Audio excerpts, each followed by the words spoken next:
Ever wondered what happens when you'll get all you favorite adult fictions at one place? Yay, you heard it right! Welcome to my Patreon. Currently, we have more than 200+ stories collections. Exclusive, uncensored, 18+ fan fiction awaits you. Stories too bold for the mainstream, crafted for true fans. Dive into steamy world of Harry Potter, Naruto, and Deku. Untamed passion and raw power. Only on Patreon. Ready to unlock the secrets? Join now, link in the description. Now, today, we are gonna see, what if Harry Potter was neglected and taken by mystical tribes, Harry X Daphne. It will have more than 10+ parts with 2 seasons, so please subscribe. It's part 3. Also, join Patreon for early ACESS of Super Op stories, also adult and steamy Harry Potter stories too. Please subscribe this channel, because definitely I will try my best to provide a valuable content for you all. Also check the description to support the original author for this beautiful creation. Cyrus Greengrass had just returned home from his potion shop in Diagon Alley and was in his office working on some business ventures when his elf Moppy popped in. "Mr. Dumbledore has come to meet you, Master. Take him to the parlor, Moppy, and tell him I will be there soon," he replied to the elf while thinking about this visit. He was not surprised that Dumbledore had come to visit, but that it had taken him so long to do so. The exoneration of Sirius Black had been 2 days ago, and Cyrus had expected a visit the same evening. Calling Roxanne and Daphne, he went to the parlor where Dumbledore was waiting for him, his face expectant and his eyes full of twinkle. "Headmaster, it is a pleasure to host you in these halls," he said to the older wizard, "or is it Chief Warlock, today?" Dumbledore smiled jovially. "It is a pleasure to see you too, Cyrus, Roxanne and Daphne. It is only Albus Dumbledore today, headmaster of Hogwarts, coming to see his students." Cyrus snorted. "Pardon me, headmaster. You have never visited Greengrass Manor before, as you say, to see your students. It will be easy if we can come straight to the point." Dumbledore smiled in return. "If that is your wish, Cyrus. I wanted to talk about what happened in the Wizengamot the other day. I had no idea that the neutrals would vote in favor of someone from a dark family. The way I see it, headmaster, it was the houses sticking up for one of our own who had been subject to injustice at the hands of the ministry," Cyrus said. "It also had the added benefit of being in the good books of Lord Black when the war comes. There will be no neutrals in the war, headmaster. And I intend to see my family through the war with the minimum of casualties. The Dark Lord has already sent his minions quite a few times to try and sway us, but we have avoided them so far. If we do not ally with anyone, I intend to take my family and go into hiding. I dare say House Greengrass has several such places at its disposal. I know of the resourcefulness of your house to stay away from any side of a conflict, Cyrus, but if you are choosing sides, there is no guarantee that all of us will survive the war. People die in wars," Dumbledore said grimly. "I know of the hazards, headmaster," Cyrus replied. "I do not want to give a chance to future generations to say that when the wizarding world was fighting for its future, House Greengrass ran and hid. What do you intend to do in the war, if I may ask?" Dumbledore asked the other man. This time it was Roxanne who replied. "We will ally ourselves with the light with a number of our friends. We have been meeting in secret for tea. The last couple of days having discussions upon this very topic, and we all have agreed upon allying with light, but there are some conditions which will need to be adhered to." Dumbledore knew too well that there can be no offers from any of the factions without any conditions attached. Usually these conditions tugged at his moral compass and made him refuse, but he was willing to hear them out this time. "What are those conditions, Lady Greengrass?" he asked. "First, call me Roxanne. Lady Greengrass is for formal occasions," she told him with mock sternness. "Second, we will not ally with light if the war is fought under your banner. We know you are a formidable wizard and you know who feared you, but you are not destined to defeat him, are you? Thirdly, we will put in funding and men to the war, but we will not restrict ourselves to stunners or disarming hexes. These are all agreeable conditions, Roxanne. I was not intending to be the leader anyway. Harry Potter is a beacon of hope people look to in times such as these. It is he who will lead us. Is that agreeable?" Dumbledore asked them. "It is agreeable. In fact, House Greengrass has long-lasting ties with the House of Black. CK and we have no problems whatsoever standing with Lord Black, Cyrus replied.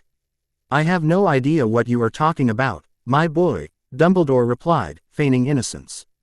You know what he is talking about, Headmaster. The magically adopted son of Sirius Black, indeed, Roxanne grinned. I should have realized who I was talking to, Dumbledore muttered. Wizengamot. The Wizengamot was assembled foe. Another trial, however, it was not a full-body trial as had happened with Sirius Black but a confidential hearing for an illegal animagus and the crimes perpetrated by her. As the tribunal sat, Rita S. Keeter was brought before the tribunal and sat in the chair with chains slung around her wrists. The minister was inwardly gleeful to see the pest in chains and awaiting trial. She had been a nuisance to far too many people for far too long. Many respectable pure bloods had fallen prey to her poisoned quill. He was sure that before sunset that day, Rita would be cooling her heels in Azkaban. Respected members of the jury, Amelia was saying, I have received complaints about Ms. Skeeter spying on the private lives of many respectable citizens including the chief warlock, the minister and the boy who lived. When I investigated the matter, it came to my attention that she is an illegal animagus, a fact which has been confirmed to me by Professor McGonagall, who is one of the foremost authorities on transfiguration and has agreed to help us with the investigation. The members were seething with rage at the reporter, but the punishment for being an illegal animagus was 12 years in prison, which was not sufficient for the gravity of her crimes. As one of the members started to raise his objections, Amelia Bones raised her hand signaling for them to remain quiet, as I took her into custody and investigated into her alleged crimes. It came to my knowledge that all of her exclusives were based on information obtained by her in her illegal animagus form. She has also used this form to avoid detection when she trespassed in the ministry archives to steal and leak official ministry secrets in direct violation of the Official Secrets Act. This last crime carries the Dementor's kiss for treason, however. Since her information has been, shall we say, helpful, I am not calling for this sentence. She banished a stack of parchment towards Dumbledore, who distributed it to the members with a wave of his hand. These are some of the crimes which she has committed in her animagus form. I implore this jury of respectable wizards and witches to judge her actions based on the gravity of her crimes. As she finished, the jury retired to deliberate upon the punishment. After 30 minutes, the jury returned and handed a roll of parchment to the minister, who read it with his expression turning gleeful. Hiding his smirk, he started, Rita Skeeter, the Wizengamot has found you guilty of the following charges: of failing to register your animagus form, of multiple counts of libel and slander against members of our community, of multiple counts of criminal trespass in restricted areas of the offices and archives of the ministry, of leaking official secrets and treason. The last charge, carries a mandatory sentence of life imprisonment in a maximum security facility or death. However, DMLE head Madam Bones has chosen to commute that sentence, citing your value as a material witness in matters which have not yet been heard before this body. You are sentenced, therefore, to 30 years in the minimum security wing at Azkaban with possibility for parole in 10 years should you show that you are sufficiently reformed to no longer pose a threat to society. In addition, your estates and account at Gringotts are henceforth confiscated to make reparations to those whose reputations you have damaged with your activities. Should any of your holdings remain after settlement has been reached, they shall be held in trust until such time as your sentence is complete. Furthermore, 2 years shall be added to your sentence if you fail to register your nefarious animagus form within 1 month of pronouncement of this judgment. India. Harry woke up in a hut with walls made of mud with wooden poles. He was lying on a straw bed. As he thought, the events of last night came back to him, reminding him of the snake, being chased by the Nagas and their hospitality. As he came out, he was Ken to the chief of the Nagas, who welcomed him fondly. Welcome, Harold James, son of Peverells. But I am a Potter. He frowned. Why would you call me son of Peverells? The chief grinned, because W.E. can sense the Peverell magic coursing in you. The ancient magics are strong in you, and there are not many wizards alive who have so much power as you do at your age. You have reinstated the line of Peverell, which was not in existence for centuries now. Harry frowned at the explanation. Were not his ancestors also the descendants of the Peverells? They were all descended from Peverells. Maybe H.E. will have to ask the mystics who could explain this. Are you ready for the journey ahead, Harry? The chief asked. As Harry was served breakfast, the chief explained the route to him with some of the problems he was expected to face. After an hour, Harry left the Nagas to commence his journey to the abode of the mystics. He traveled further north on foot, determined to learn about the animals and the flora and fauna of the place. As he walked, he saw a two-headed bird diving towards him. Immediately he whipped out his wand and sent a stunner at the bird, which dodged out of the way, surprising him with its agility. As he was recovering from his surprise, the bird dived again and picked him up in his talons, taking him into the sky. Harry leveled his wand at the bird to stun it, but realized a second later that he would not survive the fall if the bird dropped him. Resigning himself to fate, he looked downwards and saw something which made his heart soar with joy. Blackstorm was flying towards him at a great speed and quickly covering the distance between them. Mentally ordering the hippogriff to stay beneath him, Harry stunned the bird, which dropped him, and he fell hard on the back of his hippogriff, making him wince in pain. He could feel his ribs aching, making it clear that he had broken one or two of them. Perhaps it was not a good decision to land on the hippogriff in mid-flight. He settled himself comfortably upon the hippogriff, trying to limit his movements so as not to aggravate his injury. As he flew, he kept looking at the contraption on his wrist and steered the hippogriff in the right direction from time to time with a gentle pat on its flanks or a thought. When he felt cold, he dug into the pockets of his robes, pulling out some of the leaves the Nagas had given him. After an hour of flying, they were nearing the snow-laden mountains which Harry had seen the previous day, and he could see the wisdom in having a flying beast. He was able to soar over the deepest valleys in minutes, guessing at their depths, instead of having to spend arduous days scaling their sides. Suddenly the contraption on his wrist glowed red, and he patted the hippogriff, signaling it to go down. The hippogriff plummeted towards the ground at an exhilarating speed, making him shout in glee at the thrill of flying. After 5 minutes, the hippogriff landed outside a ring of trees which were spread in a giant circle, but there was nothing beyond the trees. The contraption on his hand was inert, showing no activity. He remembered the question he had asked Harsh when they had gone to Longbottom Castle about every pureblood property being surrounded by rings of trees, and he remembered that Harsh had not answered the question.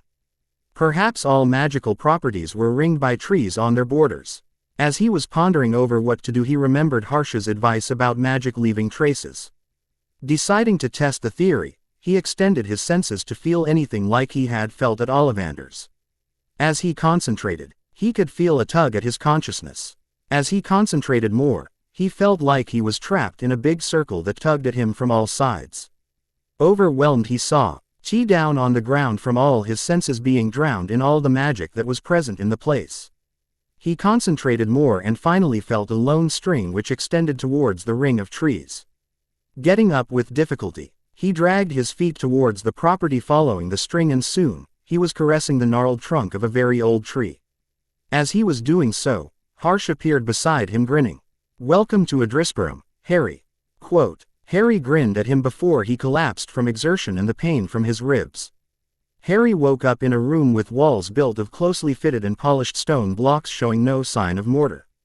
The walls were generously hung with tapestries and portraits of warriors. Light was provided by a number of torches in wall sconces. He was lying on a bed which was twice the size of his bed in his dormitory at Hogwarts. Harsh sat at his bedside, grinning at him. "Welcome back to the land of living, Harry." Harry groaned. "Guruji, why did you not tell me that Finn? The abode of the mystics was so hard. I had to battle a bird and ran from spears and fly in the cold to find this place. Why did you not tell me that it would be so cold here?" Harsh was amused. "You have just arrived and you already have so many complaints. However, I can relate how being taken captive by a bird would set you off. I hope the Nagas treated you well. They always treat all my recruits with generous hospitality, but I think they would have treated you special considering you speak their language," Harsh said, hissing. "You speak it. You have been playing me all along." Why hissed in indignation, while Harsh just laughed aloud at his protests.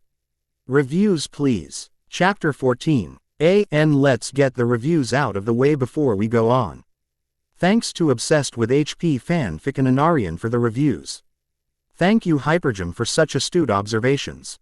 To answer your queries, Neville cannot wrap time, but it was purely on instinct that he commanded the wand into his holster, and after the spell passed through him he willed it into his hand again. Ginny is not weak, but she was not very remarkable till the fourth book except her bad bogey hexes, and you certainly can't expect a bad bogey hex to get her out of the situations I put her in yet. Also, when she was trying to contact Dumbledore, she failed to keep track of her comrades as to who was still standing, and Moody used it to his benefit. Luna Lovegood had not entered into Harry's circle of friends till the train ride on September 1st in the 5th year, therefore I am waiting for that time for her entry. Trust me, she will be as charming as she ever has been. Sonia, thank you for taking time to read this, and I appreciate the interest you have shown into it. I will try to keep up with your hopes. This chapter is going to be a little short than my standard chapters, but that was because I am saving something for the next chapter which would have made it run into 20,000 words or more. I promise the next chapter will be fulfilling. Another thing that I want to talk about is that I would not be updating as quick as I had been due to several constraints as I have recently faced, therefore, please bear with me. I will try to keep it at a chapter a week with a decent sized chapter as I am doing. Since we all know I cannot own Harry Potter, I do not see the need to find creative ways to tell every time that I do not own the raven-haired wizard. Thank you Hyper Jim for the edit. India. Harry Potter woke up in the room where he had been taken when he had reached the Mystics. The room was more than adequate for his uses. It was much larger than the small bedroom he was used to at Privet Drive. It was even better than the one at the Blacktown house, being twice the size with a spectacular view out the window. There were hills visible in the distance which was more like mountains. He remembered reading in his geography books in the Muggle primary that the Himalayas were the highest and the longest mountain range in the world. He had not imagined the sheer size of it. Each of those mountains was easily over 3,000 feet in height, and at the foot of those mountains were woods so dense that even the Forbidden Forest wool looked tame compared to them, but these did not look quite so sinister to him. Mr. Potter. A female voice brought him out of his musing, and he turned to find a middle-aged woman at the door of the room. She was athletically built, was tall with black hair and brown eyes. While she looked fairly unremarkable, the sheer power which seemed to exude from her was terrifying. Mr. Potter, she called again. Guruji has asked me to tell you to get ready and meet him outside in 30 minutes, and any delay on your part would be met with severe punishment. Harry nodded, getting up and running to the bathroom. Half an hour later, he was facing the mystic who was sitting at the breakfast table with 5 other people. As Harry approached, Harsh signaled him to sit at the table. Harry, let me introduce you to these fine people. They are Vari, Anil, Pawan, Achala and Ambar, who will be looking after different aspects of your training. In between them, you will also meet Varamihir, who is our seer, though I do not think you fancy divination much. I will be teaching you a lot of things, but these 5 will be looking over your training. They also have the support of other mystics, and whatever they order, you are bound to fulfill them or suffer our displeasure. We have some new recruits, but their training is different from you, so you will be their only charge. Harry nodded his head. He remembered something that the mystic had promised him when he woke up. Guruji, I do not have a wand which is compatible with me. Harsh smiled. I remember my promise, Harry. As soon as you are done with your breakfast, we are going to collect the ingredients of your wand. After finishing breakfast, they came out of the building they were in, and Harry found that it was a castle but did not look as imposing as the Hogwarts castle, but rather welcoming with the mountains in the background. The castle was around 4 stories high and spread in a large area with guards patrolling the tops of the walls and keeping watch. Outside the castle, there were large stables, pens and sheds where there were animals being kept. He noticed his hippogriff tethered to one of the stalls, while the mystic Pashupati, that was RRY had heard was his name, was patting its flanks and tending to it so lovingly that he reminded Harry of Hagrid. There were many flying horses tethered to their stalls in the stable, and then there were bovines which were being tended to by some mystics. The mystics had a large number of animals in their settlement, which made sense to him since there would be no other supply of food in this place which was out in the middle of nowhere. On the far end of the settlement, he could see there was some type of practice area where there was an earth embankment, and it looked like it was used for battle practice. Indeed, 2 mystics were standing at the sides bearing swords and readying themselves for sparring. On another side of the settlement, there was a big pool of water which was sparkling in the morning sun. There was a practice area where some mystics were dueling with each other, firing lethal curses and dodging them or shielding themselves with such ease that it fascinated him. He kept watching them as they used those curses and hexes in creative ways and were even putting in some charms or transfigurations to use in the battle. One thing he noticed was that not all of them were wearing cloaks or robes like wizards in England did, but mostly their torso was bare with just a light fabric covering their upper body which they would cast aside when doing any work, but some were dressed in robes or cloaks. Harsh's comments about mystics coming from all over the world came to his mind. "Harry," Harsh said, "as we are going to craft your wand, so we will be leaving to see our wand Akar Shilpagya, who I am told is waiting for a challenge." Harry did not say anything but thought back to how happy Ollivander seemed when Harry did not fit with any of the wands which he had tried. Hey, raps, this was another enthusiastic soul like Ollivander. Harsh led him westwards in the settlement to a nondescript house where they met a man who was ancient.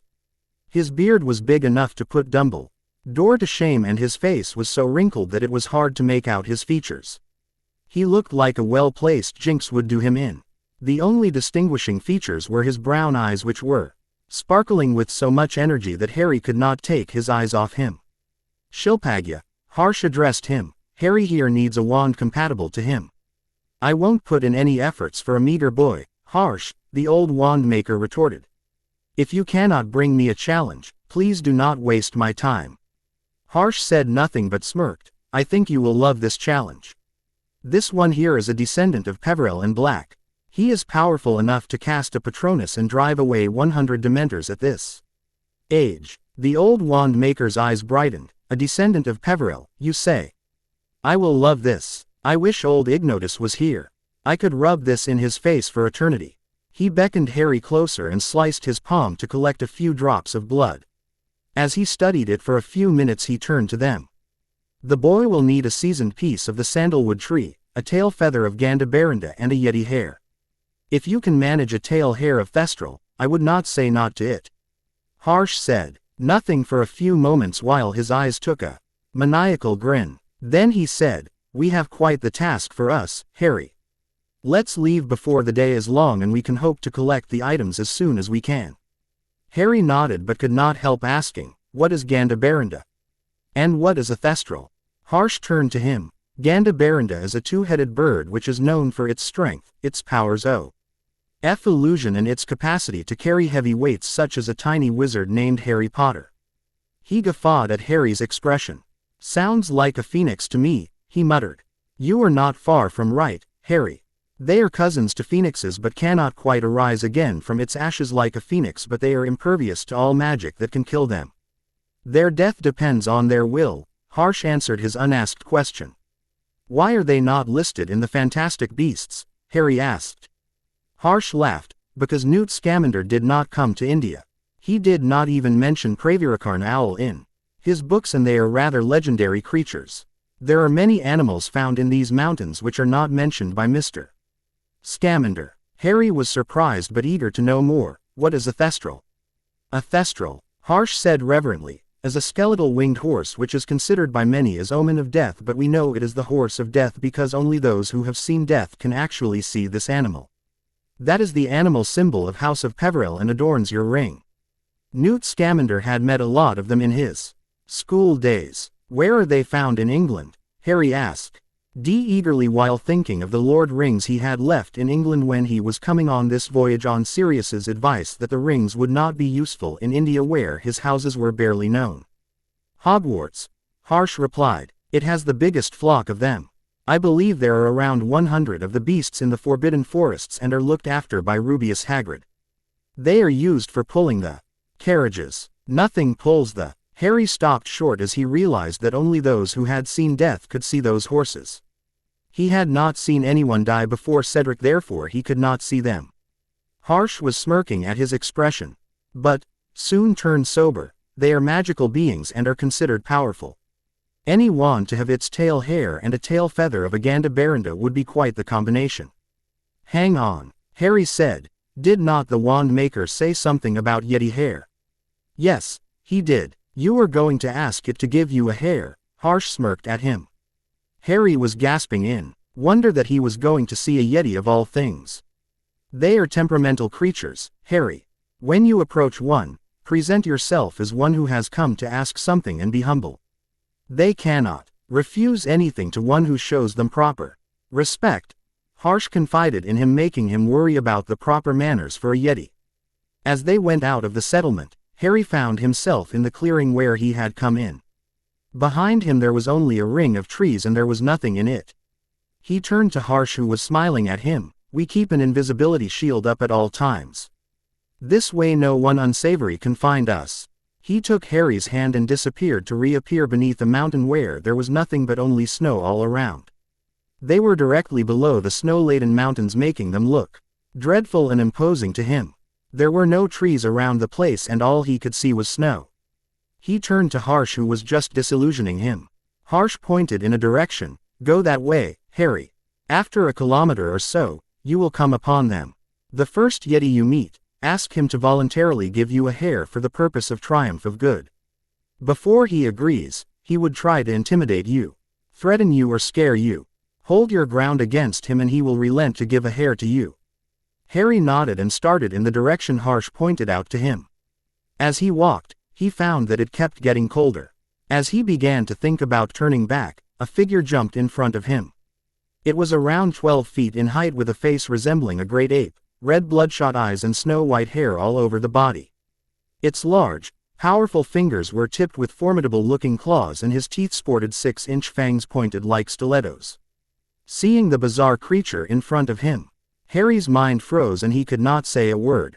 What do you want, humanling? Growled the Yeti, making him shiver to the bones. He wanted to bolt, but Harsh's warning kept sounding in his mind. I want a hair, he said quickly, making the Yeti laugh. You are such a tiny thing, humanling. Now I ask again, what do you want? The Yeti almost roared at him. Harry's legs were threatening to give way beneath him, but he did not dare use his wand because he knew the creature in front of him would swat him away before he could do anything.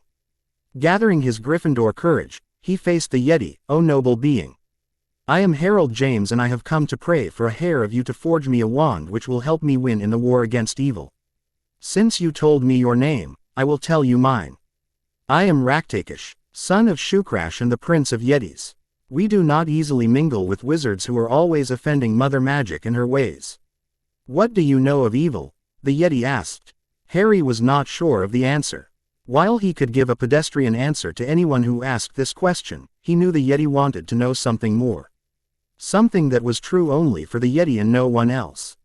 He remembered how the mystic had always harped on about Mother Magic and offending her ways. Evil is when someone uses his gifts and tries to pervert the sacred rules of magic, he replied confidently. When someone as such arises and tries to instigate others in those ways, it is evil. Why would I give you my hair? The Yeti asked while not commenting on his answer to the first question. Because I need it to craft a wand which will be a useful tool in the upcoming war against evil, he replied after a moment's reflection. I do not concern myself with the world's ways, Harold James, the Yeti said. I can simply kill you and bury your body in the snow. Why should I not kill you? While all of Harry's instincts wanted him to run, he stood his ground. You will not kill me, noble Raktakish, because it is not your nature. I am the only hope against the upcoming evil and your contribution will ensure triumph of good over evil.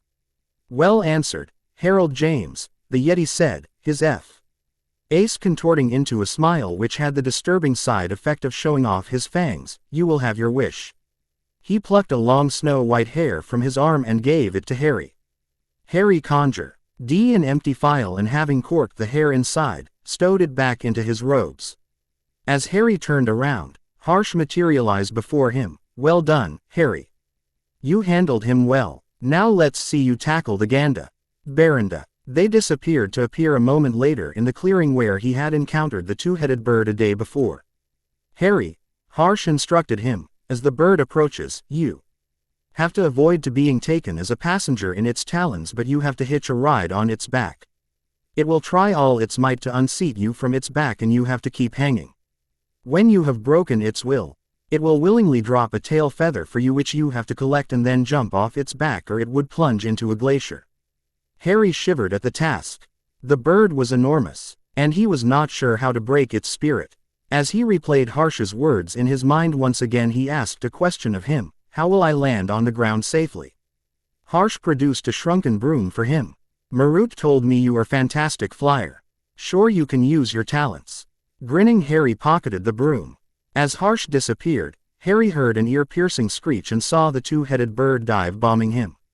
As the bird came near him and went in a steep dive to grab him, Harry waited until the last possible moment, then leapt to one side, grabbing the bird's wing and swinging himself onto its back. The strain nearly ripped Harry's arms from their shoulder sockets, but as the bird rose into the air again, it had a passenger. He wasted no time getting a firmer grip with both hands and getting his knees up behind the wing joints. All the while, it was thrashing and trying to throw him off. As the bird went higher and higher, Harry started feeling the extreme cold and he laid himself closer to the bird's body, trying to use its heat to stave off the cold while cursing himself for not thinking to bring the leaves the Nagas had given him, which would have kept him warm in any cold. The bird kept flying at high altitude for a long time until Harry thought he would become frozen to its back. The bird tried to unseat him all during this, somersaulting mid-flight, giving him jerks or going higher. As he kept clinging, suddenly the bird went into a steep dive, making him shout at the top of his lungs, enjoying the exhilaration of the flight. The bird kept trying to throw him off by all means, but Harry could not be shaken loose. Finally the bird stopped mid-air after a steep upwards climb. He felt some shiver going through its body and it dropped a feather from its tail. Whipping the broom out of his pocket, he immediately jumped down and grabbed the feather which was lazily floating down. As he clutched the feather, he threw the broom upwards and flexed his wrist, bringing the wand concealed up his sleeve to his right hand. He cast a finite at the broom and it returned to its natural size. What Harry had not considered was that he had been in free fall for several seconds now. He was only about 100 feet away from the ground and the broom was not in his hand. Suddenly a spell hit him and he instantly slowed to a halt. Without losing a moment, he summoned the bro to him and mounting it he started flying towards the ground when he saw a blur flying alongside him. When Harry looked more carefully, a face appeared out of the mist. Harsh was grinning at him mad while he flew like a blur and kept up with the pace of his broom. As Harry landed, Harsh appeared before him. Well done, Harry. There has not been anyone who has voluntarily obtained a feather from Aganda Berenda for almost 100 years now. You were flying, Harry said, his face full of so many expressions that it was hard to decipher them all at once. You have to teach me to do that. It would be cool to fly without a broom in Quidditch and win. Harsh guffawed. Harry, did you not hear that you are not supposed to teach what I will teach to you? You are not supposed to show your talents so openly either. Why? Harry asked, confused. We will continue this discussion when we have obtained sandalwood for you, Harry. Harsh replied, we have to finish gathering materials for your wand today. Shilpagya would be cross with you if you were inordinately delayed. I have never seen that old fossil so excited for years now. Where will we get sandalwood? Harry asked. I have heard it grows in warm climates. You are right, Harry. We are going south where there are sandalwood forests. But I must alert you that you will face another tribe of Nagas who are fierce than he ones you have met, and they are very suspicious of anyone, Parseltongue or not. You will have to kill some snakes and maybe a couple of Nagas before they will acquiesce to give you some sandalwood. This will be a power show. Harry nodded and Harsh presented a stone to him. Grab hold, Harry. I know you are still traumatized with the experience of Portkey, but we have to take this Portkey. Rai was reluctant to but still touched the stone and he felt a sudden jerk behind his navel and was whisked away.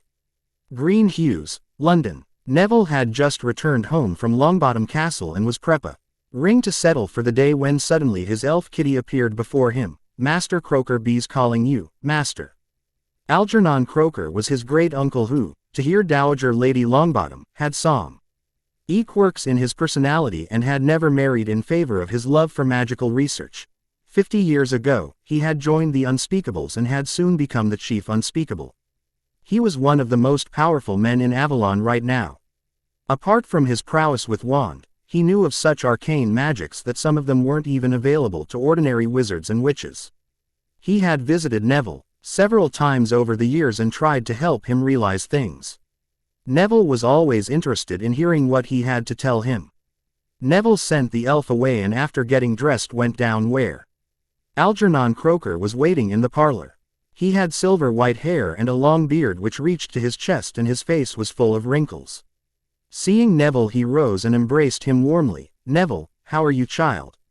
Neville returned his affection with equal delight. "I am well, great Uncle Algy." "Is there any reason for the Chief Unspeakable to come at this time?" Neville asked. "I am angry at you, boy," Croaker growled. "I thought I would come and let my displeasure be known personally." "Be you? But why?" Neville stuttered. "How did I offend you?" He was fearful of Croaker's prose and the creative ways in which he used to punish those found guilty of being a traitor to the Department of Mysteries. "My nephew and his wife returned to the world of the living and nobody saw fit to inform me," he growled, his wand twirling in his fingers emitting red sparks. Neville knew he would be in trouble unless he came clean to the unspeakable. So, he began telling everything to him the moment Harry Potter had returned to the school after the third task, the mystic's offer of the wand, his offer to treat Frank and Alice, treating them, taking Harry to India, his training with others and the story of the wand. As he finished his narration, the unspeakable's mouth was open in surprise and his eyes wide. He sat contemplating over everything that was said and sat still for a long time. Finally, after several minutes, he started to speak. "I can recall only one such person from my knowledge. If he appeared to you, then it is clear that there is another war at hand. I believe Harry Potter's claim that you know who has returned from the dead. The war will be fierce, and if he is taking an interest in Harry Potter, then I believe that the clash will be of epic proportions.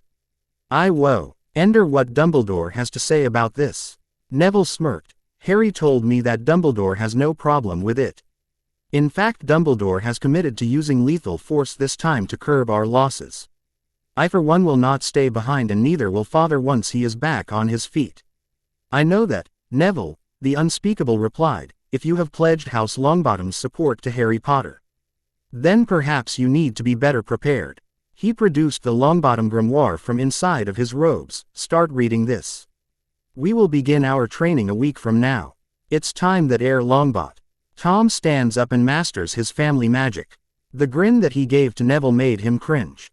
Bones Manor. Susan was getting bored. Except for the days that she had training, there was nothing for her to do, and she had already finished reading all her books, and Auntie was busy in the office for most of the day these days. Time was slow going for her, and she had yet to call Hannah. She was going to wait for Harry Potter to return before she invited Hannah over.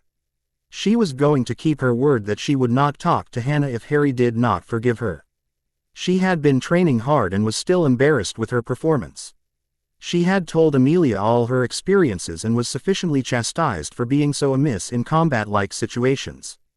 Worse still, Amelia had decreed that every time she failed, she would be punished. "Has the raven-haired wizard left you bereft of your sense, Susie?" Amelia's voice cut into her thoughts, and she found her aunt had just arrived. "What occupies your thoughts, Susie?" she asked again. "I am bored, Auntie," she whined. "I haven't yet invited Hannah over this summer and her letters are short. I am eager to meet her, but I have decided not to till Harry forgives her. Training happens every alternate day and I have finished reading all my books." "Why are you talking like a muggle born, Susie?" Amelia asked. "You have a library at your disposal, which I am sure you have not been into, and you have not been able to open the family grimoire yet. Maybe you should try to see if you are ready to be the Bones heiress." Susan had not taken the heirship yet because she could not open the grimoire. It resisted her because she was scared of taking on the responsibility, but she knew she had to take it soon if she was to count for something in the coming war. "We are going to the library as soon as I can change into something comfortable," Amelia said sternly. "We will see tonight if you can wield the mantle of the Bones heiress." Black Townhouse. The Weasleys had been having a tough time with pranks going off at any time. Almost everyone had fallen victim to these pranks once or more. The twins were the most frequent victims, sometimes bleeding noses that could not be stopped, sometimes they were nauseous and puking for hours on end and dry heaving, or sometimes some order member would turn into a canary or at any time an order Ember's wand would be replaced with a fake wand which they would not realize until they went to use it and it turned into a rubber chicken or a fish. The most epic had been one day when Dumbledore was visiting, and as he took the chair at the head of table, chains emerged from the armrest tying him up, and then his hair and beard changed colors while his robes changed from their eccentric patterns and colors to plain white. While everyone else at the table was horrified, the headmaster merely chuckled at this, easing the tension around the place. The most horrific prank happened to Arthur Weasley, who had just taken a sip from his glass at dinner one day, and the next second he was writhing on the ground, and seconds later he changed into Alastor Moody, and real Moody, who was present at that moment, looked ready to brawl. They all had tried to find the pranksters but had not been successful so far. One day Hermione entered the library to spend the entire day holed up there, but she ran away moments later, bawling at the top of her voice. As she was pacified by Mrs. Weasley, she kept sobbing and between her tears told everyone that all the books in the library had been charmed, and when she tried to read them, they began flying around the room. She tried to grab the books but they just danced out of her reach and kept teasing her. This had enraged Mrs. Weasley, and she was vowing to put an end to this menace and to punish the perpetrator whenever she found him, her. The twins had been subjected to a thorough investigation by Alastor Moody, who used legilimency on them to make sure they were telling the truth. To his surprise, they were not the culprits this time. Remus, who had been living in Grimmauld Place and pranked the twins every now and then, relayed all the information to Sir Hughes, who had taken to living in the cottage on the hill. He cringed when he heard the response his pranks had generated. He resolved to avoid Grimmauld Place for the time being for the safety of his limbs. In the meanwhile, Sirius Black had been training hard in his family magics after he had achieved his fitness to be able to hold his own even against the trusted members of Voldemort's inner circle. He had been to visit Ripfang at Gringotts frequently, where he had been making decisions on Harry's behalf. So far, he had made several investments which were giving him substantial returns, and he reopened a manor situated somewhere in Ireland which was unplottable, and he was furnishing it for Harry Potter whenever he returned. He knew Harry preferred to live without being disturbed, and they needed a safe place in case the war turned for the worse. Dumbledore had also instructed him to open several safe houses where the families of Muggleborn students and the allies of House Potter could live unaffected by the war if things turned for the worse. He had used several nondescript properties belonging to House Black, fortifying them with wards and every protection that he could manage. The thing that was always on his mind was Harry Potter. He was concerned about his son and how he was doing, as he had not received a word since Harry Potter had left for India. Perhaps he was too busy or he had forgotten about the mirror Remus gave him. He had asked Dumbledore, but the old man merely shrugged and said that even he did not know how to contact the mystics, but some wards that he had tied to Harry Potter kept him informed that Harry Potter was fine. The Burrow. The Weasleys had been fortifying the Burrow ever since the school year had ended. Bill Weasley, who had been transferred to Valone, had been raising wards over the property, the likes of which were seen only in the ancient tombs of Egypt. There were no wizards capable of getting through those protections in England unless one brought a ward device, and those were rare in England. There were only a couple of them available, and only in the oldest of families. Most of them kept their information secret from others, and Bill hoped that none of the Death Eaters who had one would offer it to you-know-who. He was living at the Burrow with the twins, and Ronald, who claimed that they missed flying in Grimmauld Place, was too gloomy for them. Mrs. Weasley had not been receptive to the idea until Mr. Weasley convinced her with the condition that they would flow in twice a day for lunch and dinner and would not burn the house down. Ron had come to the Burrow to escape Grimmauld Place and to think upon his life so far. The last year had been hard on his friendship with Harry Potter, and some mistakes he made in his jealousy were now coming back to bite him. He had given up on his friend when he needed him most, and now he felt that he was losing his friend forever. Harry had forgiven him, but the frostiness in their relationship had not escaped him. He decided to do whatever it took to gain his trust back. It will be a hard journey, but Ron was resolved to never abandon Harry Potter again. His friendship was what he had treasured most, and he would do anything to reclaim it. He had also been reflecting on the path he had taken so far and was disappointed with what he saw. He had been a slacker and tended to avoid working hard despite knowing that he had to work hard to make his place in the world. Harry Potter had slacked off with him in studies, but he was Harry Potter, a lord of 4 houses and had more money and all the Weasleys put together had ever seen. Ron was not jealous of him anymore with the hand that Harry Potter had been dealt by the fates, but he had to work to make his own future. To start on his path to become his own man. He had excused himself and come to the burrow. When he craved flying, he used the twins' brooms. He spent most of his time studying the books from his last 4 years at school. It was hard going at the start. When Bill noticed him working hard, he offered his assistance in Ron's studies. Thus Bill was tutoring Ron on the days they were not practicing at the cottage on the hill. Bill was disappointed with Ron's choice of divination and dug out his old textbooks to start teaching Ron runes. Runes were difficult, as Hermione had once told them, yet he was trying his hardest to persevere. So far he had studied the names of the runes in Elder Futhark and was learning to apply them. He was also trying to improve his performance in potions. The twins had recruited his help in it by giving him some introductory books to read before he had to start brewing potions for their use. They could use even the simplest potions in their products, and their uses had boggled his mind. This was proving to be the hardest summer ever for him, and he was not complaining. The sense of accomplishment and finally understanding what the teachers had been trying to give him made all the effort worthwhile. Perhaps they were all doing their best to grow up before the war. South India. Harry and Harsh appeared out of thin air, and Harry promptly stumbled and fell on his knees. As Harsh took his hand and helped him to his feet, he muttered, I hate port keys." Harsh smirked at him. "Of course. You can never end up on your feet. Do you, Harry?" Harry just shrugged. Then he asked, "Where are we going, Guruji?" "Not me, but you, Harry. Follow the scent that you can smell and keep following until you run into Nagas. They are temperamental people and will not yield to you until you defeat them, so I believe that you will be busy with them quite a bit. A word of advice, if you will, Harry. They seldomly use wands and use staffs to conduct magic, which makes it easier for them. If I were you, I would choose a one-on-one duel with the prize of wand wood."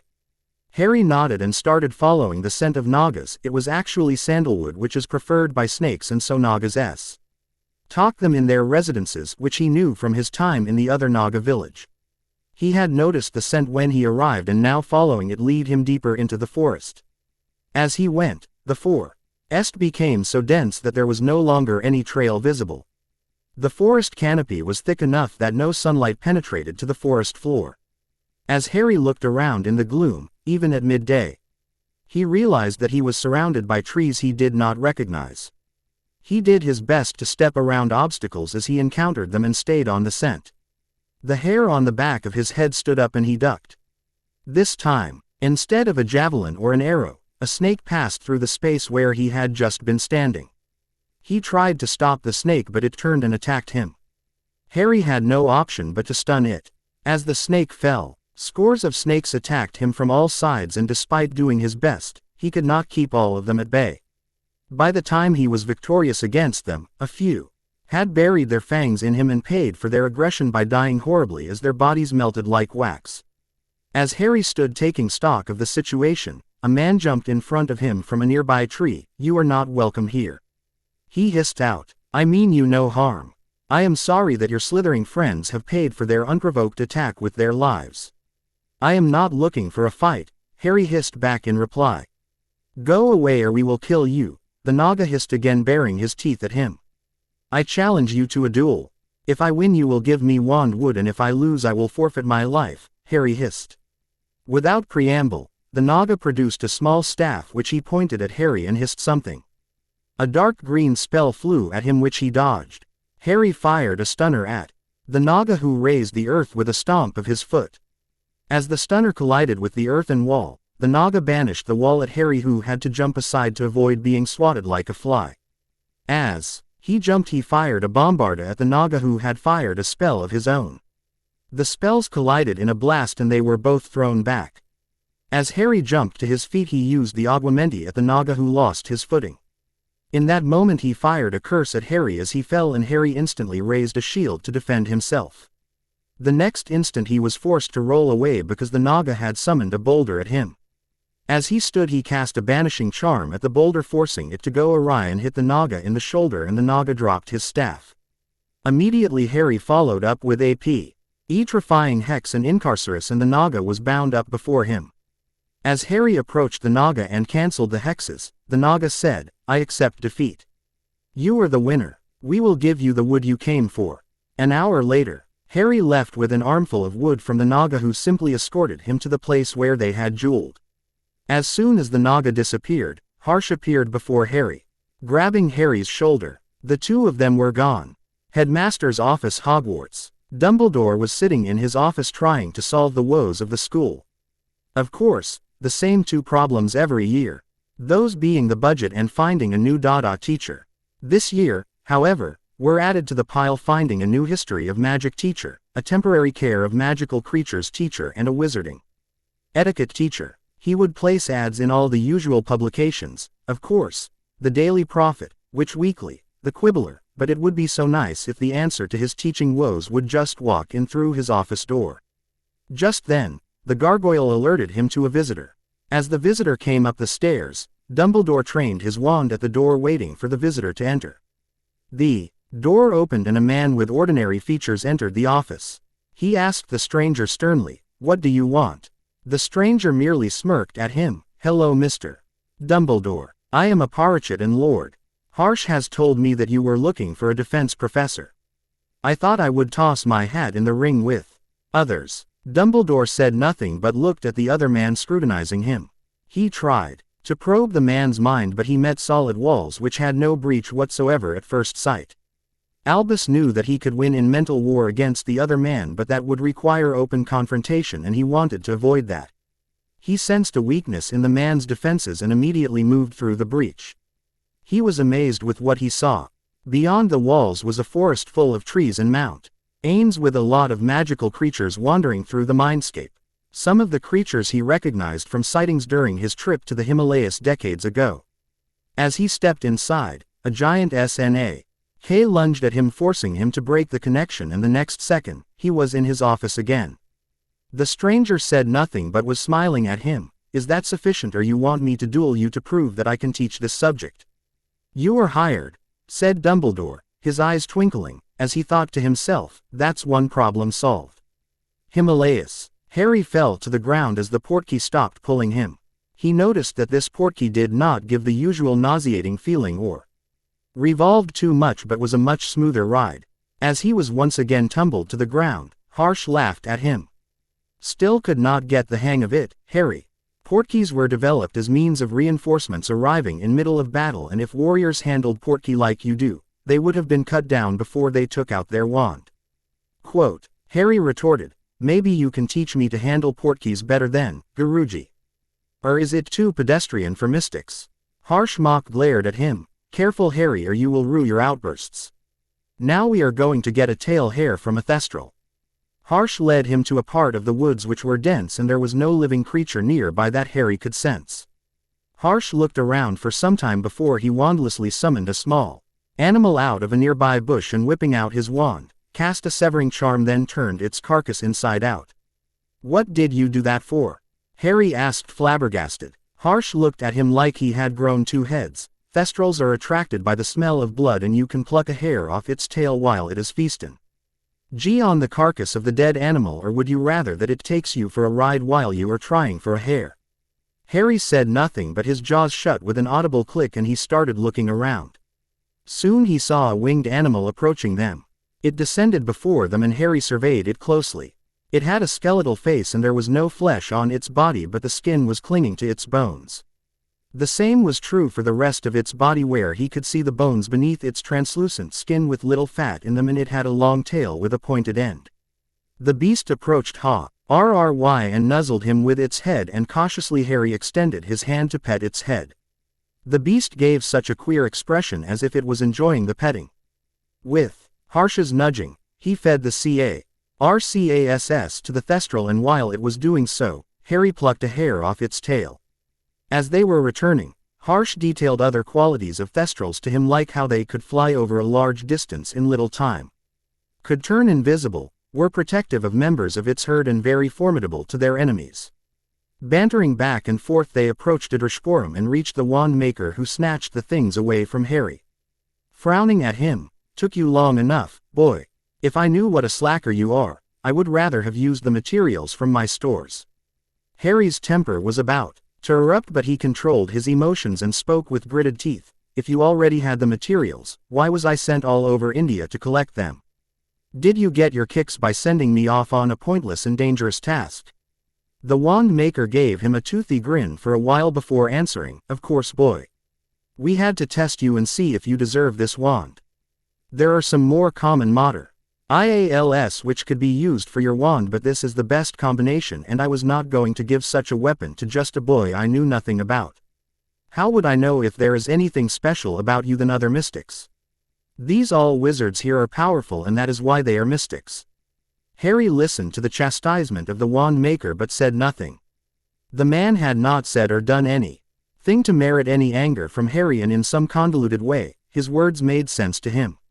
One nagging doubt which was at the back of his mind was that he wondered if the mystics wanted him killed. Before he could voice his question, the wand maker started again. "Do not think you were in real danger anytime except when you fought the Naga, but that bloke is too hostile. The Thestrals are quite harmless to anyone who does not want to harm them in any way. The bird is my familiar, and the Yeti has been our friend for centuries. He was rather curious to see if you would run away crying, but you stood your ground." As the wand maker took the materials from him, he took a piece of wood which he sawed in the middle with a blade which was crafted like a miniature bow. He put the feather in between and the two pieces of wood and tied the two pieces together with the Yeti hair and the Thestral hair in a double helical structure. All this while he was chanting something under his breath, and the wood kept glowing. As he was finished, the wood glowed fiery red before returning to its normal color. Then he fashioned a sort of cover from another piece of the wood which was hollow inside. He fit the pieces he had sawn and then tied back with the hairs in the hollow piece of wood, thus giving it the shape of a wand. He sealed the cover with some lacquer at the base. Then he proceeded to attach a handle to the wand so forged, whilst chanting some long incantation which fused the handle with the rest of the wand. When he was done, he dropped the whole assembly into a bowl of water that he kept nearby. Harry had thought that the wand would be handed over to him as soon as it was complete. He turned to the wand maker with a questioning look on his face. The wand maker growled at him, "The wand is not ready yet.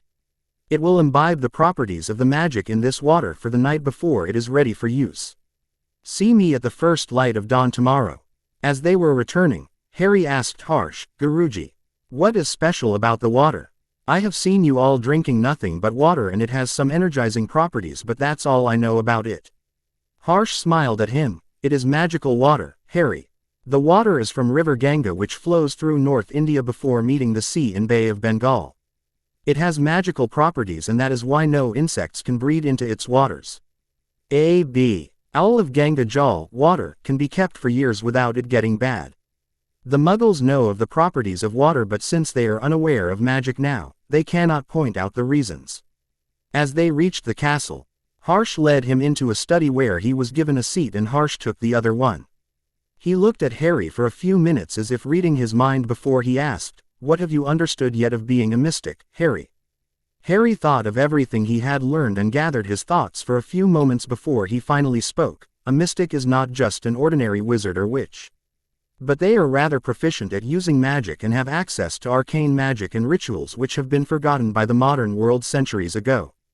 They are children of Mother Magic and are committed to serve her to the best of their abilities." Harsh beamed at him. "That is very astute, Harry, but what you omitted or failed to observe is that we are warriors, Harry. We fight the battles no one else does. We serve when no one else can. We are the weapon against evil, and we are the shield when the times are dark." Harry sat listening with rapt attention for moments before he spoke again. "What will you teach me?"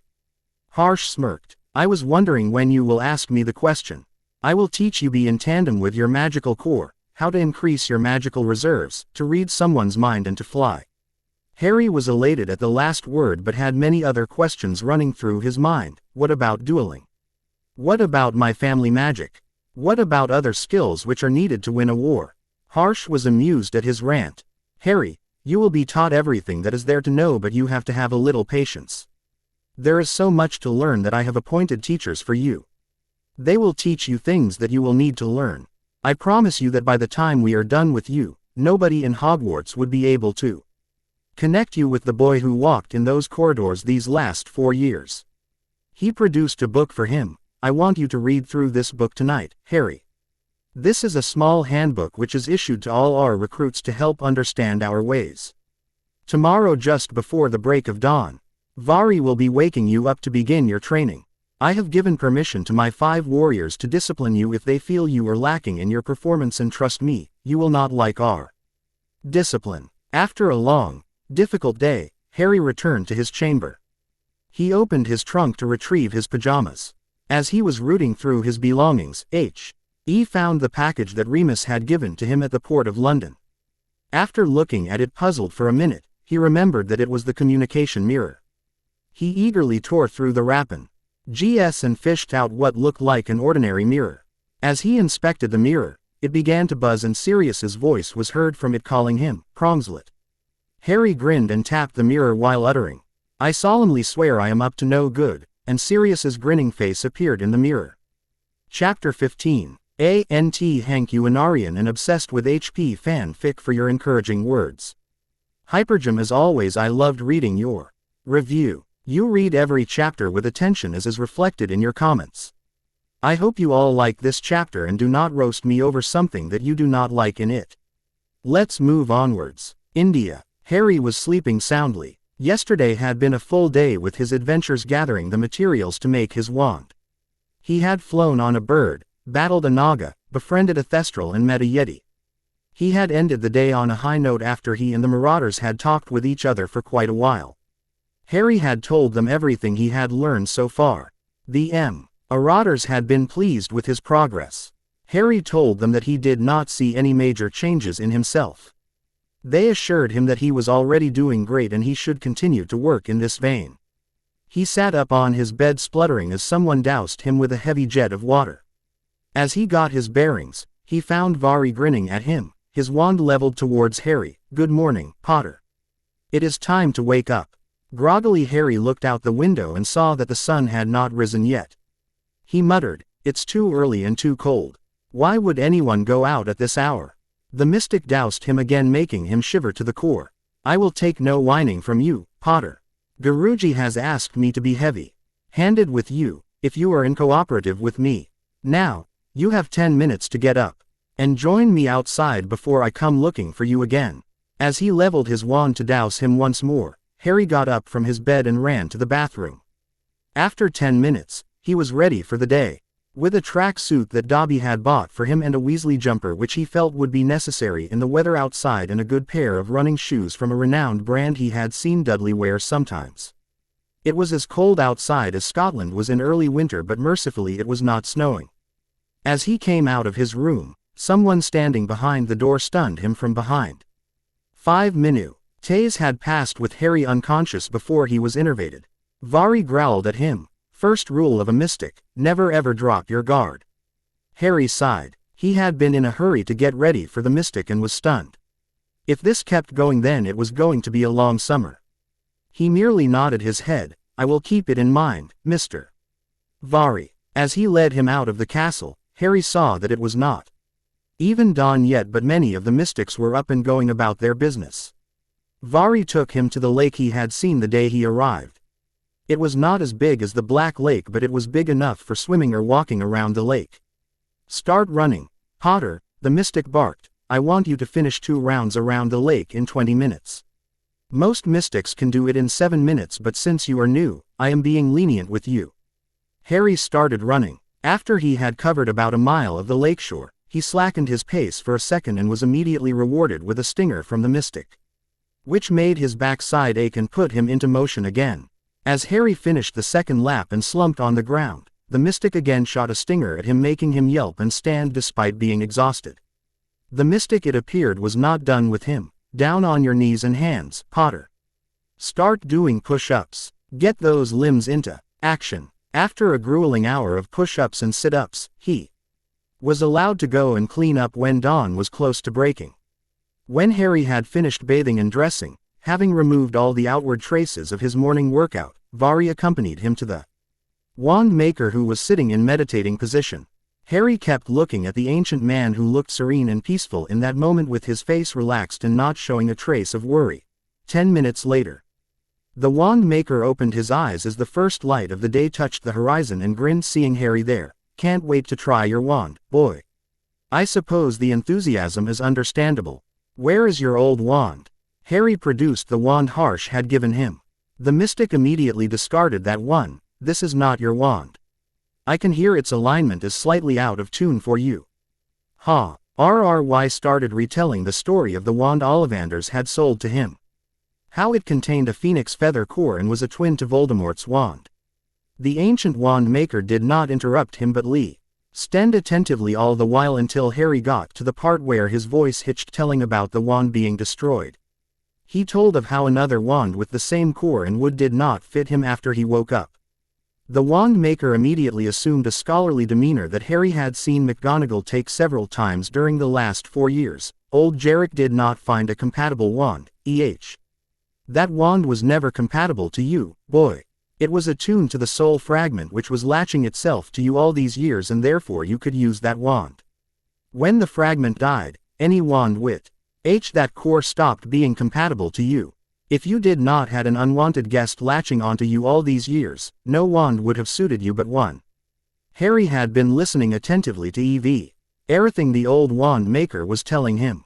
He knew a little of wand lore from what Ollivander had told him, but this was entirely different in the way the wand maker called Ollivander by his first name made him think that they were on a first-name basis with each other. The most astonishing piece was that his old wand never suited him but responded to Voldemort's soul fragment. But did not Shilp-Agia say something about a wand suiting him? He asked the wand maker, "Which wand would have suited me?"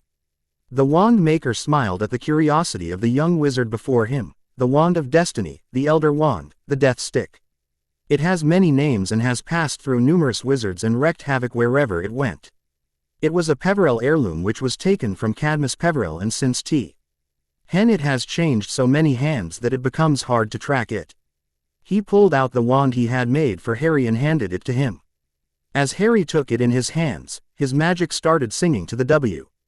And in the air around him started rushing, making the wand maker chuckle. "I am sure you will do great deeds with it, boy. Use this well, because it is not an ordinary wand. There are only a few of T's kind which exist, and none of them are in Avalon. Old Jarek would give his family vault to you to just get his hands on it." Harry looked closely at the wand, and there were runes through the body of the wand which he was sure were not there yesterday. Perhaps the old wand maker had etched them sometime during the night.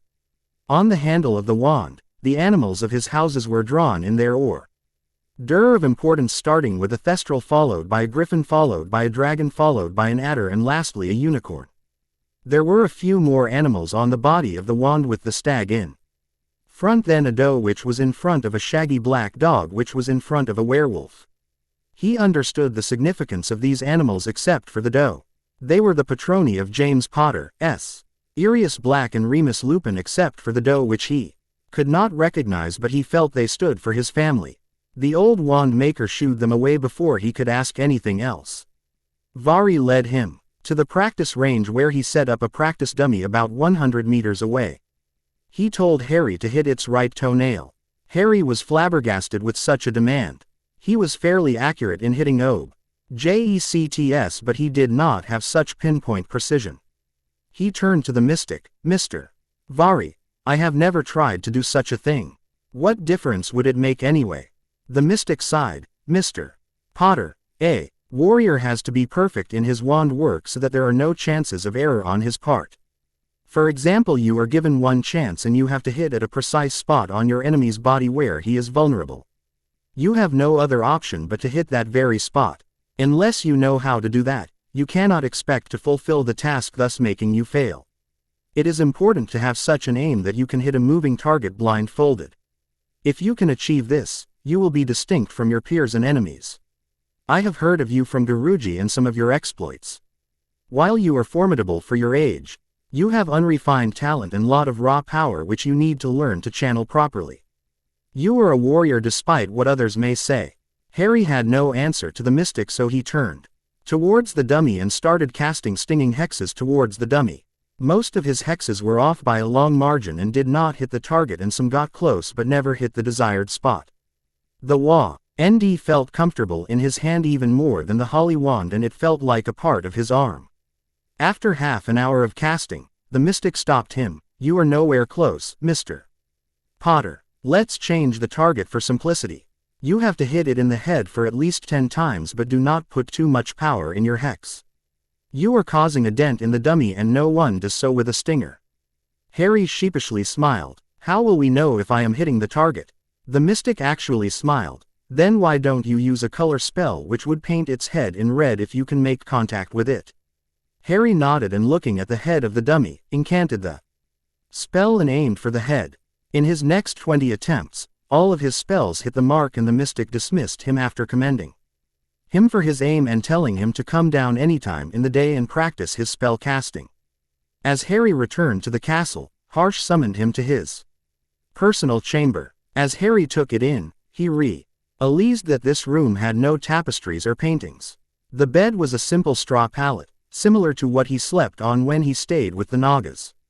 The only concession to comfort was 2 simple wooden chairs and a table. As they sat, Harsh asked about his day. Harry wanted to grumble and complain but kept his silence, vowing to not give any pleasure to the mystic from his misery. "Harry," the mystic said, "what do you know of lords in Avalon?" Harry hesitated before saying anything. It was a topic which he had thought about a lot in the last few days and had questions to ask. He started. "Griff Ook told me that it was the hereditary position for a head of a house, and every head of house became a lord upon his investment, but he also said that there were true lords. However, he did not explain that. He said you were a lord though, and that I should ask you," said Harry, frowning. Harsh began to explain with a calm demeanor. "The word lord refers to 2 types of lords in magic. One is what Griff Ook had explained to you, but the second are those wizards who are extremely powerful, and they have following of wizards and witches with them. They become lord for all of them who decide to follow at wizard, witch, and the followers are vassals for the said lord, meaning there is a magical bond between them and it is beneficial to both of them. A bond can be formed when one does fealty to a lord or is taken as a willing follower by another with claiming the other's free will, like Voldemort does with his followers by branding them like cattle. Whoever is a lord has an order which is always ready to follow them and are extremely loyal to their lord to the exclusion of the world. The lords can demand a magical oath of allegiance from his vassals or can claim their magic if he feels that they are betraying him. This is as was decreed by Mother Magic. There are 2 lords in Avalon right now with their own order: Albus Percival Wulfric, Brian Dumbledore, and Tom Marvolo Riddle. The next lord who would arise and outshine both of them will be you." Harry's mouth was open in surprise in a perfect, "Oh, but I am an ordinary wizard. I cannot be a lord like that. It is better this way." Harsh chuckled at his protests. "You are not ordinary wizard, Harry. You were never ordinary from the moment Voldemort marked you as his enemy. You have tried to be an ordinary wizard from time to time, but you will not be ordinary. That is simply not your destiny. You have the destiny of a warrior, and a warrior is always renowned. Maybe instead of trying to fit in with others, you should use your fame for the betterment of the wizarding world. There is a lot that you can do." Harry nodded in agreement while thinking of the words that Mr. Weasley had said to him before he had started to India.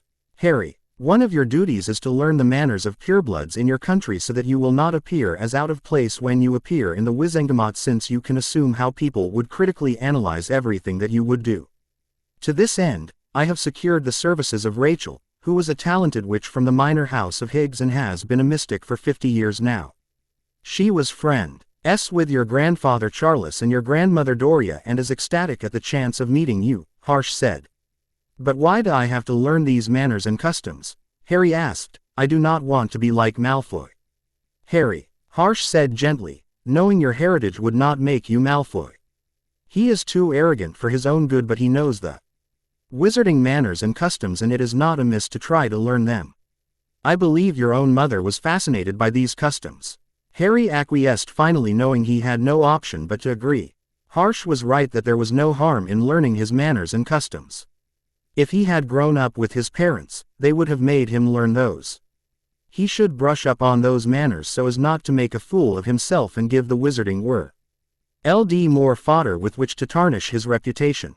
As they were done with breakfast, Harsh took him to a dungeon within the castle which reminded Harry of the dungeons of Hogwarts. There were shelves full of potion ingredients and cauldrons were simmering and producing bubbles and steams. Harsh handed him over to a mystic who was an anomaly among them, while all the other mystics were warriors by their looks and conduct. This one had a pot belly, was of short height and balding. Harry, this is Prathyman, a potions master. He will teach you the fine arts of potion making which I feel has left a lot to be desired under the tutelage of Severus Snape. Harsh said and left the dungeons. The other man snorted, Snape. He is a teacher. He is a brilliant potions master and perhaps the youngest in centuries, but he is not fit to be a teacher to students who are starting potions.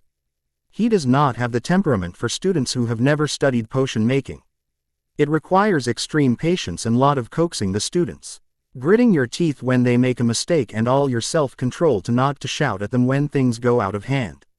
Snape is fit for those who have obtained their owls but not young students. He would kill hopes of lots of students who wish to make it to aurors or healers due to not being able to brew perfect potions. Harry said nothing but wondered how true the statement was. The first time Harry had attended the potions class with Snape, he had done nothing but called his students dunderheads and told them to start working on the potions without giving them any instructions. He wondered how different things would have been if Snape had taken the time to teach his students about basic steps to be taken before they started brewing potions. Prathyman turned to Harry. Mr. Potter, have you studied the introduction to the delicate art of potion making? Harry had not even heard of the said book, so he shook his head in reply, and Prathyman produced a copy of the book and tossed it to him. Before tomorrow I want you to finish this book and first 5 chapters of magical herbs and fungi. We cannot start this before you know what you are working with. Harry nodded and was about to leave when Prathyman said, Since you are here and I have your charge for the next few hours, let's discuss your experiences in potions so far. I sometimes crave compa of people who would not just talk about battle or business. I have not taught in a school or untrained minds for years now. Harry asked him, Have you taught at a magical school, Mr. Prathyman? The mystic said, Since we are going to be in contact with each other for weeks to come, I will call you Harry and you can call me Sir. Harry nodded. I would like that. The mystic started again. To answer your question, I was a potion master at the Takshila School of Magic. I taught there for years before one of the faculties turned out to be a dark lord who was after me to obtain a rare potion and I had to run away. The mystics saved me and brought me here. Since then I have not left. Harry's curiosity was piqued. Where is Takeshila School of Magic? I have never heard of it. The mystics' eyes had taken a gleam that Harry knew too well. It was the gleam which one had when they talked about something they loved. The mystic started telling. The Takeshila School is situated on the our side of the Himalayas somewhere in northeast direction. It is unplottable like Hogwarts and I am not going to disclose it to you. The students are collected by flying carriages for the school and they are allowed to let go home in a month at the end of year. We have a high population of wizards and we figure in the top 5 in terms of wizarding power index in the world. The average for India stands at 120, which is equal with Japan and slightly above China, with the US leading with a little margin. Wizarding Britain was once among the top of the list, but the inferior treatment of Muggle Boar NS and half-bloods coupled with inbreeding has reduced its standing. It is a shame that the Muggle-borns are treated as inferior when they are nothing but children of squibs. What? Harry gasped. They are from wizarding families. But we surely would have been told about this. There is no way that they can keep it secret. The mystic ruefully smiled at him. This research is classified but has been proved to be impeccable with time and again. Any Muggle-born wizard or witch is child of a squib or squibs on both sides. After all, magic has to come from somewhere. But that does not mean that every Muggle-born is half-blood or pure blood. What do you mean? Harry asked, confused. The mystic started again. A family is said to go extinct if all of its members die, leaving no one to carry name forward, or there are no magical descendants left but squibs. Since squibs do not have magic, they cannot claim lordship of a house. But if a magical descendant appears in a family within 5 generations of the last magical descendant, then he or she can claim the lordship or ladyship of the house.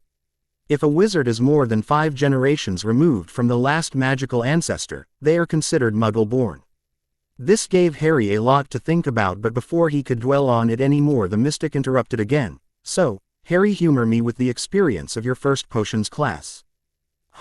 Ry started telling him about the first class as to how Snape entered the dungeon, sneering, cloak billowing behind him, lip curling as he called Harry's name off the register, and the questions that he had asked him. As he finished telling the story, the potions master looked at him curiously. So, did you ever work out the message he gave you in those questions?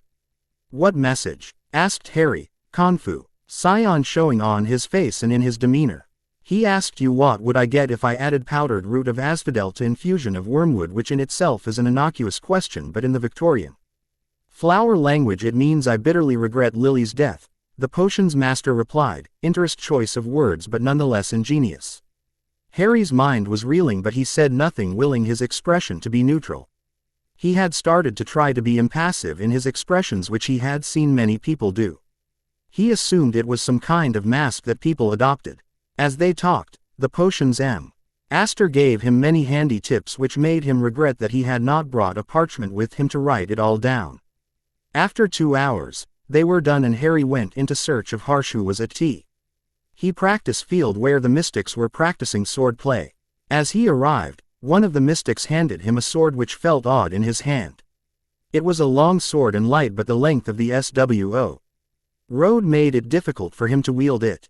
As he stood there clutching the sword in his hand, one mystic, he remembered he was named Anal, charged at him with a sword, forcing him to raise his sword has Tilly to parry the shot which was aimed at his neck. As he stopped the blow, the mystic kicked him in the chest, knocking him to the ground, and immediately started to bring the sword down on him, forcing him to roll away. Halt! Harsh's deep voice rang out, and Anal put the sword to his side and picked up Harry. Have you no experience in sword play, Harry? The mystic asked him. He shook his head, his heart still thudding in his rib cage. The mystic had him at his mercy and would have injured him if Harsh had not stopped him. How did you kill Salazar's monster? Harsh asked. I distinctly remember Albus telling me that you had used Godric's sword to slay it. As Harsh was talking, a murmur arose in the crowd which was gathered around, and some of the mystics even gave him a respectful nod. Harry swallowed the lump in his throat and replied, I had a lot of luck on my side. Dumbledore's phoenix had blinded the basilisk and I drove the sword through its mouth, killing it. Harry, none of your feats was pure luck. You have skill and power to perform those feats. You only needed a little help.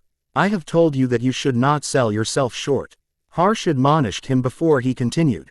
Anal is an expert in weaponry and he has the task to teach you to use sword, a bow, dagger and the rules of magical combat. Why would I need to learn sword play? Harry asked.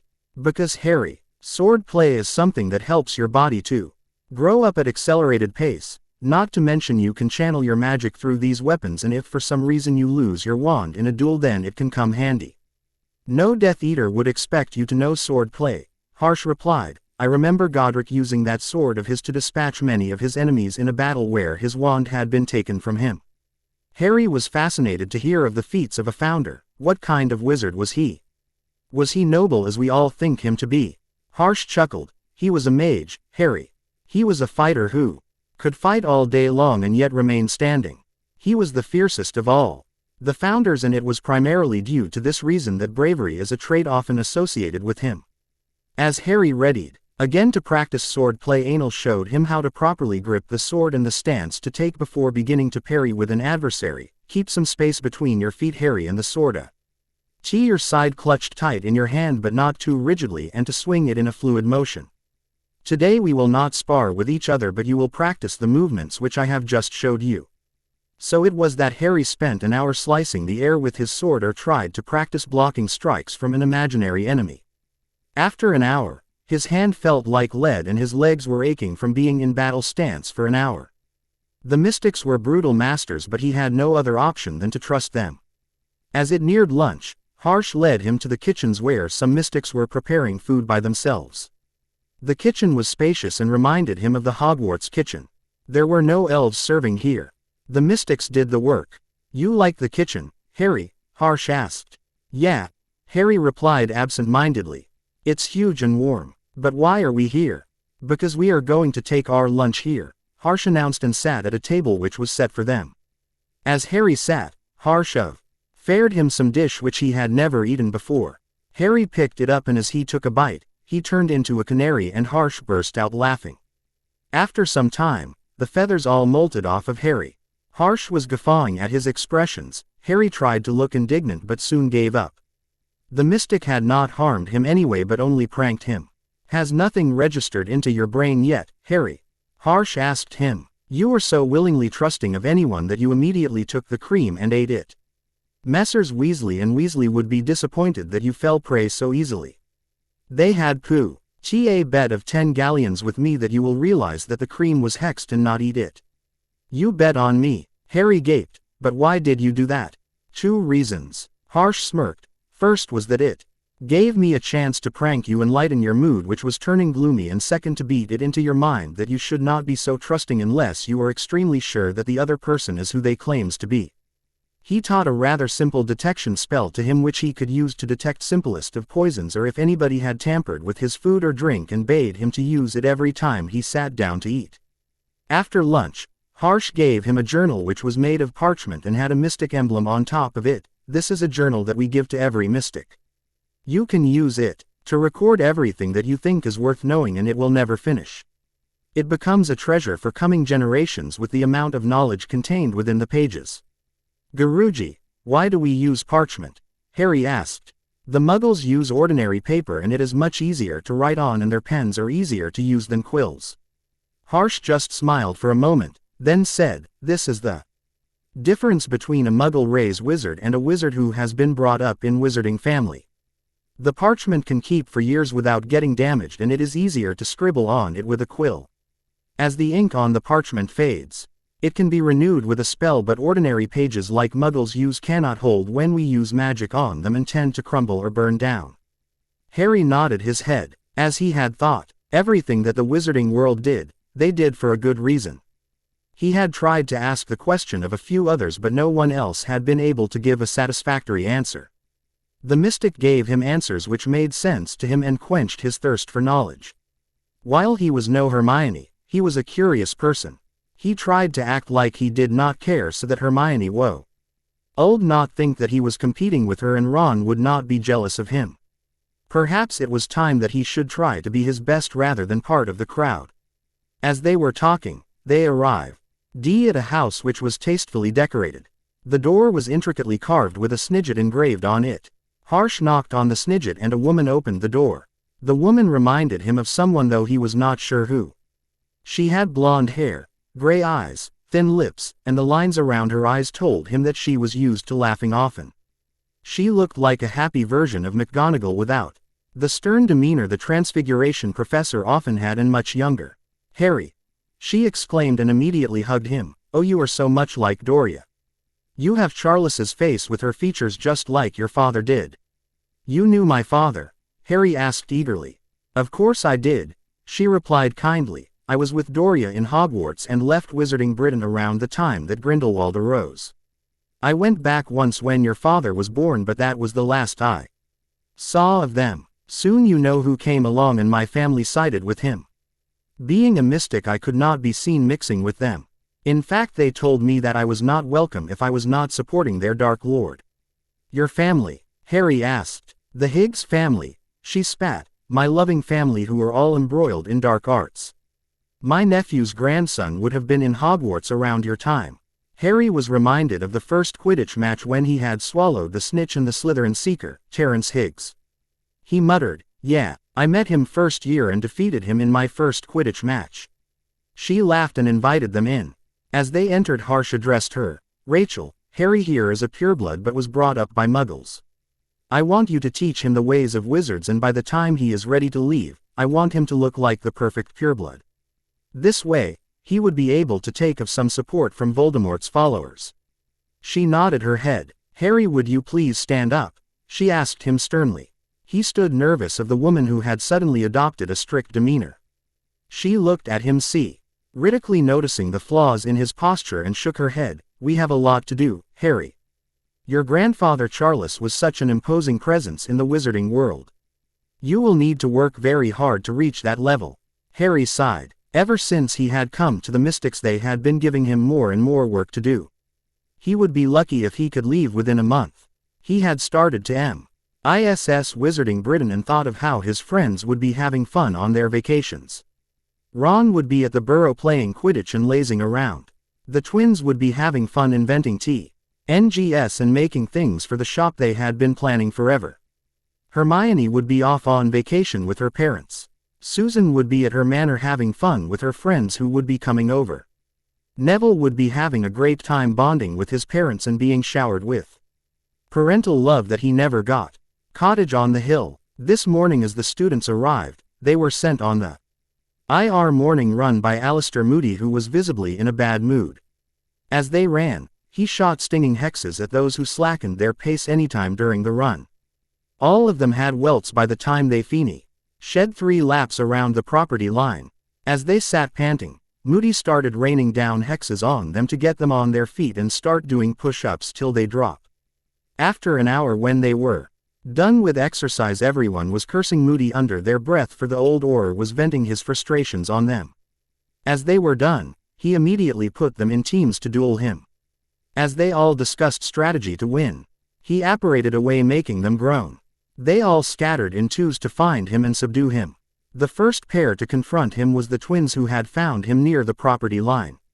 As they started firing hexes and curses at him, he immediately disillusioned himself and stunned one of them, while the other started casting hexes in all directions for a few seconds before he realized that perhaps the grizzled old Auror was gone. As he bent to revive his twin, he found himself dangling by one ankle and lost consciousness soon. The second pair were Ron and Hermione, who were behind the house on the property with their backs to each other, their wands out and spells ready to cast. While they looked, Moody suddenly appeared out of thin air before Hermione, shot a stunner at her which she took on her shield. He was gone again before she could react. Then he appeared beside Ron, who immediately shot a stunner at Moody which he barely dodged. In that moment Hermione started raining down on him, while Neville, Susan and Ginny ran towards them. Moody was shielding more than dodging, his wooden leg restricting his movements somewhat. He transfigured a stone into a dog and, animating it, set it on Ron.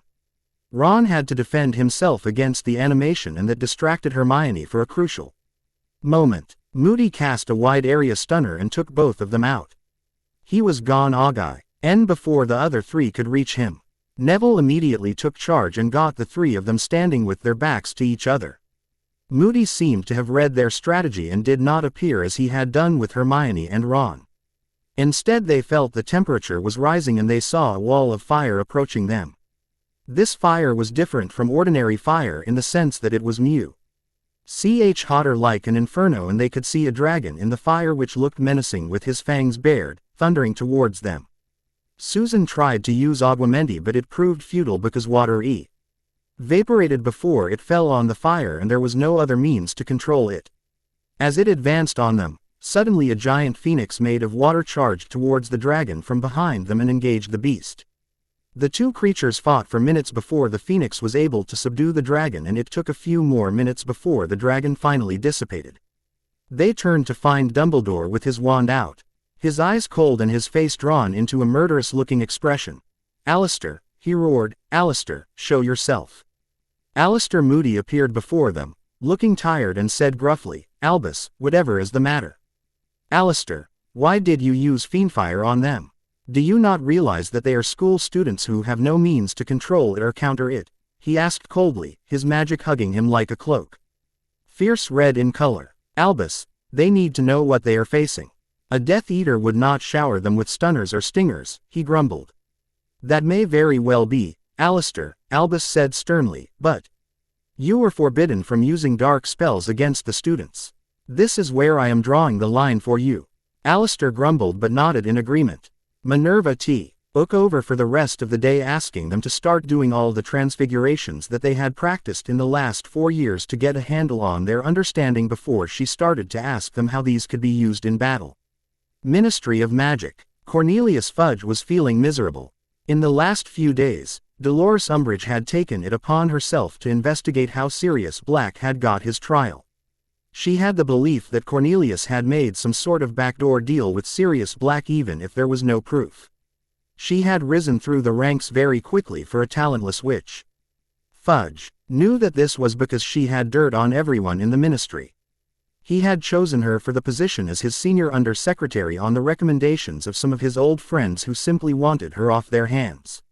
While she was efficient in getting work done, she was a cruel witch who had no hesitation in resorting to illegal means to harm anyone. She also had some dirt on Fudge, which as rather nasty, and that was the chief reason that Fudge could not get rid of her no matter how much he wanted to do so. When he had passed Educational Decree number 22 last week, he was sure that he could pawn Dolores off on Dumbledore as the new Hogwarts defense teacher and his spy.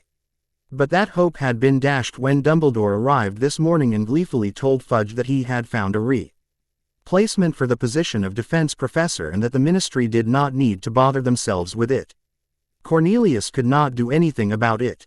The legislation was passed last week with a lot of arm twisting and favor calling from some old friends, but now Amelia Bones and through her Dumbledore was calling the shots. He was sure that Amelia was working alongside Dumbledore behind the scenes. The way things were going, he feared his days as the minister were numbered. Another concern of his was how the ministry was undergoing rapid changes. This morning all the department heads had issued directions to their departments. They were assessing the performance of all their subordinates, giving them promotions or demoting them as they deserved. While it looked all good, many Muggle-born and half-blood were now in powerful positions in the ministry while purebloods were shifted to menial positions. Another pattern that he noticed was that all those who were shifted to menial positions were those whose families had ties with you-know-who in the last war. Perhaps he was being paranoid, but he could feel that this was all Dumbledore's doing. "Minister," his secretary called, "Madam Bones is here to see you." He straightened in his chair before telling his secretary to let her enter. Amelia strode into his office looking like a thundercloud, lightning and all. "Cornelius, did you send Dementors to Muggle London?" Cornelius gaped in shock and stuttered, I didn't send Dementors. They are bound to Azkaban. Why would they go to Muggle London? Then explain to me how our Dementors found their way to Little Whinging, and that to the vicinity of Harry Potter's Muggle relatives," she roared at him. He cowered in his seat. "Trust me, Amelia, I had nothing to do with it." "Is Harry Potter safe?" he asked after a moment's silence, knowing that if something happened to the boy who lived, the public would flay him alive. "Harry Potter's relatives are out of the country somewhere, and it is presumed that Harry Potter is enjoying his summer vacation with them, but a dozen Muggles lost their souls before the Wizarding Patrol could drive away those abominations. The Department of Magical Accidents and Catastrophes had to perform a lot of obliviations," she said tersely. Finally he was able to calm himself down. "Amelia, would you please investigate this incident and submit a report to me when you find out who is responsible for this outrage?" She smirked. "I have already concluded the investigation, Cornelius, and I have a warrant for the arrest of Dolores Jane Umbridge for unauthorized use of Dementors. I just had to make sure that you had not authorized the attack before executing this warrant." Cornelius could not have looked happier than he did in that moment. When he happily signed the warrant authorizing use of Veritaserum on Umbridge. Adrashporum. As Harry was released from Rachel's care, he was accosted by Pawin, who asked him to accompany him to a room, which reminded Harry of a Hogwarts classroom. There were many other recruits there who were grown-up men and women, which made it uncomfortable for him, but he did not complain. As he took a seat, Pawin appeared in the teacher's position. He surveyed Harry for a moment before he started teaching them about runes. He asked Harry, "What are runes, Mr. Potter?" Harry stood. "They are magical symbols which are used in making wards." The mystic smirked. "Runes are much more than that, Mr. Potter. They are embodiment of the language of magic. They represent symbols which are used in place of enchantments, generally to make them everlasting or for other purposes such as making wards, etc." Harry nodded in agreement, listening with rapt attention. The mystic was explaining about languages to them. Here are 7 major languages in which runes are drawn. However, we employ another language to draw our runes. For the first month, we will deal with the 7 languages. He then went on to explain he languages to them for the rest of the lesson. As Harry was leaving, he asked him to find a copy of the runes introductory books in his trunk. Harry wondered just how many books had Sirius packed into his trunk. He found the book and read ahead for his lessons. The mystic was not going to ask him to submit essays, but reading ahead would be helpful to grasp the subject. Harry nodded and went on to find Harsh when he was cornered by Achala, who was one of the 2 female instructors assigned to him. She took him to another class where he was the sole student. "Mr. Potter," she began, "are you interested in charms?" "Harry, please," he said. "Mr. Potter sounds so formal and makes me think that I am about to get detention." "I like charms." "Harry, it is then," she replied, "which is the most powerful charm that you can perform?"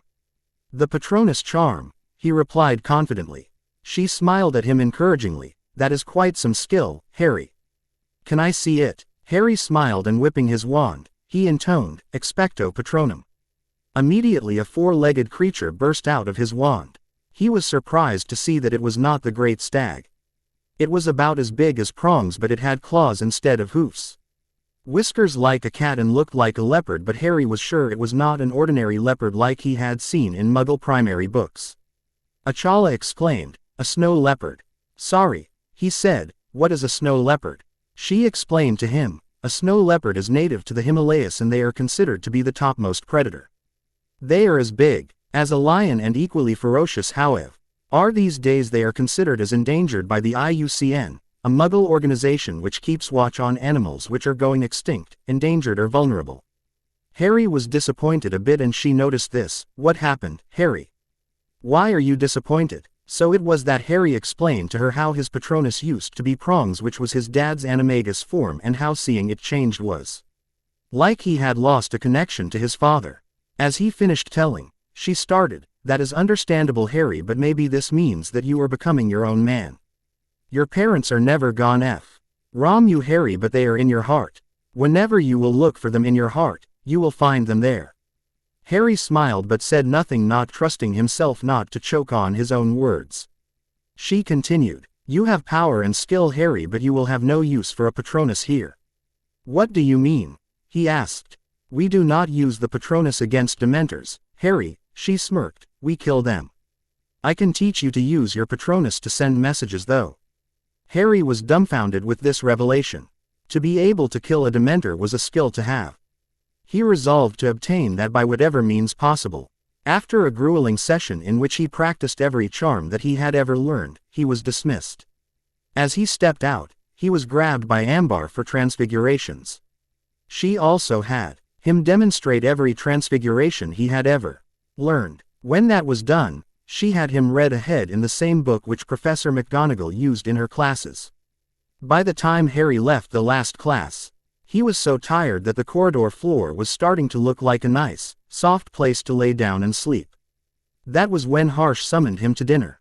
Eating was not Harry's first priority. He could hear his bed calling him. When his food was served, he neglected to use the detection spells which Harsh had taught him at lunch. With the first morsel that he ate, his hands became lead like a ND. His body became so heavy that he could not move it. As he sat fuming at the mystic, Harsh was rolling on the floor, clutching his stomach, laughing. After a few moments he picked himself up and administered an antidote to Harry. "You forgot a lesson I gave you just this noon. The twins are going to be so cross with you. The Galleons are weighing against them." Harry said nothing but did the detect Cheon spell and found that only one of the items was hexed. Asking for it to be replaced, he ate in silence before Harsh dismissed him for the night with instructions to complete the work that he was given during the day. By the time Harry made his way to his room, it was all he could do to fall on the bed, face first, and pass out. Bones Manor. Susan arrived home tired and frightened from the ordeal of the day. Mad Eye must have been out of his head to show Fiendfire to them. Last year when she heard that he had shown the 3 Unforgivables to the Slytherins and Gryffindors, she had thought that he had lost his mind, but that turned out to be an impostor. She knew Mad Eye had no hesitation in using any of the Unforgivables, but he drew the line at showing them to others who were not Aurors. Fiendfire was a different matter altogether. She had been scared when the roaring wall of fire came towards them. "Susie," Are you all right? Amelia asked her as she saw the faraway look in her niece's eyes. Yes, Auntie, she replied. I brought your heir ring from the vault, Amelia said. I want you to wear it. Susan remembered that last night, Amelia wanted her to take the ring. They were no she able to find the ring anywhere in the manor. Amelia figured that they had returned the ring to the Bones vault when Edgar had taken on the mantle of Lord of House Bones. She had promised that she would bring the ring from the vaults when she returned from the ministry. Amelia fished out the ring from inside of her robes. It was laid on a bed of soft silk in an ornately decorated wooden box. The ring was a platinum band topped by an opal with a common Welsh green etched on it. Susan was apprehensive about being the heiress, but she knew that she would have to take the seat. She picked up the ring and thought about everything that was going on in the world.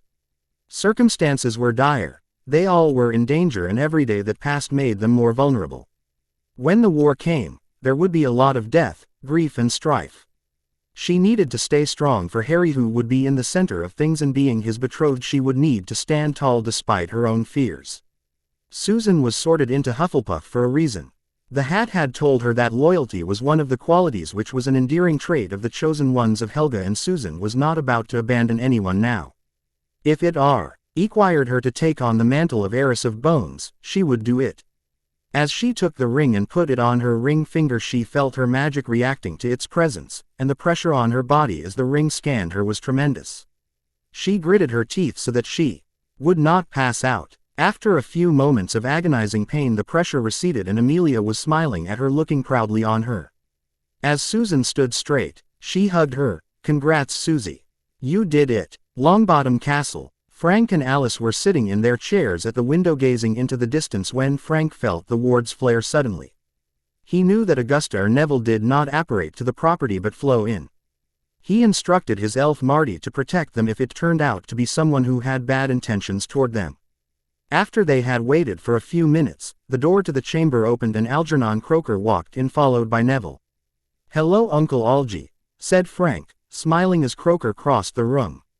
At a run to embrace his nephew in a heartfelt embrace. Oh Frankie, we missed you so much, the unspeakable murmured. Good to see you too, Algernon, said Alice, grinning at the unspeakable. Can you tell me why my son looks so morose and why he did not flow in as usual? Croaker, who had controlled his emotions by now, grinned. That would be because I am teaching him to apparate. This was the first time that I took him by side along apparition with me. He is feeling nauseous from the first time effects. And exactly why are you teaching him that? She narrowed her eyes. My son still has time to learn it. Croaker cringed at her demeanor but held his ground. There is a war coming, Alice, and we need to teach him everything to ensure his survival. In the last war, we had warriors on our side, but this time around, there are not many followers.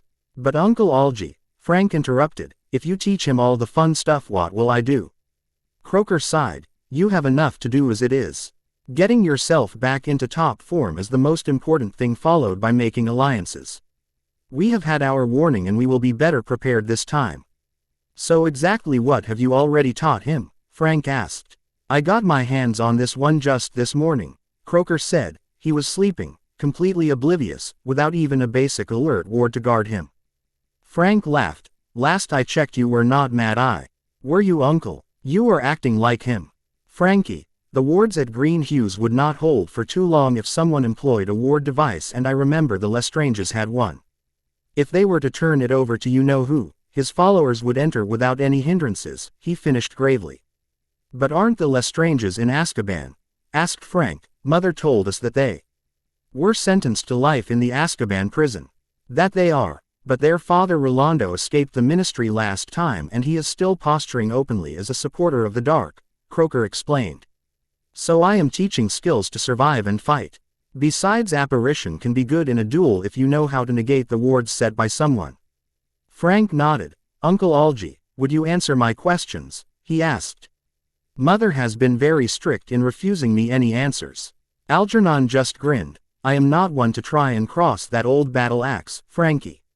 I do not want her to come after me. India. Harry again woke up to a cold shower. Courtesy of Vari. Coughing and spluttering, He sat up and was met with a glaring mystic who had his wand leveled at him with water dripping from its tip. "Wake up, Potter. We have not got all day. Meet me outside within 10 minutes. He barked and Harry flew into action. He was not sure why, but the mystic reminded him of Moody in a bad mood. As he exited his room, he was mindful of raising a shield as he remembered the incident from yesterday and did not want to be on the wrong end of his wand again. After 10 minutes, he was running around the lake, this Ime being encouraged to be faster with all the stinging hexes that the mystic was firing at him. As he was done running, he dropped on all fours and started doing push-ups until he fell from exhaustion. As he proceeded to the training range, his muscles aching from the exertion of the last 2 days, weary from not getting enough sleep, he was walking zombie-like when the hair on the back of his head stood up. He ducked, hoping to avoid the curse he knew was coming. Too late. He realized his mistake too late as a stunner knocked him out. He was enervated after a few minutes with the mystic grinning at him. "I knew the trick you would do, Potter. I have heard how sensitive you are to magic and the default reaction you have in those situations. You will have to do better, Potter." Harry snapped. "I would do better if I were allowed to get enough rest." The mystic smirked at him. "I told you yesterday and I am warning you for the final time today, Potter. I will not keep up with your whining. You may be a hero to the Wizarding Britain, but here you are just another wizard to like us and you will live by our rules." Harry said nothing, knowing another spat with the mystic may lead him into some trouble, but he decided to raise the issue with Harsh later. As they reached the training range, the mystic conjured 2 dummies. "They will be firing low-powered bone breakers at you, Potter. You will not use any shield but dodge those curses. It will continue until an hour has passed or you are unable to continue." Harry grimaced but had no chance to protest before the dummies started raining down on him and he was forced to dodge. It was as if the dummies could read his mind, and while he would dodge one, the other would fire in the direction he was going. This kept him thinking and running around continuously while trying to evade the curses. After about 15 minutes, when his aching muscles finally had enough, he stumbled for a moment and a bone breaker hit him in the leg. Then he fell down clutching the leg. The mystic, who had been standing at the side, stopped the dummies. He started working his wand and casting healing spells at Harry, which he recognized from spending years under Madame Pomfrey's care. The only strange thing was that the mystic was using a language which Harry did not know but recognized as Hindi, or rather some ancient form of it.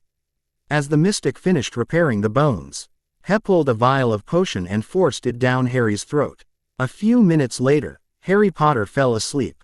Reviews. Chapter 16. Hank, you Anarian and obsessed with HP fanfic for your encouraging words. Hypergem, I loved your review. This was extremely detailed. You made some good observations. Vari will have the tables turned on him soon. Don't worry, I want you all to give Sug Styans as to a name for Harry the Snow Leopard Potter. I would choose the one best suited to him. In this chapter I am dropping little hints for a character we love. I would like to see if anyone can make an intelligent guess. I hope you all like this chapter and do not roast me over something that you do not like in it. Let's move onwards. India. Harry woke up in his bed, his body stiff and Harsh sitting at his bedside, looking amused for some reason. Harry tried to remember what had happened and winced, remembering the bone breaker that had broken his leg. Harsh grinned at him. "It is good to see you up again, Harry." "How long was I out?" he asked. "Only 2 hours. Harsh replied. "I thought you would use this as excuse to have the whole day off." Harry smiled sheepishly. "Believe me, if I had thought I could get away with it, I would still be sleeping." He remembered he had some complaints to make. "Guruji, why do I have to wake up before dawn?" Harsh laughed. "It did not take you long to make that complaint, I suppose it is understandable because you do not exert your body so much ordinarily." Harry smiled shyly but said nothing. "Harry, you are being trained in things Hat will take years for others to learn, and most of them would never get to learn as much as you do. As it is, we have little time on our hands, therefore we have to make the most of it. Besides, I have to train you like you are a Muggle born for all purposes." "But what does being raised by Muggles have to do with this?" he whined. "You realize that you are important to the wizarding world, Harry?" he asked. "You are expected to act in a certain way that would befit your station. Also, There is a megalomaniac Dark Lord after you braying for your blood. To win a war you need to have to be better than that to cut off his support base. Besides, your social standing is such that you have to learn these things in order to not let anyone make fun of you or your family's reputation. If you were raised by your parents, you would have learned these things ever since you could walk. But still, why does Vari wake me up before the crack of dawn, making me run and do all the exercises?" he said. "I have not had proper sleep for the last few days. That is to stop you from having any nightmares," he said simply. "If you are too tired to even stand on your legs, you can't get lost in the real of Morpheus where he would make you have nightmares constantly. That always happens to those who are sensitive to blood and gore or have been through too much trauma. I have seen my mystics being rubbled with such problems till they learn to obtain tranquility." "Tranquility?" he asked. "What does that mean? Have you seen any of us in meditation?" Harsh asked. Harry nodded. "I did. When you treated Neville's mum and dad. You were sitting in such a position." "Right," Harsh replied. "In that position, we often can detach our conscious from our body. When you are able to do it, you will be able to have complete control over your mind. This is a useful skill to have, but it takes time. Therefore, I asked your instructors to make you as tired as they can. This has the added benefit at the additional exercise help your body to get stronger, and your magical core gets stronger the more you put stress on it. However, I will ask Shilpagya to teach you the tricks to relax your body even with little sleep as possible." Harry nodded, but he was feeling frustrated. This was not something he had thought he would be doing. He had thought that the mystics would teach him something which would take care of Voldemort once and for all without being subjected to such discomforts. Harsh sensed his discomfort and smiled serenely. "Harry, while we know of arcane magics, we cannot teach it all to you at once. You have to learn it slowly, taking in account everything that we have to teach to you. Whatever we are teaching you will be useful to you when it is time for your final confrontation. Please be patient with everything." Harry nodded his head, albeit reluctantly. The mystic always seemed to know what was going on. "Now I believe that Prathyman is waiting for you," Harsh replied. "He has been very enthusiastic to teach a student again." Harry groaned. He had read the book the Potions Master had given him. Although he now understood many things which he didn't know before, he still had not come to love the subject. But he supposed there was no harm in learning a thing or two. When he arrived at the dungeons, the Potions Master gave him a recipe for a simple pepper-up potion. But there was something different from the instructions that he remembered. As he looked, he found that the Potions Master had changed one or two of the components. He looked to the Potions Master, with a puzzled expression on his face. The Potions Master smirked. "I take it you are wondering about the changed ingredients. While you prepare the ingredients, tell me the properties of each and how they are expected to react with each other, and which of them can be replaced with another ingredient to give me a better result." As he left Harry to work on his own, Harry delved into his work and found it easy to work when Snape was not breathing down his neck or sneering at him that he was like his father. He was nothing like his father. For the sake of Merlin, his father had been an animagus and he was nowhere close. As he progressed with his potion, Prathyman kept asking him questions and he answered. Whenever he failed to do so, Prathyman did not berate him but patiently explained. He found that he was coming to like the subject. Maybe when he returned to Hogwarts this year, he would be able to astonish Snape. When the potion was done, the Potion Master happily clapped his hands. "Well done, Harry. You have the talent to be a prodigious potioneer. By the time I am done with you, I hope you will be able to alter ingredients in potions by your own and still obtain the same results. Not that I am surprised, considering that potion is a part of your family magic." "Family magic?" Harry asked, astonished. "My dear boy, do not tell me that you do not know that your family had some extraordinary potioneers. Your grandfather had invented the Sleekeazy's potion, which is easily the most selling potion for hairs. It is heavily used by witches and wizards alike for getting shiny hairs," the mystic told him. "And one of your ancestors had invented the Skele-Gro, which still brings in hefty royalty to your house since the patent over it has never been sold. There have been few more dangerous potions which they invented." Quote, Harry was surprised to say the least, "But I thought my family was all warriors. That my family magic was related to battle magic." Prathyman chortled. The Peverells were mages. Harry and they had battle magic as family magic, which became a part of Potter family magic, but Potters were more than warriors. They have been potioneers, aurors, and one or two of them have been minister of magic in their day. Can you tell me more about my family magic? Harry asked eagerly. The mystic shook his head. I do not know all about it, Harry. I know about the Podio thing because your ancestors have portraits in the halls of the Potions Guild of the ICW, which is the highest authority for potioneers in the world. Guruji informed us to teach you these subjects. It would help you when you delve into your family grimoires. I sincerely hope that one day you will invent a potion of your own.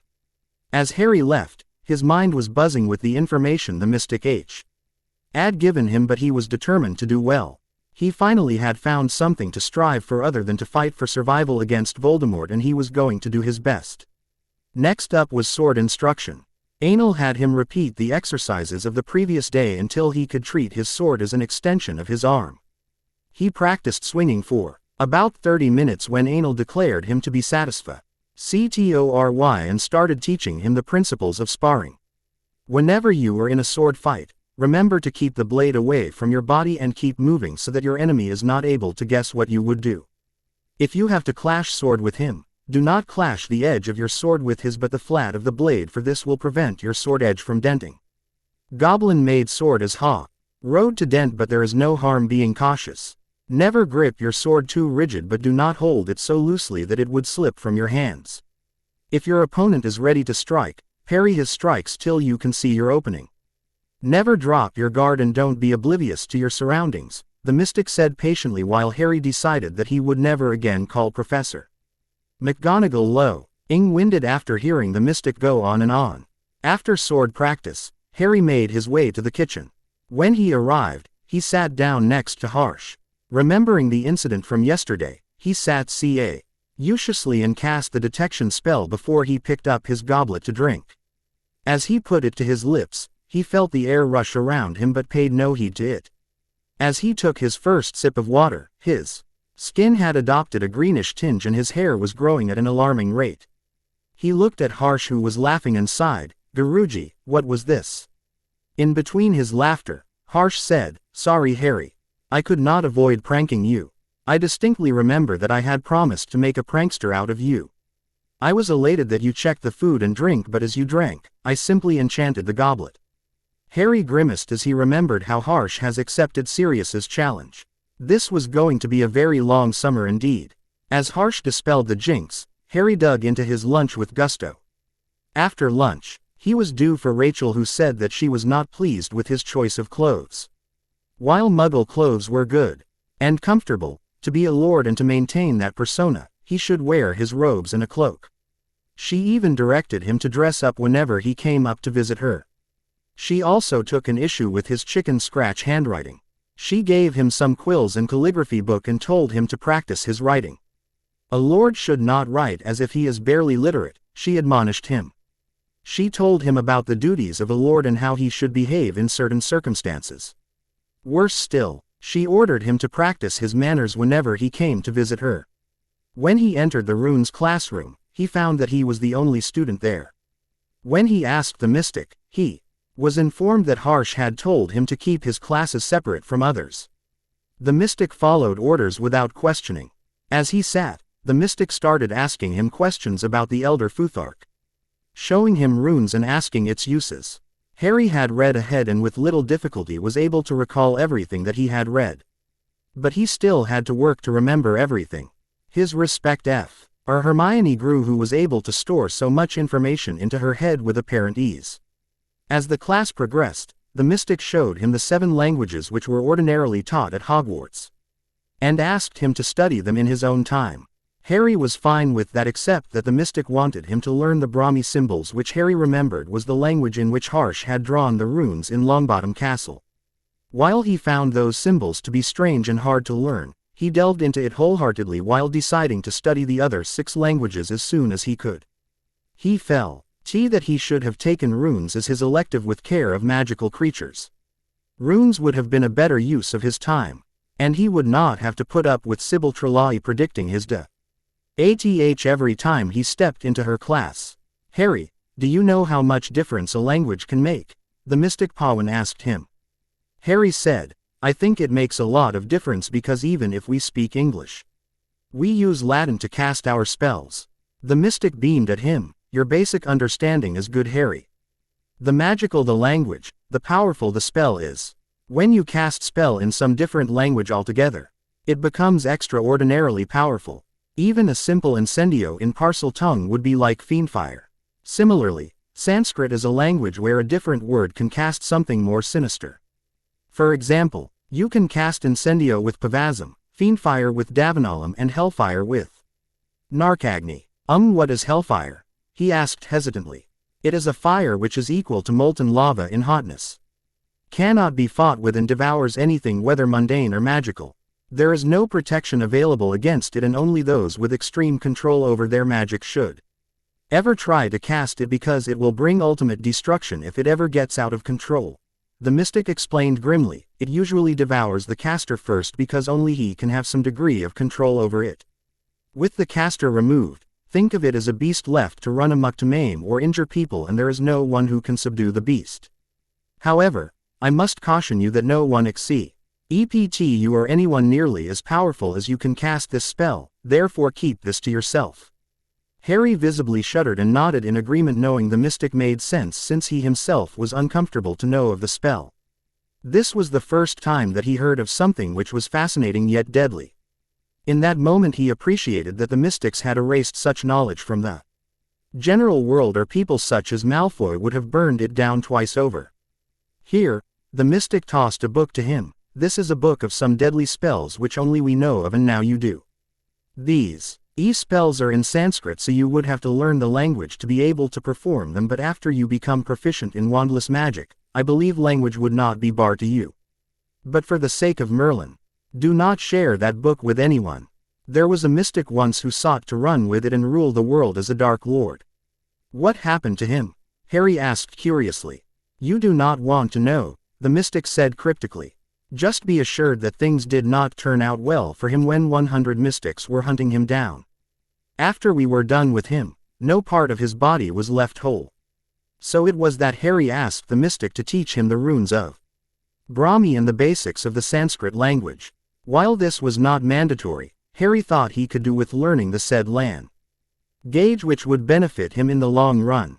When he was dismissed from the runes class, he went into the transfiguration class. He found Ambar in a jovial mood which immediately put him on his guard. In all his experience, a jovial teacher usually meant trouble for him. She taught him vanishing objects, which was hard at first, but with a little appreciation from her and some concentration, he was able to do it on his 5th try. A little of the chair remained which he was supposed to be vanishing. Pronouncing herself satisfied, she asked him to practice it on his own. She started to teach him conjuration, which was hard for him. Even after 30 minutes, he was not able to finish it, and she ordered him to practice it when he had time so that he could perform it when he next saw her. As he was leaving, she gave him a potion and told him to drink it just before he went to bed for the night. She said that this potion will help him quite a bit in the coming war. She told him with a wink that it would be fun too. As part of the class, Ambar set him the task of learning some charms, obscure charms which he was sure that Professor Flitwick did not teach as part of the education curriculum at Hogwarts. She made him practice the flame freezing charm, the weather charm which could be used to alter weather over a fixed area, and as they were done, she promised to teach him the Fidelius charm in the next class. When Harry returned to his room, a mystic informed him that Harsh had bid him to stay in his room for the rest of the day and take enough rest to soothe his frayed nerves and overcome his exhaustion. After a quick dinner which was served in his quarters, he drank the vial of potion and went to sleep. Longbottom Castle, Neville was regretting that he had agreed to this insane plan of Croker's. The unspeakable had him apparate to different parts of the country to give him the feeling of it, and it left him dizzy. When Croker asked Neville to do it on his own, he had been unable to do it. Frank, who had been watching Neville struggle with apparition from his window, beckoned him over. Son, there is nothing special about apparition, he said, all there is to it is the need to be someplace. When you are apparating, visualize the place that you want to be clearly in your mind. Keeping in mind the image you have so created, will your magic out of you to move you to that place. Keep doing it until your magic responds to the situation. Neville did as his father had suggested. After a few more attempts, he succeeded at apparating his arm about a foot away from the rest of his body. Laughing, Croaker reattached the arm to his torso. Croaker told Neville that he thought that would be quite enough apparition practice for today. They went on to dueling practice. As soon as they took their stances, Croaker started pelting Neville with a variety of hexes. Neville responded by shielding. They both kept it up for the first 15 minutes. Then Croaker told his nephew to try and hit him. Neville started firing back with every hex and curse he knew while Croaker either dodged or shielded and a few times sent Neville's own spells sizzling back at him. This last maneuver nearly catching Neville by surprise. He narrowly managed to dodge them. They kept this up for another 15 minutes. Finally, Croaker called a halt to their dueling practice. He told Neville to ice his shielding with the practice dummies he provided. Croaker's practice dummies were not just roughly man-shaped blocks of wood. They were animated and fired off spells at a fairly impressive rate. Neville had to dodge or shield just as he would against a live opponent. Later, he was making his way back to Frank and Alice, battered and bruised, when he saw a regal-looking owl winging its way toward him. When the owl landed on his outstretched left arm, Neville found that it was carrying a scented parchment. While he was mystified as to why anyone would send a letter on scented parchment, Alice giggled and Frank smiled knowingly. The contents of the letter were nothing more than a friendly letter from Hannah Abbott asking about his holidays, what he was up to and other related things. While he saw nothing overt in the letter, his parents' reaction said otherwise. Neville tried to understand what he was missing. He would have to ask Susan what her best friend was up to. The Burrow. Ronald Weasley was having the most tiring summer of his life. He was studying without Hermione being there to pester him or to help him for that matter. So far, he had learnt a little of potions, practiced most of his transfiguration work, was about to finish his charms and had been learning some spells from Bill which he knew not everyone would know. Bill was also teaching him runes and he was sure that he would be able to learn enough to obtain an owl at the end of 5th year. It was likely that he would have to ask Hermione for help, but didn't he always end up doing that? Bill had laid into him that he needed to take his studies seriously and not look for easy grades, which made him change his mind, and he was now trying for runes. When he was not studying, he worried about Harry. Harry had not written him a word and he did not know where his best mate was. He only hoped that Harry Potter was safe wherever he was. He had abandoned Harry once. He would not do so again. Bones Manor. Susan Bones was in agony from all the hexes she had to endure at the hands of Amelia. Her auntie was being worse to her than the most brutal drill sergeant, and had been subjecting her to brutal exercises, which she was sure was part of the standard Auror training. She had yet to touch the Bones family grimoire. Andy had made it clear that the family magic would have to wait until after Amelia was sure that Susan was ready. When she was not training with her aunt, she was camping in her family library from the time that she had taken airship and was learning a lot more than was usually taught at Hogwarts. Hogwarts did not teach them the more lethal spells, and the books in her library were full of defensive magic.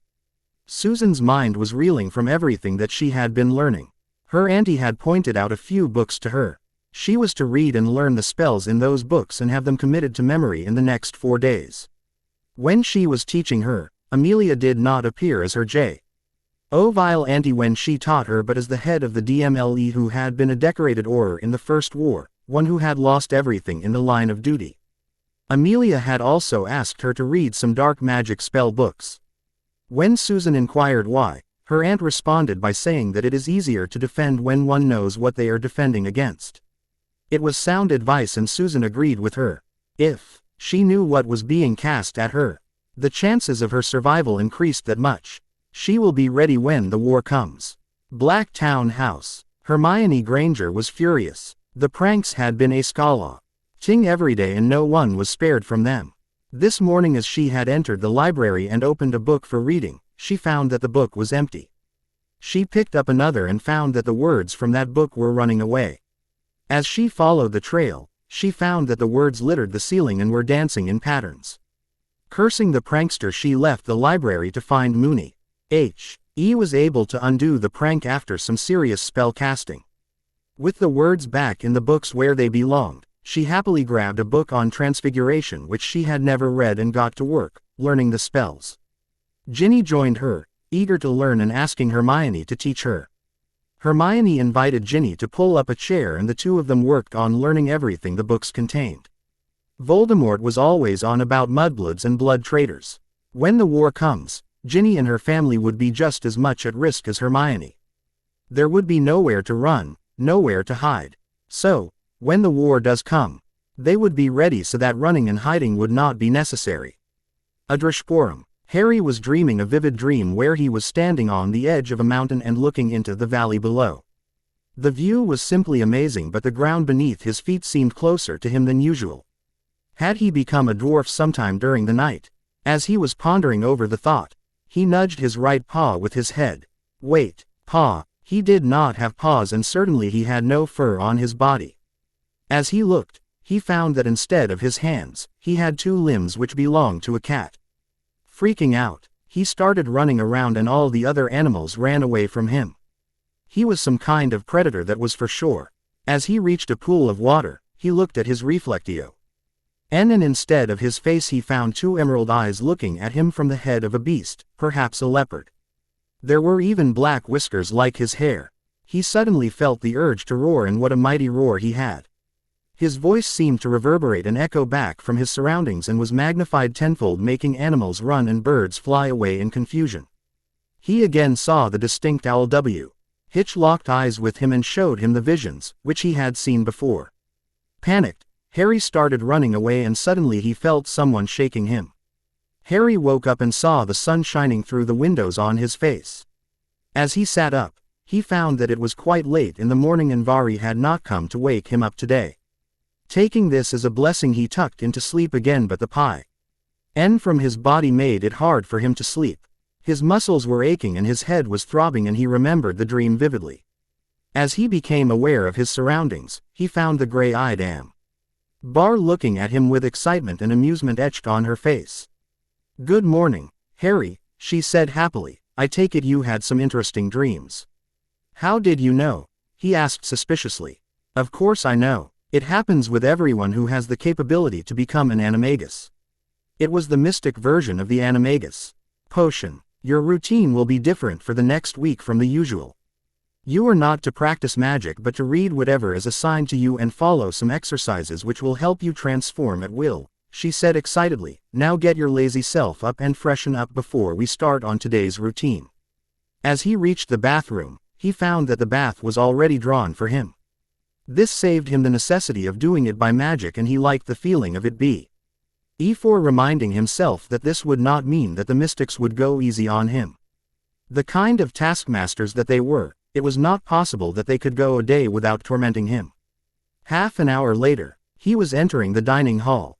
He found Harsh already sitting at the table with a stack of books at his side. He cringed inwardly thinking of all the reading that he would be made to do. "Harry," the mystic said enthusiastically, "a snow leopard. That is quite an achievement. Such unusual forms are very rare." Harry smiled in reply. Harsh tossed a book to him which was about the snow leopard.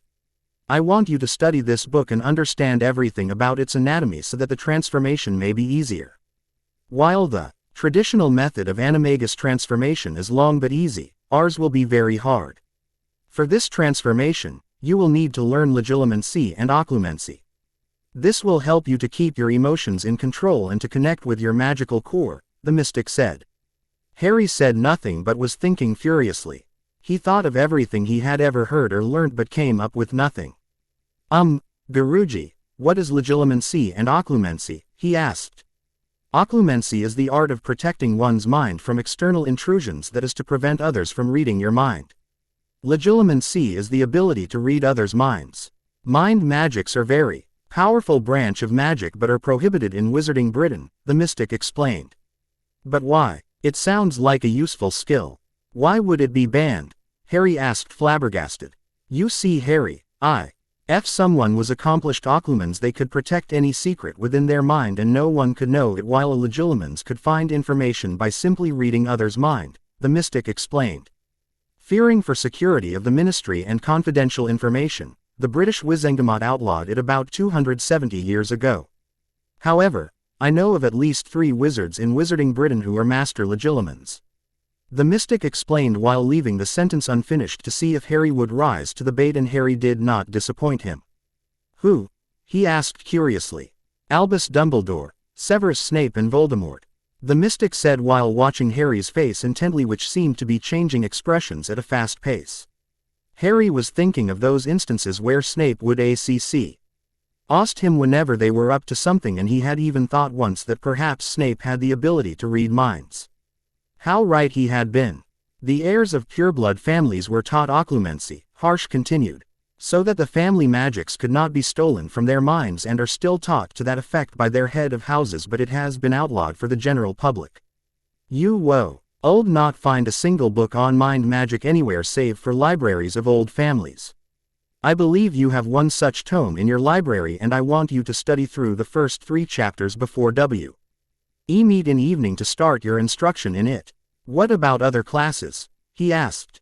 You will continue attending runes as usual because Pawin does not require you to use magic yet. However, practical classes for transfiguration, charms and defense will be suspended for a week. You will still continue your physical exercises and your sword play and attend Rachel's instructions in evenings and do all she asks of you. The mystic said in a voice which brooked no argument. Guruji, when I was coming to find Adrishpuram from the plains, I met a peculiar owl which showed me some rather disconcerting visions. I experienced a repeat of that encounter during my dream last night. Harry recounted the experiences with the owl to the mystic, who looked deep in thought. That was a Pravira Karna owl, Harry, and I believe it showed you glimpses of future. The mystic said, perhaps it is time for you to visit Vera Mahir, who is rather anxious to meet you. Vera Mahir? Harry asked. You mean your seer? Yes. Harsh raised his eyes. Is there a problem? Harry shook his head, but he was apprehensive. He was wary of divination after putting up with 2 years of Trelawney predicting his death every time she saw him, and he had been freaked out when she went into one of her trances and gave the prophecy about the Dark Lord's servant returning to him, which could have been serious but turned out to be Wormtail. He apprehended that since she was half seer as Harsh had told him and was mad, Vera Mahir, who was a seer, would be more so.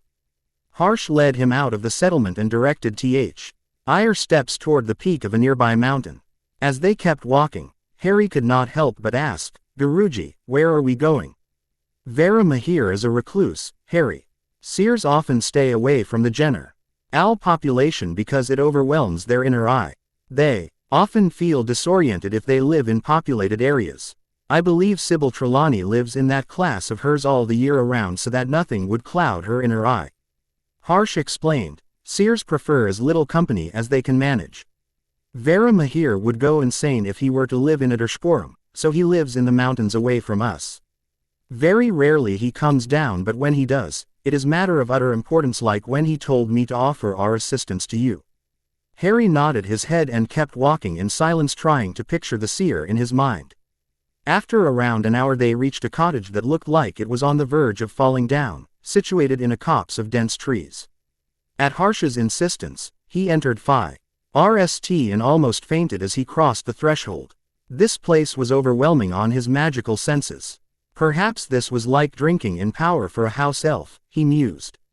The seer was seated on a blanket spread on the ground, his legs crossed and wearing just a piece of cloth around his lower body, as he had seen many of the mystics do. He was impossibly ancient, with wrinkles crisscrossing his face, to such a degree that it was hard to make out his individual features. His honey brown eyes were twinkling with such intensity that he would have made Dumbledore jealous, and he had a dense beard white as the snow but not as long as Dumbledore's. Harry Potter, the seer said in a firm voice which surprised him, we meet at last. I had seen a long time ago that you would come to see me. Ari was not sure what to say until Harsh prostrated himself before the seer, touching his feet in reverence, and the seer touched his head fondly and muttered, Ayushman Bhav, may you live long. Not knowing the protocol, Harry followed suit, and when the seer touched his head, he felt like a warm surge of magic had passed through him. This was not uncomfortable in any way, but it was a curious sensation. He shelved the question to ask later. The seer directed them to sit on the mats kept around him on the floor, and Harry sat like the mystics did. Harsh turned to the seer. Guruji, Harry here Had a peculiar dream today and he already had a brush in with a Pravirakarn owl. The owl showed him some visions which have him worried and he wanted to ask their meaning. The seer smiled serenely. That is understandable. Our thirst to know our future and to do things that would benefit us is human nature. What do you remember, Mr. Potter? Harry kept silent for a minute, recalling all the details. Of the flash he had where he was flying on his hippogriff to battle, the Quidditch pitch on fire, him holding a girl in his arms and crying, him hugging Susan, he and Susan standing in a clearing with their wrists joined by tendrils of magic, him holding 2 wands in his hands, Harry standing over the dead body of Voldemort, Harry hugging Sirius who looked beaten with cuts and gashes on his arms but smiling. Neville smiling and embracing him like a brother. The seer sat in contemplation for a minute. The owl showed you the future, Mr. Potter. The flashes were of some incidents that would come to pass in your life in near future or maybe distant future. The people that you saw in those flashes will be instrumental to your life soon. But what do they mean? Harry asked eagerly. I cannot tell you that, Mr. Potter. The seer smiled ruefully. These events are the future and anything you do cannot change them. The future has myriad of ways of coming to pass. But, Harry tried to protest when Harsh nudged him to keep quiet. I can understand your desperation, Mr. Potter, but despite doing everything we cannot change the future, can we? The seer asked him. When Sybil Trelawney gave you the prophecy, did she not prophesy that Voldemort's servant would escape that night, and he did despite your best efforts? How do you know about that? Harry asked, surprised. The seer chuckled. Mr. Potter, I have been keeping a watch over your life ever since Voldemort marked you as his equal. I had to because I knew of the prophecy about you and him. Harry sat quietly while he digested the information being given to him.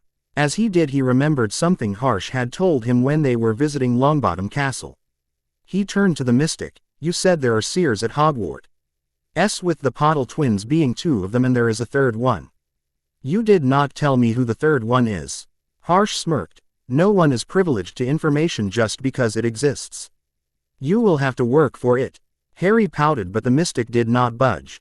As they took their leave and were some distance away, he asked the question he had shelved for later. Guruji, when he touched me with his hand, I felt a warm rush of magic in me. What was that? Harsh smiled. When he touched you, he showered his blessing on you, which are positive energies, so your magic reacted in the same way, giving you a warm rush.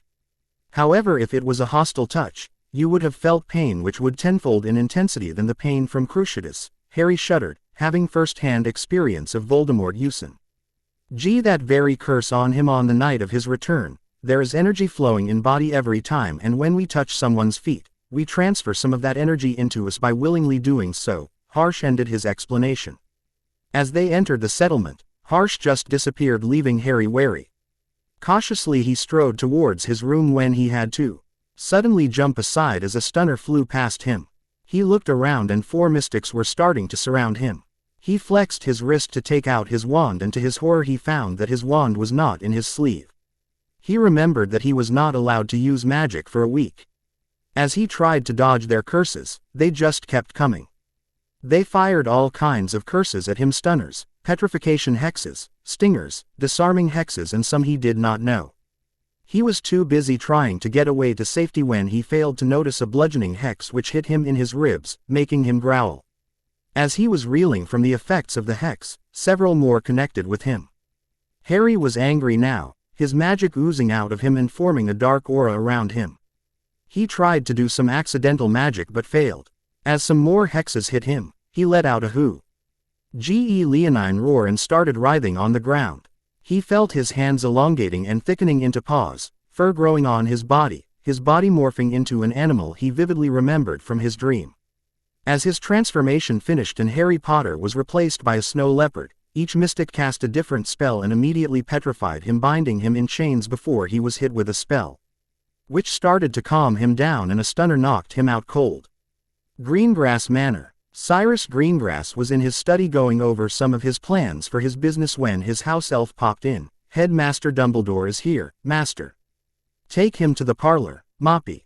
Tell him I will be along shortly, he said, and collecting Roxanne and Daphne he went to the parlor where Dumbledore was sitting with a somber expression on his face. As Cyrus entered, Dumbledore stood and shook hands with him. Lord Greengrass. Next he pretended to kiss Roxane's knuckles and gave a respectful nod to Daphne. Chief Warlock, how may the ancient and most noble house of Greengrass serve you? He asked in his formal manner. I am not here as Chief Warlock today, Lord Greengrass, Dumbledore said, but as the leader of the Order of the Phoenix. And how can we help the Order, Headmaster? Asked Roxane. This year things will be tough at Hogwarts with Voldemort. Everyone save him shuddered back in th.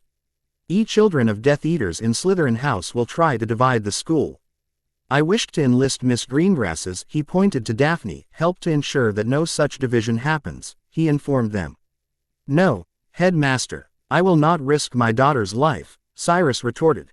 We are supporting you in the war, but I am not involving my children in the war. Roxane put a hand on his shoulder, calming him down. I do not want you to do that, Lord Greengrass. I just want her to spread the word to like-minded housemates that the light side will protect those who are willing to come to this side, Dumbledore explained. Daphne was thinking about everything that was being said. It was true that bigotry ran rampant in the house and it could do with a change of leadership, but no one would listen to her. Perhaps, if Harry Potter was willing to endorse her words, they may find some support. This was a plan that would require a lot of time and planning. Cyrus, who had been thinking, turned to Dumbledore. I believe that is possible, but I will not speak for her. Adrishporum. The snow leopard came back to consciousness and saw that Ambar was looking at him excitedly, examining all his features and making notes on a pad she carried. Harry. Harsh addressed him, I want you to remain calm and I will change you back. Harry was still petrified and could do nothing but roll his eyes. After a minute, the snow leopard had morphed back into Harry Potter, who immediately went ballistic on Harsh. Why did they attack me when they knew that I am not allowed to use magic? Relax, Harry. Harsh chided him. They were only trying to force your animagus out. The next week is going to teach you to control your animagus and to make you able to turn at will. We had to see if the animagus is active or dormant in you. While you still have not become a full animagus, we have shown you what it will be like. You will have to force your magic to help you to transform again. By no means have you become a full-fledged animagus yet, but you will become one eventually. Huh, Harry said, confusion written on his face. I mean, we had to see if your accidental magic would force out your animagus form to defend you, as you are not allowed to carry a wand. Harsh explained, since we found that it is active, we will teach your exercises so that you can get used to it and can learn to will your magic to help you transform. However, with all the help that we can give and despite all the exercises that we can teach you, you will need better part of a year before you can transform at will.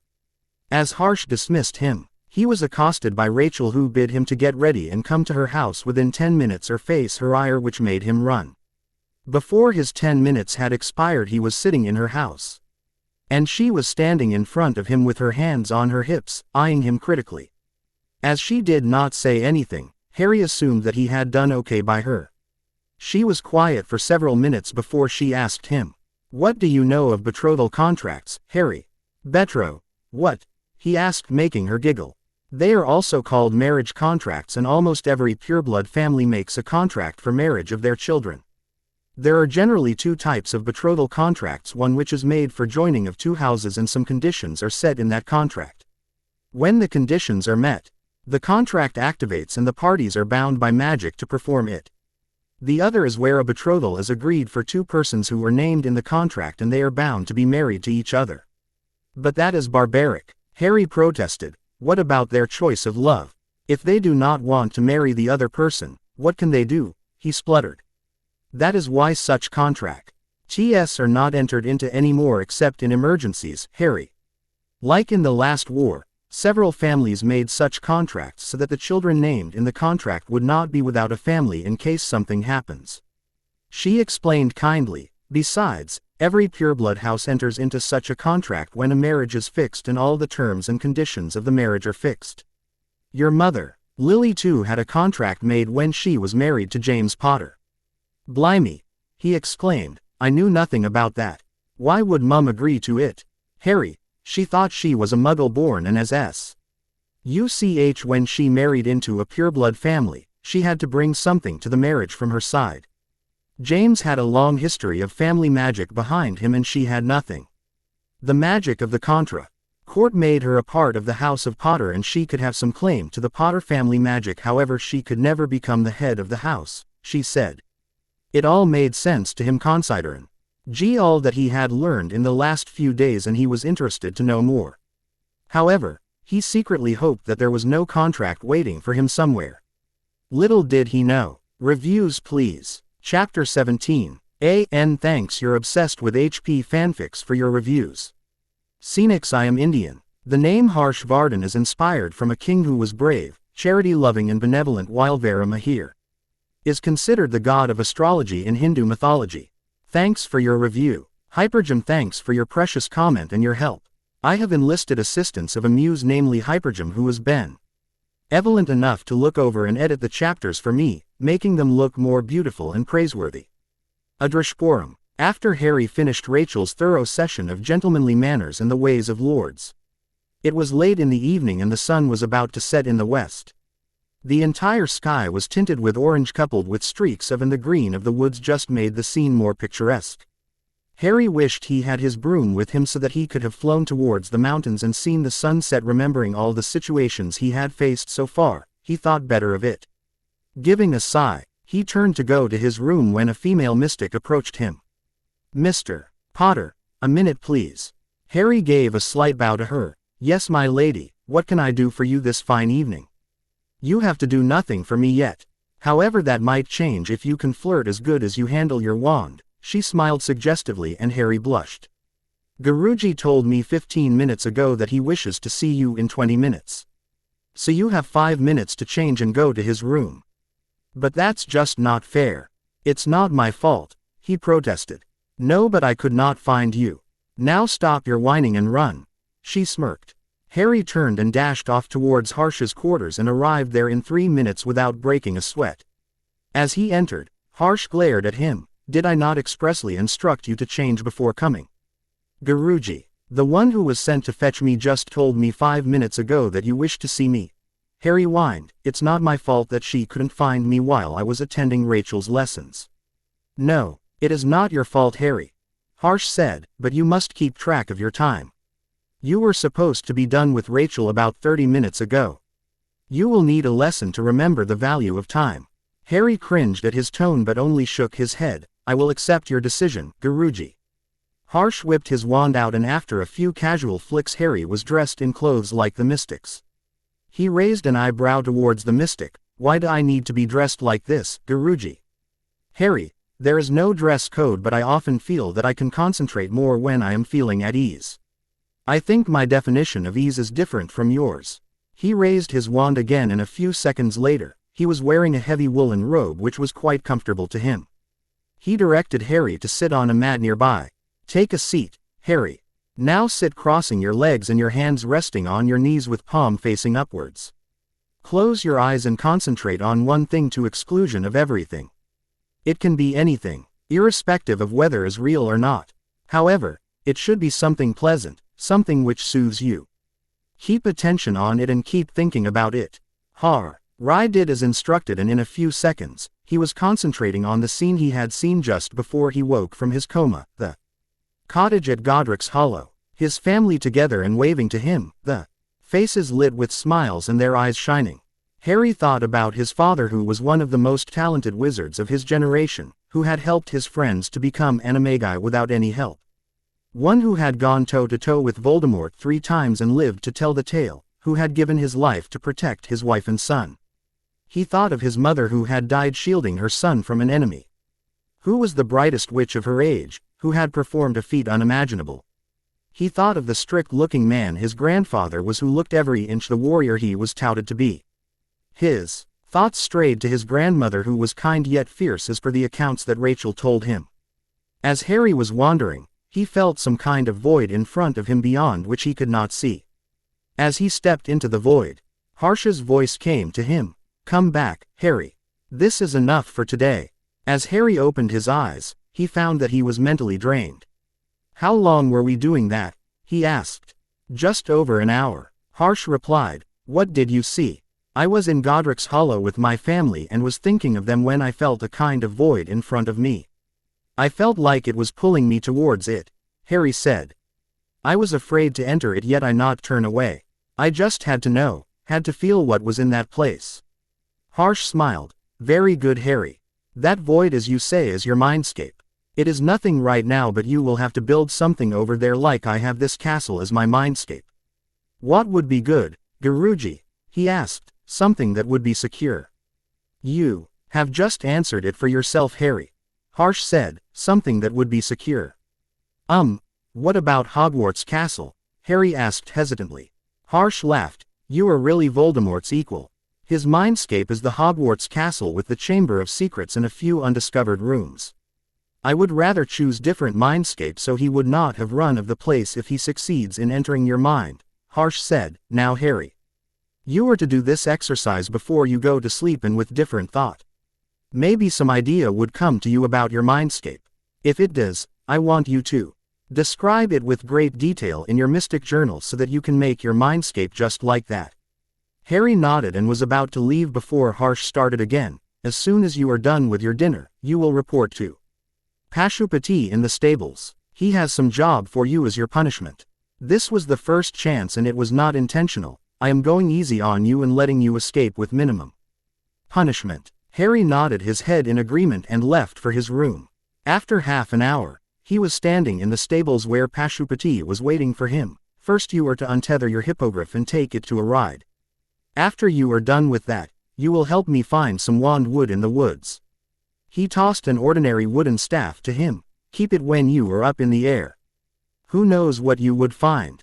Harry untethered his hippogriff and he brought him out and was petting it when Pashupati growled. Who would put the tack, Harry? You intend to ride bareback? Shrug. Harry went to the store room which was at the side and took out the tack he remembered using earlier and set to work. After 10 minutes, the beast was saddled and Harry mounted it. As he petted its side, Black Storm extended his mighty wings and ran outside. In a few minutes, Harry was soaring in the sky, exhilarated by the rush of air through his hair when he noticed a squadron of winged horses flying towards him. They all had men with swords mounted on them, and when they neared him, they moved to the attack. Harry dived hard, and as he was leveling the hippogriff, he found that the attackers too had dived with him. Knowing no way out, he started maneuvering the hippogriff in mid-air, making it fly in unpredictable patterns while he tried to make it to the ground. However, his pursuers seemed to know his mind and they kept blocking him at every turn. It frustrated Harry because he knew that if he was allowed to do magic that he could have escaped easily. He remembered that the staff which Pashupati had given him was strapped at his back.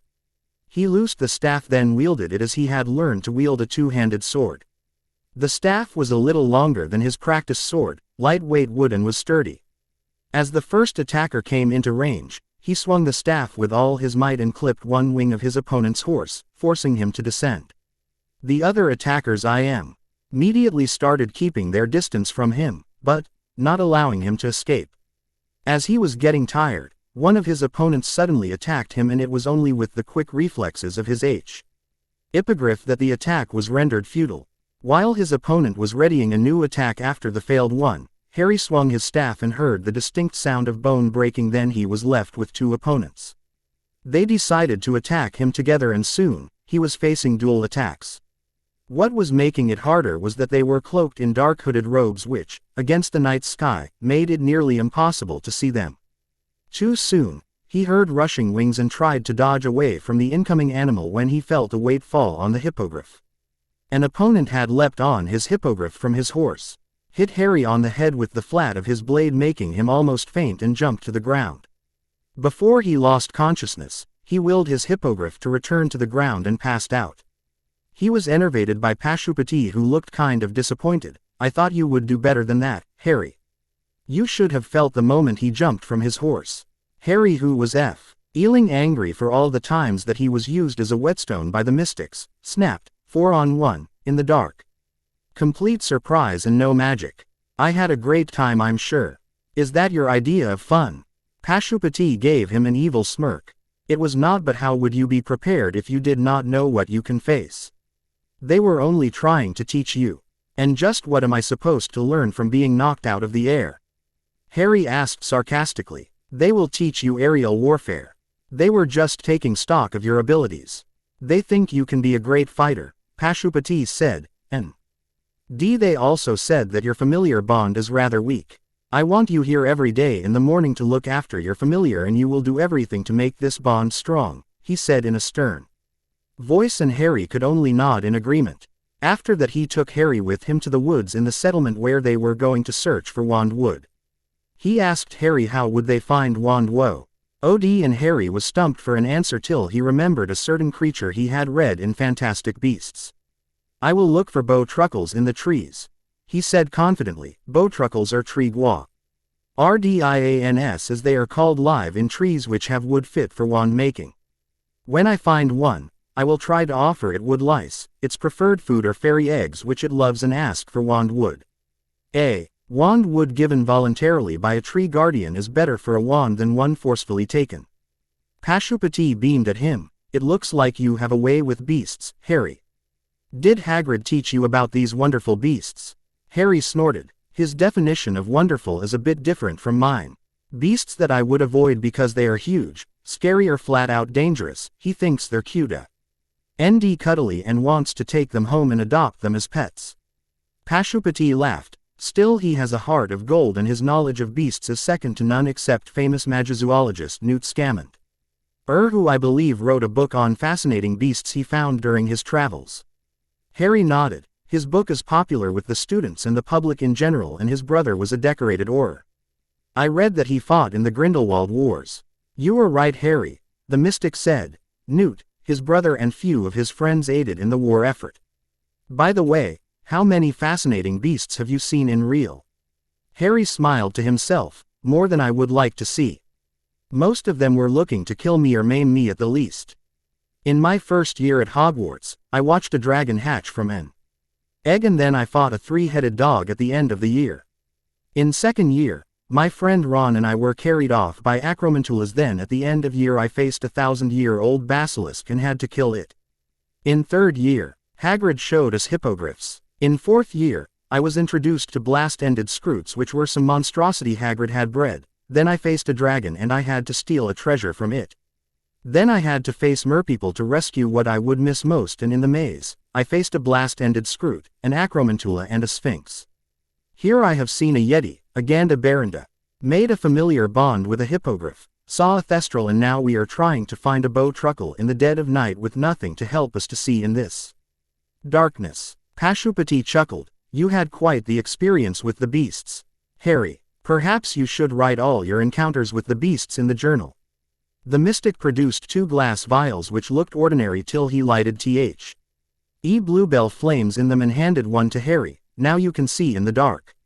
I want you to find a bowtruckle. He produced a pouch from his clothes. Here, take this batch of doxy eggs and offer them to the bowtruckles and appease them to give you wand wood. An hour later, Harry had an armful of wand wood and he returned to the camp with the mystic, who promptly dismissed him. As Harry returned to his chamber and lay on his bed, he started thinking of a suitable. His concentration wavered and he went into his library to find a book which might help him a little.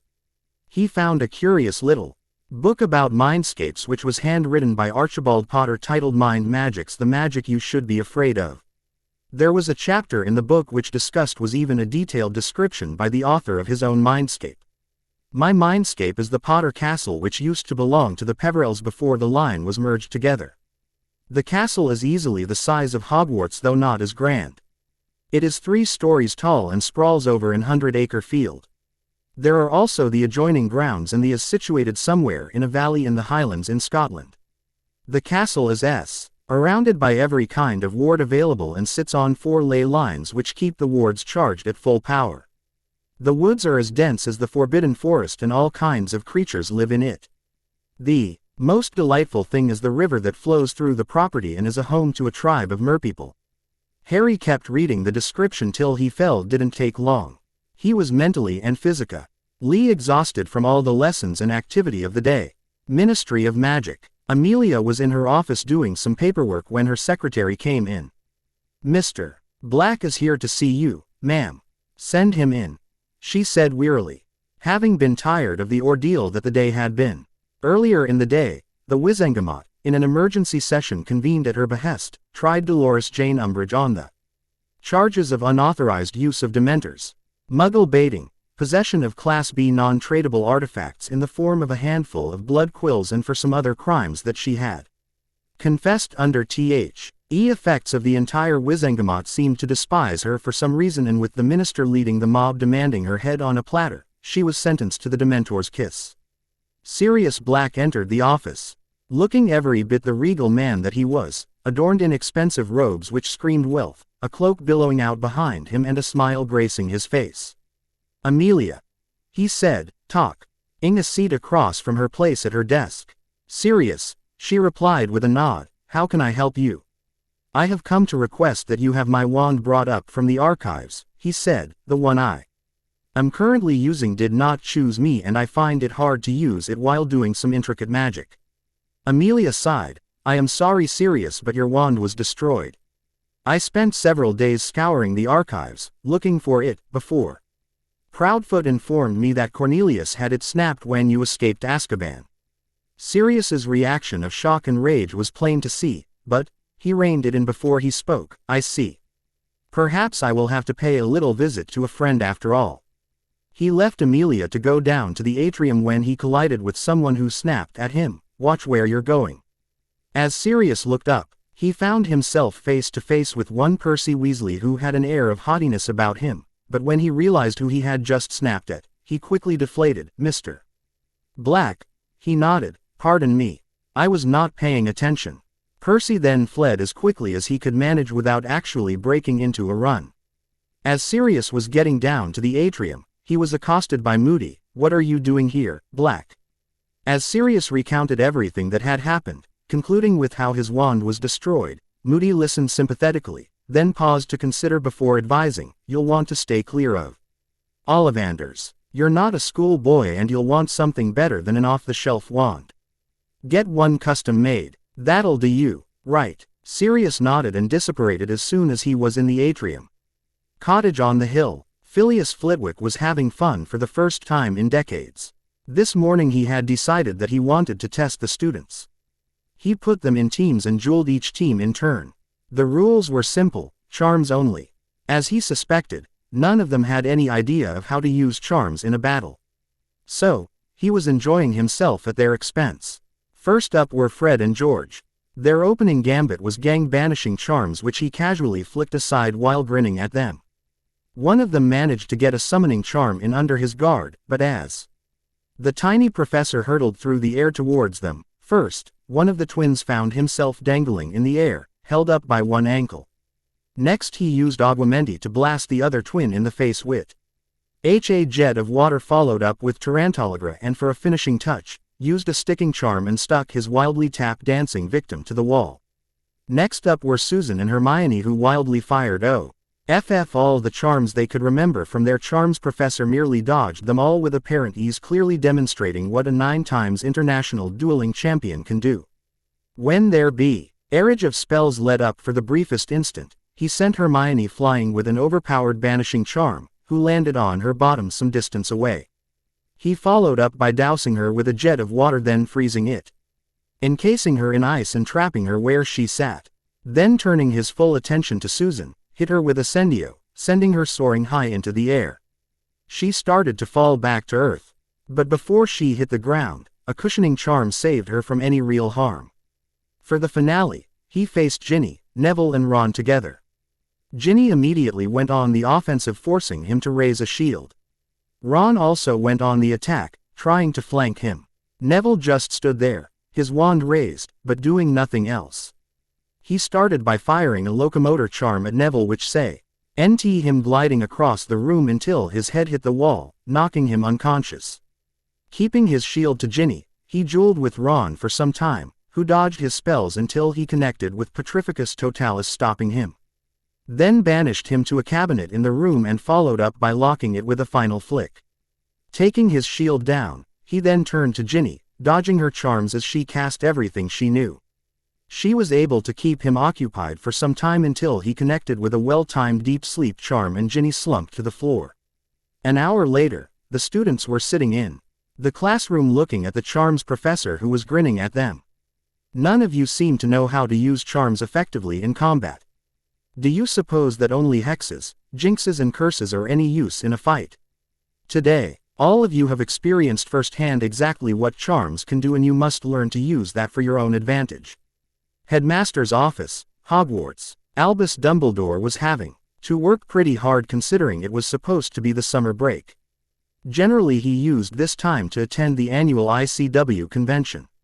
This year, however, he sent his regrets for being unable to attend to the conference committee in Greece. Aparachit, whose real name he did not know, had taken up residence in the castle and was busy remodeling some unused classrooms for his purposes. When Dumbledore had expressed his astonishment, he merely told him that the rooms would be used to teach or train his classes. He had put some of those rooms under the strongest privacy wards which Albus had never seen before.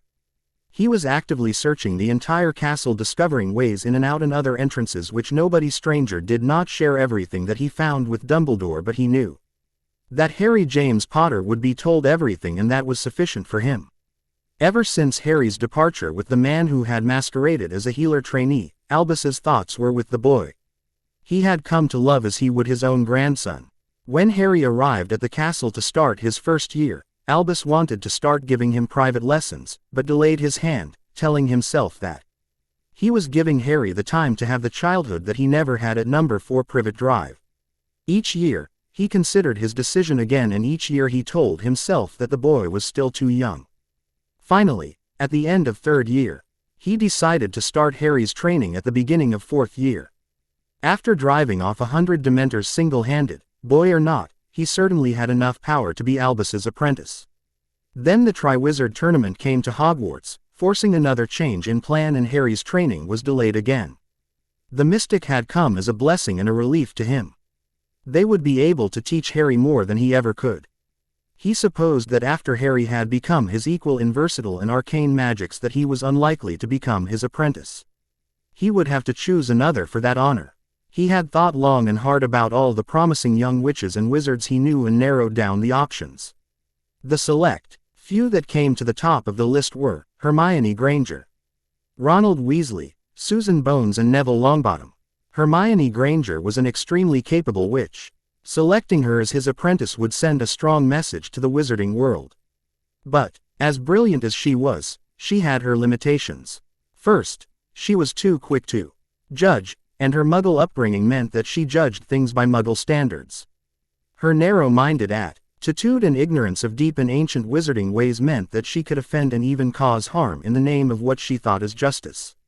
She could be taught. Other Muggle-borns had overcome their own prejudice, learned about the wizarding world thoroughly and embraced it wholeheartedly. Some were even the heads of cadet lines and welcomed in pure blood the problem that could not be overcome was that she simply lacked sufficient power to learn much of what Albus wanted to pass on. Ronald Weasley was ineligible for a lot of reasons. He was a pureblood but could not rise above the bias of house colors. He had a deep-seated belief since childhood that Slytherins were evil. Albus had met many Slytherins in his life who were anything but evil. His friend Horace Slughorn, who had been one of the most popular teachers of Hogwarts, was a Slytherin and head of House of Snakes for decades. Alistair Moody was a Slytherin during his time at Hogwarts, and so was Andromeda Black. Even Cedrel, a Weasley née Black, had been a Slytherin, and she was his grandmother. He was also very lackluster in his studies and tended to avoid working hard. It was a surprise considering his siblings had made their fame by working hard for it. William had been a head boy for his impressive academic record and became a curse breaker at Gringotts. Perhaps one of the best that they had, and his warding abilities were superior to most. Charlie was an extremely talented Quidditch player who had become captain in his day and could have played for the national team, but went on to become a dragon handler, an ambitious career. Percival was the most ambitious of them and knew about how to exploit his advantage. He was a top student and became a head boy in his day. The twins, while were not into academics, but they were brilliant inventors. Albus personally liked their pranks and kept a diligent watch on them. If they kept up the pace, they would have their own brand of family magic soon. Young Ronald had disappointed him so far with his work ethic. He could not be an apprentice if he did not rise above his bias and did nothing to become more studious and hard. He had not yet shown that he was powerful enough to be eligible for the position. Susan Bones was a powerful and resourceful witch, but he did not think that Amelia would allow her to become his apprentice. Besides, he did not know much about her abilities or anything else about her other than her being Amelia's niece. Neville Longbottom was everything he needed in an apprentice. He was well versed in the ways of the wizarding world, came from a family of powerful wizards, had a long magical ancestry behind him, and was as powerful as Voldemort, if not more so. Albus felt that he had focused his attention on Harry for too long at Neville's. He deserved equal attention because he could just as easily have been the child of the prophesy. Neville Longbottom was easily as powerful as Voldemort, but all those years of living under the care of a grandmother who was disappointed that he wasn't his father and trying to use his father's wand had hampered his growth and undermined his confidence. He will need a mentor to guide and support him as he grows into and refines his powers and becomes his own man. Neville would make an excellent apprentice should he choose to accept his offer. Albus just hoped that Harry would not resent him for this choice. Looking out of his office window, Albus could see that the day had passed on into evening. It was likely that the students were done with their lessons and drills for the day. It had been too long since he last visited Green Hues. Now would be a good time to remedy that oversight. He whistled for Fox, and the red and gold-plumed phoenix appeared before him. No sooner had Albus sped his tail feathers than they both disappeared in a flash of red and gold flames. Green Hues. Neville was sitting in the study with Croaker, who was teaching him some magical theory, when his personal elf, Sippy, popped in. Mr. Dumbledore is on the ward line, master. He be wishing to come in and has a firebird. Firebird? Neville said, confused. He means phoenix, said Croaker, smiling. Albus may have tried to fire travel into the house, but when I was erecting the wards after the attack on your parents, I added an anti-phoenix ward just for the fun of it. Neville laughed at this. Turning to his elf, he said, take him to the sitting room, Sippy. I will be along in a minute. The elf bowed and popped away. Neville turned to Croaker. A visit from the headmaster. Why do you think he came? The only person who understands Albus Dumbledore is Albus Dumbledore. Croaker said, whatever he asks, do not commit to it too quickly. For once keep your Gryffindor trait in control. Neville shrugged and stepped towards the parlor, and when he reached it, Dumbledore was sitting in a poofy chintz chair which Neville was sure did not belong to Green Hues. Seeing Neville, he rose up. Good evening, Herr Longbottom and Croaker. Did I come at a good time? Croaker smirked at him. Don't play your games on me, Albus. You never go anywhere without a definite purpose. Maybe you can come to the point instead of beating around the bush. Harsh, but straight to the point as usual, my old friend, Albus said, amusement dancing in his eyes. I had hoped that you would treat me with more courtesy. Croaker sighed. Keep your secrets then. Not at all, old friend. He said jovially, I came here to make an offer to Mr. Longbottom. What offer? Said Neville, immediately suspicious. Why, the headmaster was a great wizard. He never had much to do with Neville. Everyone at Hogwarts knew that he doted over Harry Potter. So, why the sudden interest in Neville Longbottom? Albus faced him. I will not remain young forever. Croaker snorted, and one day, I shall depart on the next grade as certain knowledge that I wish to pass on. I have to find someone who is worthy, willing and able to be me apprentice. I have carefully considered my options, and you, he paused, are my best choice for this role, if you will accept it. So, what say you to my offer, Mr. Longbottom? Neville was dumbstruck. He just stood there for a time with his mouth hanging open before speech found him again. Then he turned to Albus and began, but why me, headmaster? I don't remember you seeking me out for anything. I would be willing to bet that I haven't crossed your mind more than 10 times in your entire life. Albus had the good grace to look properly embarrassed as he replied, it is true that I have dwelt much more upon the welfare of Harry Potter than your own.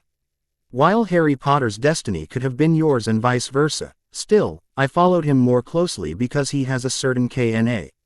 CK for being in the thick of things when there is trouble.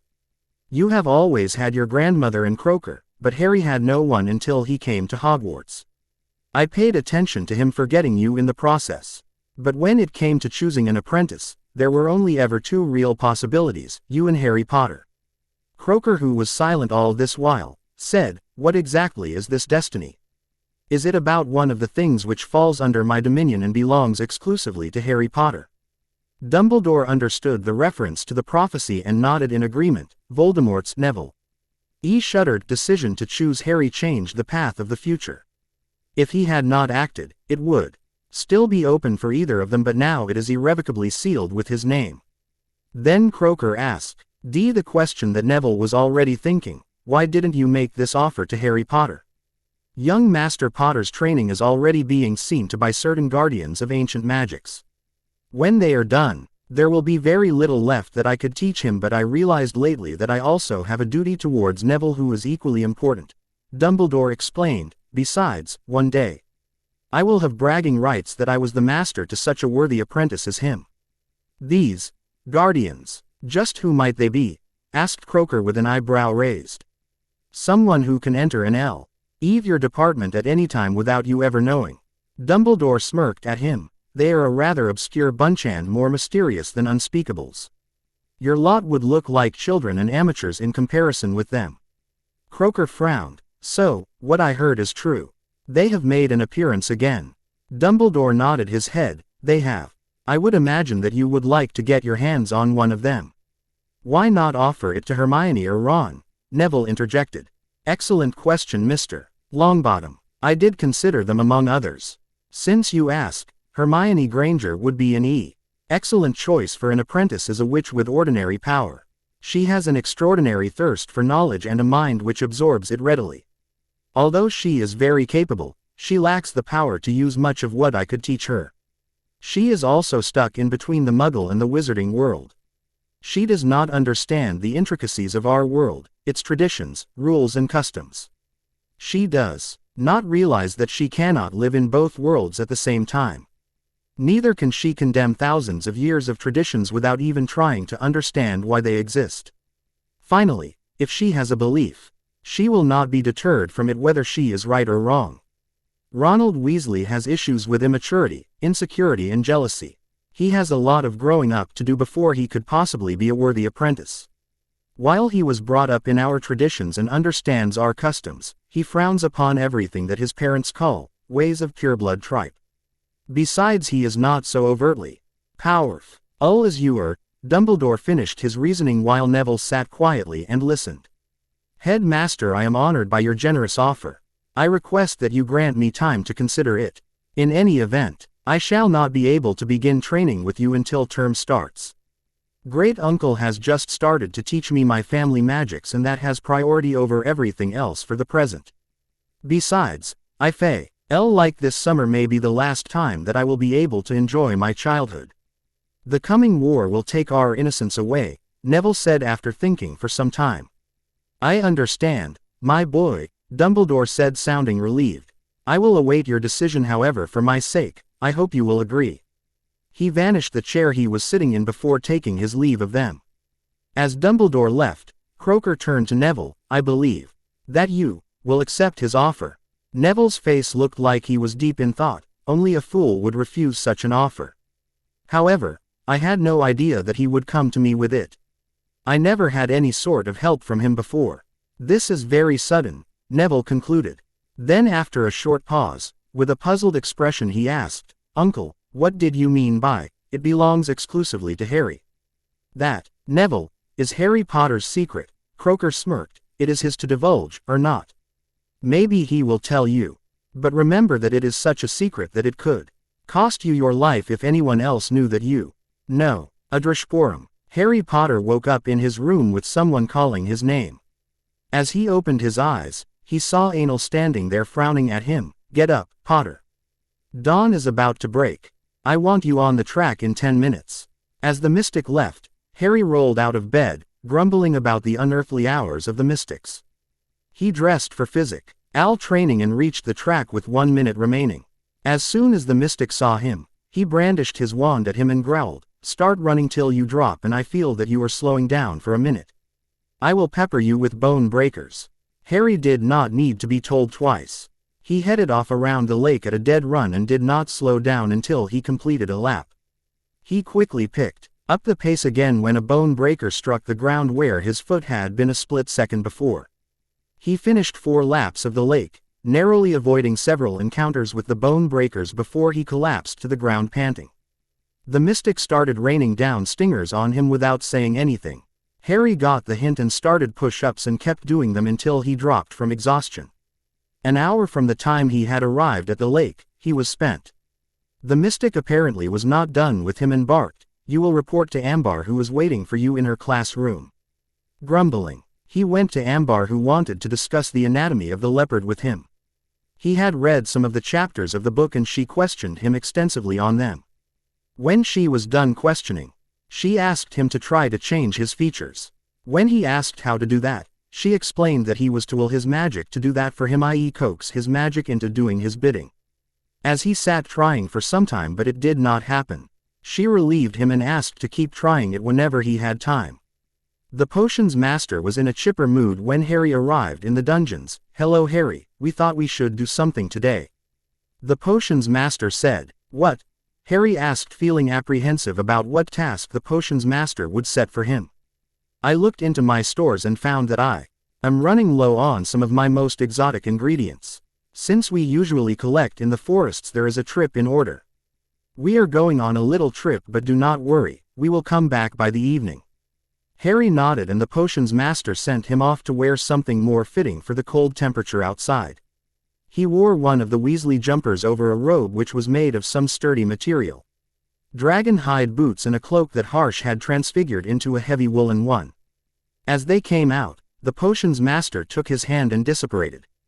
Harry felt like he was being forced into a hose and pressure was constricting him, but soon the pressure eased up and he found that they were in a heavily wooded section of the forest. As Harry appeared out of the air, he stumbled on his feet. "What was that?" he asked, feeling nauseous from the experience. The potions master smiled. "This is called apparition, Harry. It is one of the methods of magical travel, but it seems that you do not agree with it." "But I apparated with Guruji before and it was nothing like this," he said in confusion, since apparition with Harsh had been painless and it felt like dissolving into nothingness, but this was like his body was being compressed through a hose and being squeezed out at the other end. "That is not apparition, Harry," the potions master told him. "That is our own method of traveling. Hitch predates apparition and it cannot be hindered by any wards, but apparition can be limited by placing an anti-apparition ward around a place." Harry nodded his head. Now he understood how they could travel beyond wards and the wards would not be able to stop them. "Now Harry, I want you to find these ingredients in the forest," the potions master said, handing him a list. "After you are done finding the ingredients, we will see to your instructions in potions further." Harry scanned the list and found many familiar plants on the list which he had used over the years in potions and had never thought where they came from. He had studied about many of them in herbology class, but that was the limit of his interaction with plants. As he thought about the connection between herbology and potions, he had a thought which he wanted to confirm with the potions master. "Sir, can someone who is an expert at herbology be equally good at potions?" "Yes Harry," the potions master said, "a person with good knowledge of plants and their properties can be prodigious talent in the field of potions because he would know of the basic things property of the materials he is using." Harry's thoughts went to Neville for a minute, who was a prodigy student at herbology but dismal at potions, but then considering Snape's treatment of him, that was not unexpected. If Snape was not breathing down his neck, perhaps Neville would have been good at potions. So, Harry started to gather the ingredients for the potions, but for the first time outside the security of the greenhouses of Hogwarts. He worked extremely carefully in gathering all the required ingredients for a few hours when it happened.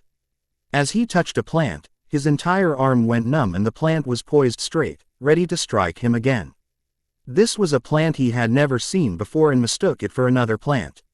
His arm was paralyzed and numb from the venom and he had no option but to go back and find the potions master who introduced the plant to him.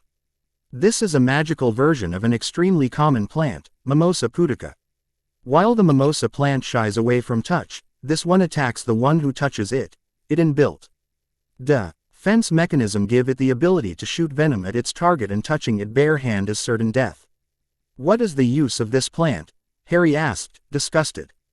"This plant is used in making poison. A poison which is of our own making, and even a whiff of it can kill a grown man," the potions master explained. sometimes we use to kill dark wizards who are better prepared and in heavy security. Tire those we cannot kill without exposing our world.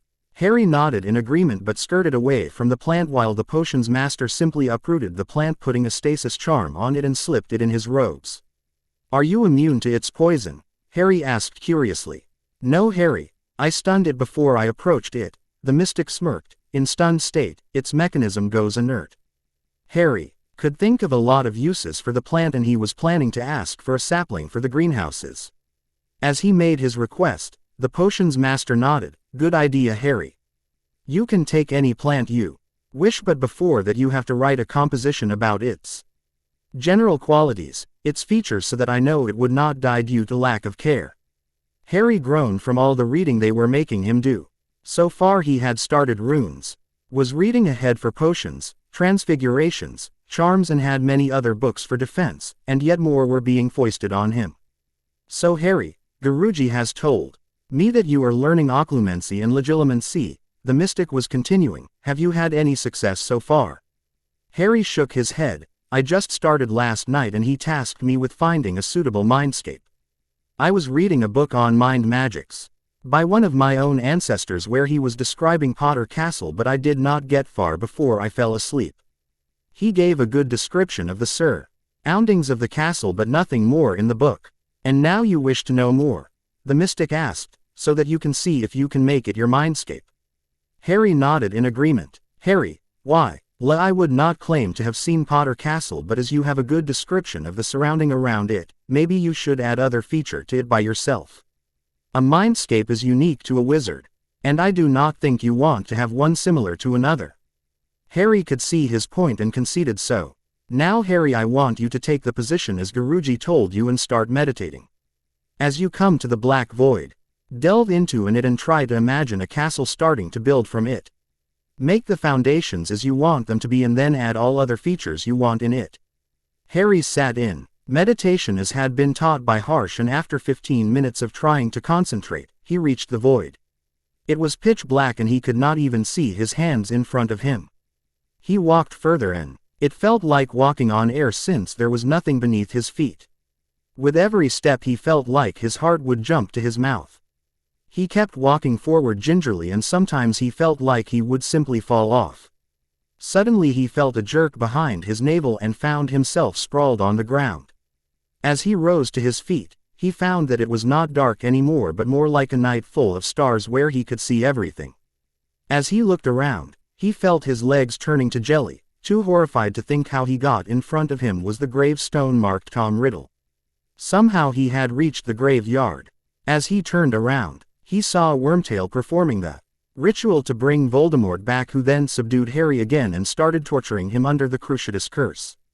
As he was shaking violently, suddenly he felt a hand on his shoulder and the words of the mystic in his ear, "Come back, Harry. You can get out of there. You are more powerful than him. Fight him and come back." Harry used all his might to throw off Voldemort and ran to where he was sure was the way out. Then he was in the clearing, his body drenched in sweat and the mystic looking at him with concern. "What happened, Harry? What did you see?" the mystic asked, his voice trembling. "You were doing fine till you started shaking violently." Harry looked down feeling ashamed of himself. "I was in the graveyard." The mystic flinched. "I should have known. I am sorry, Harry. Do you have nightmares often?" "No." Harry shook his head. "I was plagued with them while I was at Hogwarts, but when I returned to London, I have been so tired every day that I don't have dreams of any sort." "Never mind nightmares. You will need to see Charik," the mystic said. "He is our healer and he would be able to help you." "You should have seen a mind healer immediately after the incident." Harry wanted to refuse but could not, since he knew that the mystic had a point and there was no reason to have unnecessary pain and nightmares when one could avoid it. "Now Harry, since we cannot get to construct your mindscape right now, perhaps we should use this time to teach you something else," the mystic said. "Teach me what?" Harry asked. "Apparition, Harry," the mystic said. "That will be useful to you. I have heard you make quite spectacular exits out of the flow, so maybe you would be able to avoid all the embarrassment." Harry rolled his eyes and stuck out his tongue to the mystic, who mock huffed. "I guess I can learn apparition." Harry said, "It would be useful in making hasty getaways." So, it was that the mystic sat teaching him apparition, which he found to be hard. The first thing was 3Ds, which he could not understand at all. He knew what the 3Ds stood for: destination, determination and deliberation, but he had no idea how that would help him apparate. After an hour of fruitless effort, without Harry apparating so much as a toenail, the mystic, who seemed quite fed up, said, "Forget everything I said, Harry. Just follow these steps and it may work you easy." He nodded his head. The mystic pointed him to a cluster of trees in the distance. "Keep that place in your mind, commit to your memory." As Harry did so, the mystic said further, "Now, order your magic to propel you towards it while do not move your body at all. Keep willing your magic to take you there with a sense of urgency." Harry started to try summoning his magic, and after a few moments he could feel his magic responding to him, surging within in waves. As he saw the destination in his mind, he willed his magic to take him there quickly. With a loud pop, Harry Potter appeared at his destination and almost fell over his own feet. The mystic was already standing there beaming at him. "Congratulations, you did it." Harry took a moment to look around himself, not sure that he had really done it, but after some time there was a little smile at the corner of his lips. "I did it. Now you know how to apparate, Harry," the mystic said. "But there are limits to this. An ordinary wizard can apparate up to 100 kilometers without any real trouble. However, beyond that there is a risk of them getting splinched, and that is not something you want to witness. Second, the powerful the wizard, the longer distance he can apparate. Thirdly, you can take someone's side along, but it is not a good idea to take more than 2 people at once because it taxes your magic." The mystic continued after pausing a moment, "Now I want you to practice apparating all around this place and try not to use too much magic into apparating. The more magic you use, the louder the pop. If you can achieve silent apparition, it would be helpful in battle or in making escape if you are surrounded." For the next hour, Harry apparated all over the place, trying to use less energy than he had used before. After an hour of continuous apparition, the mystic asked him to stop and they returned to Adrishkorum. Azkaban. Peter Pettigrew was in bad shape. He had been captured by the boy when he was trying to get the jump on him and taken to Hogwarts, and that had been the start of his nightmares. Amelia Bones had wasted no time to dose him with Veritaserum. When he started ranting about his rights, she had grinned ferally, telling him that dead men had no rights. Since he had been declared dead on the night when he had framed Sirius Black, his rights had ceased to exist.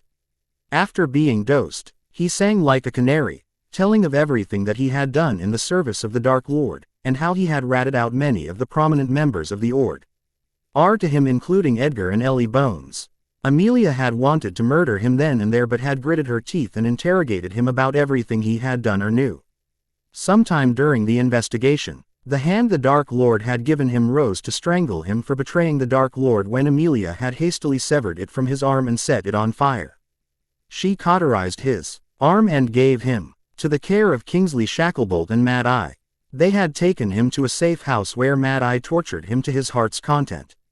Mad Eye showed him why he had a well-earned reputation for breaking even the most hardened Death Eaters when he had cursed him with a lot of dark curses, making him writhe around in agony but did not allow him to die. Every day that he was frustrated about something or someone offended him, Mad Eye tortured him. This went on for a few days before Amelia had come to order all torture to cease and he was patched up and presented before the Wizengamot. From there, he had been brought here where Dementors made him relive all his horrible memories. He had been placed in the maximum security wing in one of the topmost cells of the prison where he was subjected to Dementors almost daily. While Sirius was not a known animagus and was able to use it to keep his sanity, Wormtail's ability was well known, and so his prison cell was warded with an anti-animagus spell which did not allow him to change. As he lay in his bed waiting for the Dementors to come and feed off his memories, he heard footsteps coming down the hall, and a few seconds later, the door to his cell was opened and the warden entered, followed by 2 men he had never wished to meet again. "Hello, Peter," said Remus Lupin, whose eyes were flickering to amber from his usual brown. "I thought we should be good friends to you and pay a visit." Peter squealed like the rat he was as Sirius lunged at him, beating him to the earth with his kicks.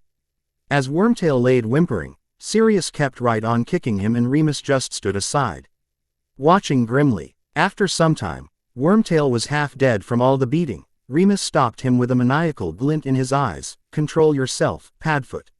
Now let me have some fun with our wayward friend here. Remus picked him up by his robes and growled at him. You thought that you could escape us, Wormtail. You thought that this dreary place could protect you. You betrayed James, who considered you more than a brother. You betrayed Lily, who was unfailingly kind to you. You even betrayed Harry, who had saved you think, for even 1 second, that we would not come for our revenge. From the moment that I knew that you had betrayed my brother James, your fate was sealed. We have no more use for you.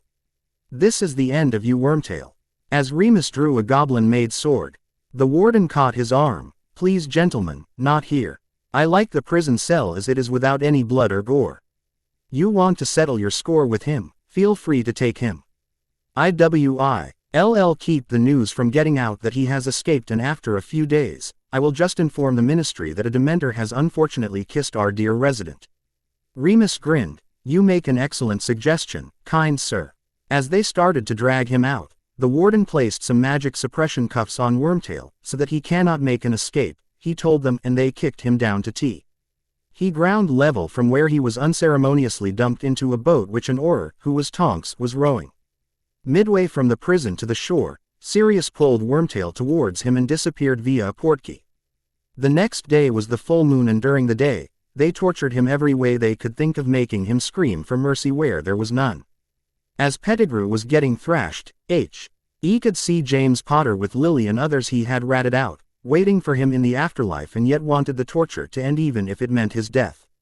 As it was nearing midnight and there was a full moon, Sirius slapped a portkey on him which took him into the forest of Blackmoor, dropping directly in front of a pack of werewolves who were in the middle of changing. We will not describe the details of Wormtail's grisly demise. Sufficient to say that there was a chase, and the pack played with their food. Sirius Black and Remus Lupin found what was left of the man who had spent 12 years as a rat the next day. Without ceremony, they torched what there was left, and that was the end of the infamous Peter Pettigrew. The next morning the Daily Prophet announced that Peter Pettigrew had died in Azkaban. The article went on to say that during a transfer from one cell to another he broke away from his guards and tried to make a run for it. In subduing him, one of the Dementors lost control and gave him the Dementor's kiss. His soulless body died shortly afterwards. Waiting for reviews. Chapter 18. ANI received some pretty awesome reviews for the last chapter. Thank you, Obsessed with HP fanfic. He is not being hazed, but there is no time for them to teach him everything the easy way. If he had a lot of time, they may have taken the long and easy way with them, but as we know, time is short. Thank you, Marilyn. I am obliged that you chose to comment about the end of the rat.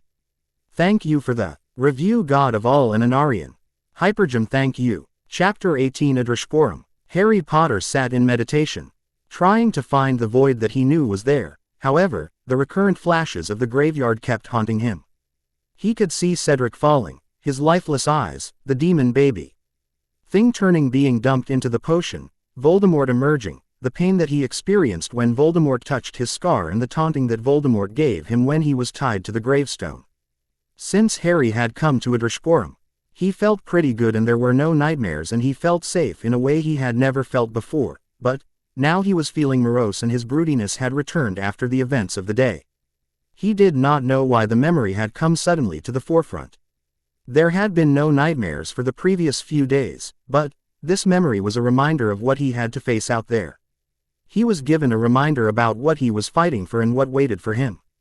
Harry. Harsh's voice brought him out of his musings. He opened his eyes to see the mystic standing before him, concern in his eyes. Prathimon said there were some problems today and you need to see Charek. What happened? Harry recounted the entire experience to him and Harsh winced. I should have remembered that sooner. We will go see Charek now. Harsh led him to the northern part of the settlement where there was a big building not unlike the castle. Harry asked him, what exactly is this place, Guruji? Adrishporum was once seat of a powerful kingdom in the ancient time which had this castle built like Arthur had Camelot. This castle was taken over by the mystics after the king fell, and with time, this castle is nothing but ancient history. The main castle is where the king used to live while he had a hospital of sorts built for his subjects, and it was funded by the treasury. There was also an armory which exists to this day, and barracks for army to live in, he explained. Army? Harry said in astonishment. Yes, Harry, we are perhaps the only magical tribe left in the world which has its own army. You see, when the International Statute of Secrecy was adopted and wizards and witches went into hiding, it was chosen that no nation would have its standing magical army. While they have oars, but they are not soldiers. Hit wizards are more like special operations soldiers, but there is no nation which has a magical army. That is why it is easy for a Dark Lord to have a free hand in European nations, Harsh explained. We often intervene but never in our full force. The last time that we aided against a Dark Lord was the war against Grindelwald, but not at the forefront. Because we knew we could be recognized. We also had another objective to fulfill there, recovering a Peverell heirloom. What heirloom? Harry asked. It is part of 3 most famous heirlooms of the 3 brothers, Harsh said. You have a children's story book in your library titled Tales of Beetle the Bard. Pursue the story of 3 brothers and you would understand. Harry nodded but thought hard about these heirlooms. Ever since he had known about his heritage, his thirst to know had grown. Any snippets of information about his heritage excited him. He vowed to pursue the said chapter before he went to bed that day. While they were talking, they had reached the building he had called a hospital.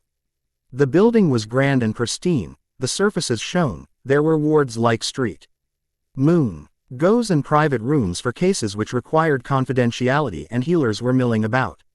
Harsh led him to the 2nd floor, where they stopped before an ornate door which had a wand drawn on it. Hovering above a mortar and pestle with a name outside the door, Charik. The room was spacious with 2 large windows on opposite sides of the room, showing the forests on one side and the snow-capped mountains on the other. The rest of the walls were lined with bookcases which were full of books, some of which looked fairly new while others looked very ancient, as if they would disintegrate from a mere touch. There was a big table like the headmaster's in Hogwarts in the middle of the room, which was laden with reams of parchment, vials of potions, and a large comfortable-looking chair was behind the desk, on which sat a wizard in plain black robes with his face buried in a book. Charik. Harsh called him, and he raised his head, and Harry saw that he looked younger than Harsh and had a round face with big black eyes. He was of Harry's height but muscled, his hair brown with a sharp nose. He rose from his table and bowed. Guruji, how can I serve you? Harsh explained everything to him. How Harry had been entered into the Triwizard Tournament and had to suffer the exposure to the Cruciatus Curse, had gone into a magical coma and was suffering from the trauma he endured from the event. The healer kept listening intently to everything that was said, and when Harsh was done narrating, he frowned. He should have been seen by a healer directly after he gained consciousness. It being untreated for so long could have resulted in scarring of his mind. This is why we are here, Harsh said and turned to go. I leave him in your care, however I beseech you to be patient with him. He has seen his fair share of hospital bed in 4 years at Hogwarts, the mystic said, winking at Harry. A stubborn patient, the healer mused. Well, it looks like I have quite the task before me. Remain assured I know how to make them agree to my demands. He turned to give an evil smirk to Harry. You do not plan to give me hard time, do you, Mr. Potter? Harry said nothing but shuddered. Aller whipped his wand in an intricate motion and hit him with a number of detection spells, and a quill kept recording everything that was revealed. After he was done, he conjured a unicorn Patronus, murmured something to it, then it flew out of the door. Minutes later, Harsh entered the room. What did you find that was so important? The healer showed the results to him, and his eyebrows arched high as his body grew tense. As he finished reading, he closed his eyes for a few seconds, taking deep breaths, then visibly relaxed. We will have to conduct Kayakalp ritual. The healer nodded and handed a potion to Harry, which he immediately recognized. Why are you giving me the draft of living death? It was Harsh who replied. Harry, you have had a long history of injuries and several of your bones are broken. Many of your organs were damaged by various injuries in the past, and while your magic healed most of them, they were not properly done. We will have to undo everything and to remake it. This will be quite painful for you, therefore we are giving you draft of living death. You will not feel a thing, and after we are done, you will notice the changes in your body. Harry drank the pot. Ion and dozed healers went to work on the ritual immediately. It was a long ritual which involved 5 healers, 2 rune masters, and lasted the whole night. The first issue was that there were a number of bones that they had to make anew, and while they could use Skelegro, but that would take longer and would have to be done in stages. This method of treatment would also fail to purge the traces of the soul piece which were left behind.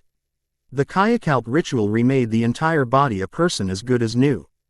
The basement of the hospital contained a ritual room, which was as big as the Slytherin common room he had seen once. Was made of the same stones as the rest of the hospital, and there were ever-burning fires present in the scones on the walls, keeping the room lit all the hours of the day and night.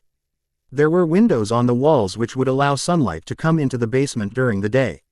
There were several tapestries hung on the walls detailing all the healers who had been mystics or scenes of famous battles. The mystics were drawing a ward scheme in the shape of a star whose purpose was to keep the process from being disturbed.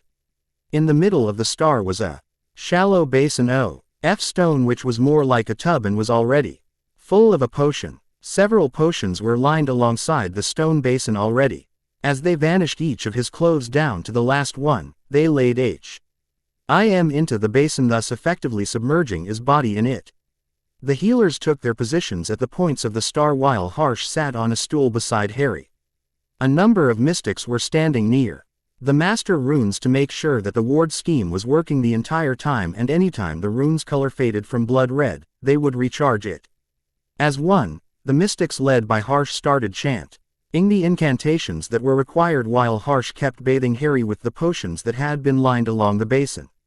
With each vial being emptied, Harry's body would glow silver and then return to its original color. It happened 5 times while the mystics kept chanting for 5 hours without a break.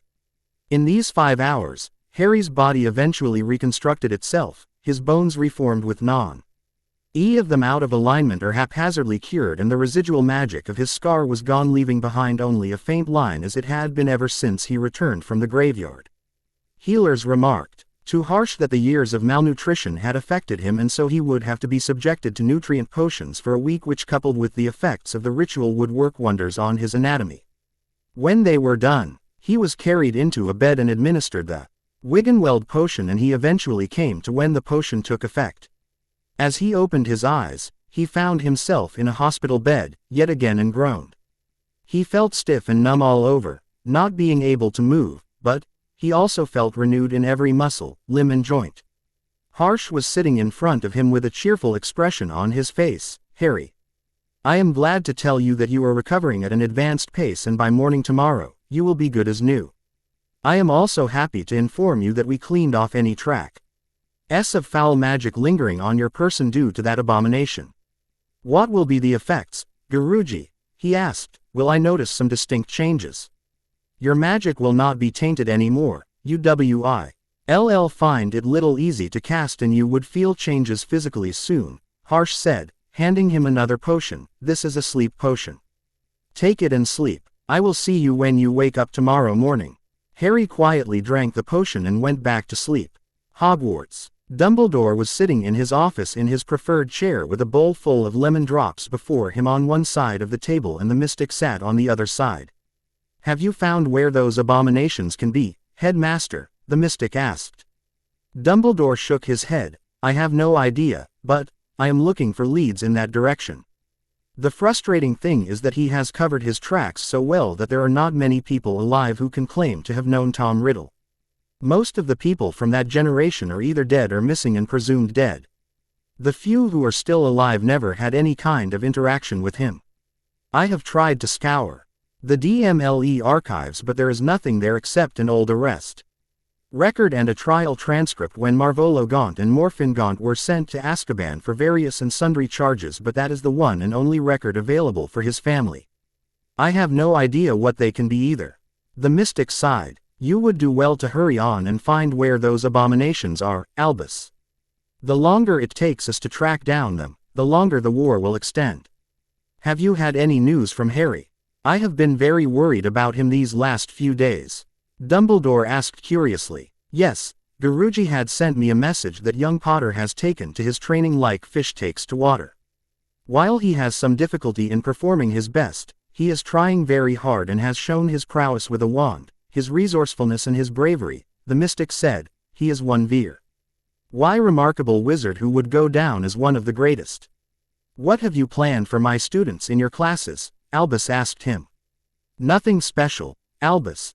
The mystic said, first I have to take a stock of their position as to how much they already know or how much they were taught in previous years.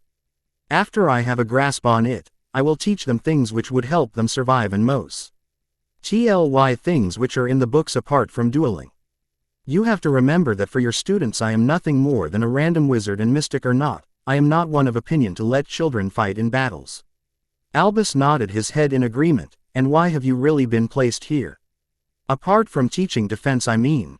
The mystic smirked. I have to guide young Potter on the way to leadership.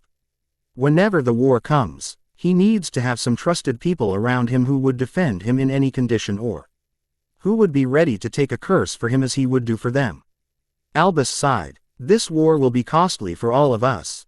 The mystic nodded gravely. This war will make a man out of these children, no matter they are on this side or other. But that is war for you. It does not benefit anyone, but we have to fight to bring peace. Albus was content with the mystic as the new professor for defense against the dark arts, and he believed that this year the students would be taught things that would help them to survive through the coming war. He personally was not in favor of students fighting in the war, and he had decided to forbid those not of age from participating in the war. He had started to look into the archives to find the secrets to the castle which even he himself did not know about. He wanted to look for exits which could be used for escape of students en masse. Something in his old bones told him that the coming days would be changing the future of the magical world, and when it did, Albus wanted no nasty surprises from anyone. On the side he had started were keen on securing Muggleborn students and their families. He had contacted several prominent Muggleborn and their families and intimated them about the dangers that they would face, and gave portkeys to them for safe houses spread across the country which would help them get away from danger in case they were threatened. Some of the prominent ones, such as the Grangers, had been given more protection, and their home had been warded against all threats with wards to restrict people from coming in through apparition or by portkeys. The redirection wards were set in a way that the incoming person would be bounced to a pond situated far from their home. Some others had made their own arrangements if things turned for the worse. He had also started to send messages to wizards in other countries to find some allies of his own. However, such attempts were being rebuked due to the fear that they might earn Voldemort's ire. He had not been very successful in his endeavor and knew that it was futile to approach ICW before Voldemort came out in public, but, by then, it would be too late. Severus had reported that the Dark Lord already had around 60 Death Eaters with him, and the numbers would only increase as time passed. He also had sent emissaries to the Giants, and word had it that Greyback was seen recruiting on the continent and in other countries. Amelia was trying to rein in Greyback by asking help from other ministries to hunt him down, but he kept eluding the Aurors or Hitwizards.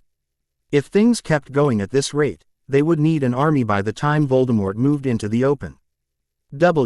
While he was in hiding he could not openly recruit, but, when he comes out, he will be a big surprise to the magical government which had buried its head in the sand. Amelia had been working hard to coup RGE Death Eaters and their sympathizers from the ministry. While she could not ask people to show their arms, she had put people to spy on suspected ministry workers. She was trying to get Cornelius T.O. agree to increase the funding for DMLE and allow recruitment of Aurors, but she was not very successful despite all the leverage she had on Fudge. Therefore Albus, and by extension the Order of the Ph. Onyx, had decided that they would wait him out rather than play their hand early, and would use the time to make their preparations. They would use the minister for all that he was worth about, and then they would pull the rug from beneath his feet. He had also met Croaker, and they had decided to take the prophecy as soon as Harry Potter returned from India. The Death Eaters had been keeping an eye on the entrance of the Department of Mysteries, and they would know if Harry went in there to claim the prophecy, but they could enter unseen. Removing the prophecy was important because Albus did not wish for anyone to die over it. They would remove the real prophecy and keep a fake likeness there which they would use to lure Voldemort into a trap. It was also discussed that if Harry Potter did not concern himself with the prophecy, then Croaker would find a way to destroy it on its shelf. The training of students at the cottage on the hill was going well and they all had mastered the most common spells which could be used effectively for self-defense or attack, and the teachers were going to teach them the more exotic applications of their subjects. It seemed that every student was trying their best to learn as much as they could. They all were very loyal to Harry, and Dumbledore could see a new order forming before his eyes. He also knew that the students of Hogwarts in general admired Harry Potter, especially after he outflew a dragon. When Tom comes out in the open, they would obviously flock to the one who could offer them the most. Cottage on the Hill. Minerva McGonagall had her turn today for training the students. As she had arrived, she set them to learn Vanishment, which was harder than Vanishing, which they had mastered save for Ronald, who was having a bit of a tough time, but the boy had been showing more determination and hard work since the end of the school term. She had full faith in him that he would be able to master it in the next few days. The way he was applying himself, it was sure that he will come into his own for the next school year. Minerva herself did not wish for children to fight in the war, but she knew of the loyalty that Harry inspired in them. And there was no way that they would stay behind and let Harry fight alone in the war. Today, we are going to study conjuration, which means producing objects out of thin air. This is a branch of transfiguration which is very hard, and it requires extreme concentration and hard work. It is supposed to be hard because it causes drain on your magic. The more complex the object, the harder it is to conjure it, and the more complex the conjuration, the more draining it is on your magic. She explained. For instance, it is easy and practically no drain for one to conjure a stick out of thin air, but if you were to conjure something more complex, it would require more energy from you. It is useful in dealing with dark creatures and creating obstacles in the path of incoming curses which cannot be dodged or shielded, she explained. There are a few limitations to its application, with the first one being you cannot produce food from thin air.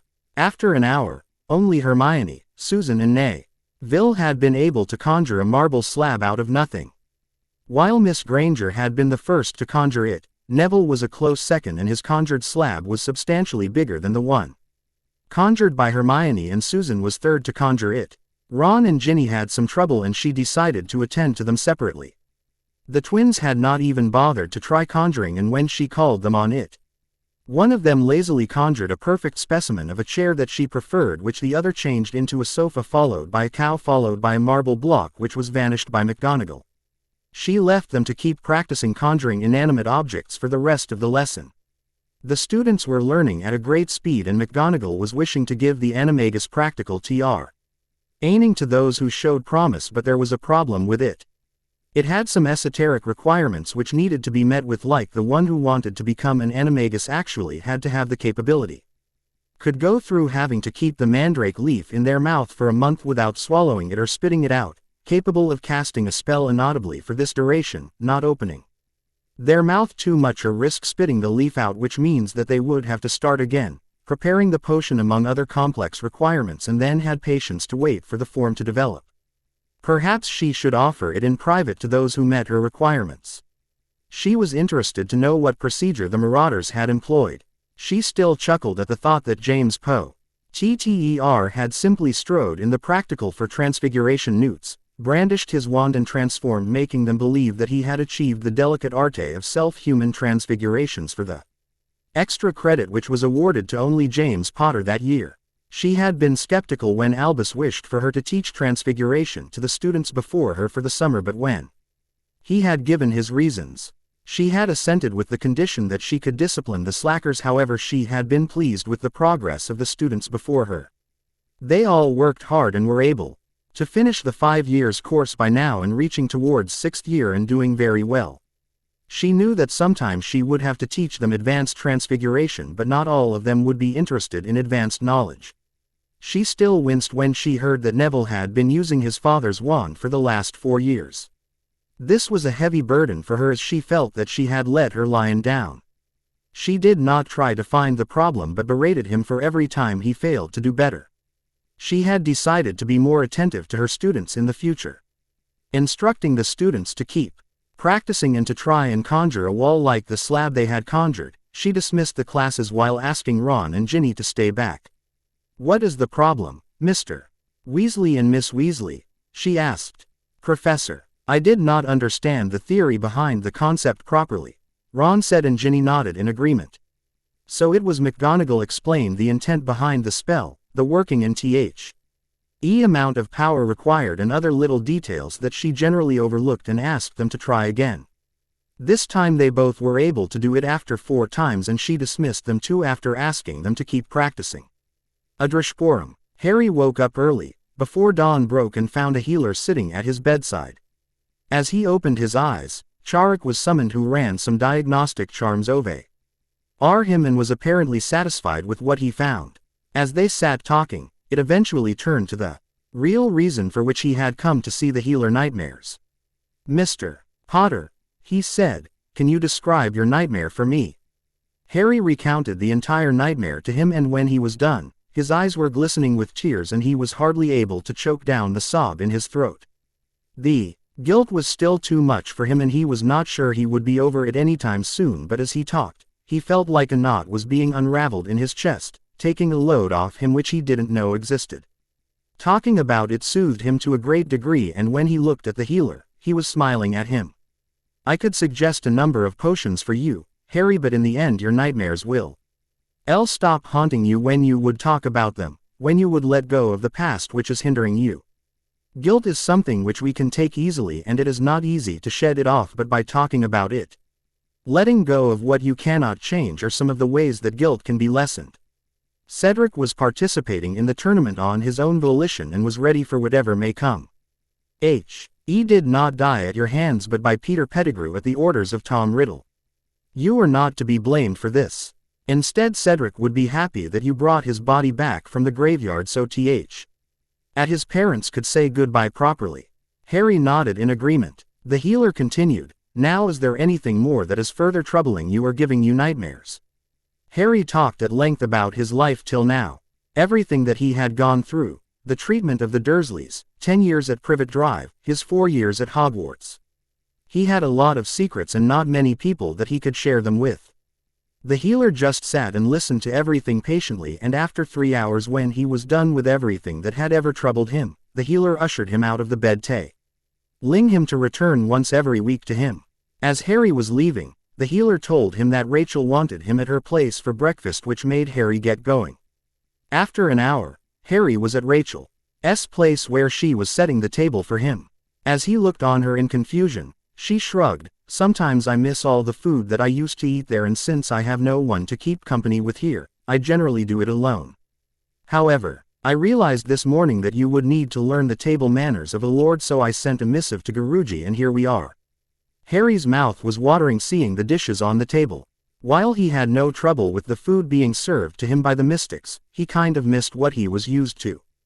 As they sat, Rachel started making idle chat with him. Do you celebrate our festivals, Harry? Our festivals? He asked in confusion. Do you mean Halloween, Christmas? No. She rolled her eyes. These are Muggle festivals, Harry. Wizard festivals fall around the same dates but have different names and different celebrations. All the old families practice these traditions. You mean dark families? He asked. She narrowed her eyes at him. If you think that the Potters were a dark family then yes. Do you know anything about the festivals celebrated by dark families? Harry raised his hands in surrender. I do not know anything about these traditions. Are they the same as they celebrate at Hogwarts? No, Harry. Hogwarts celebrate these festivals now so that the Muggle-borns will not feel left out, but these are not wizarding festivals.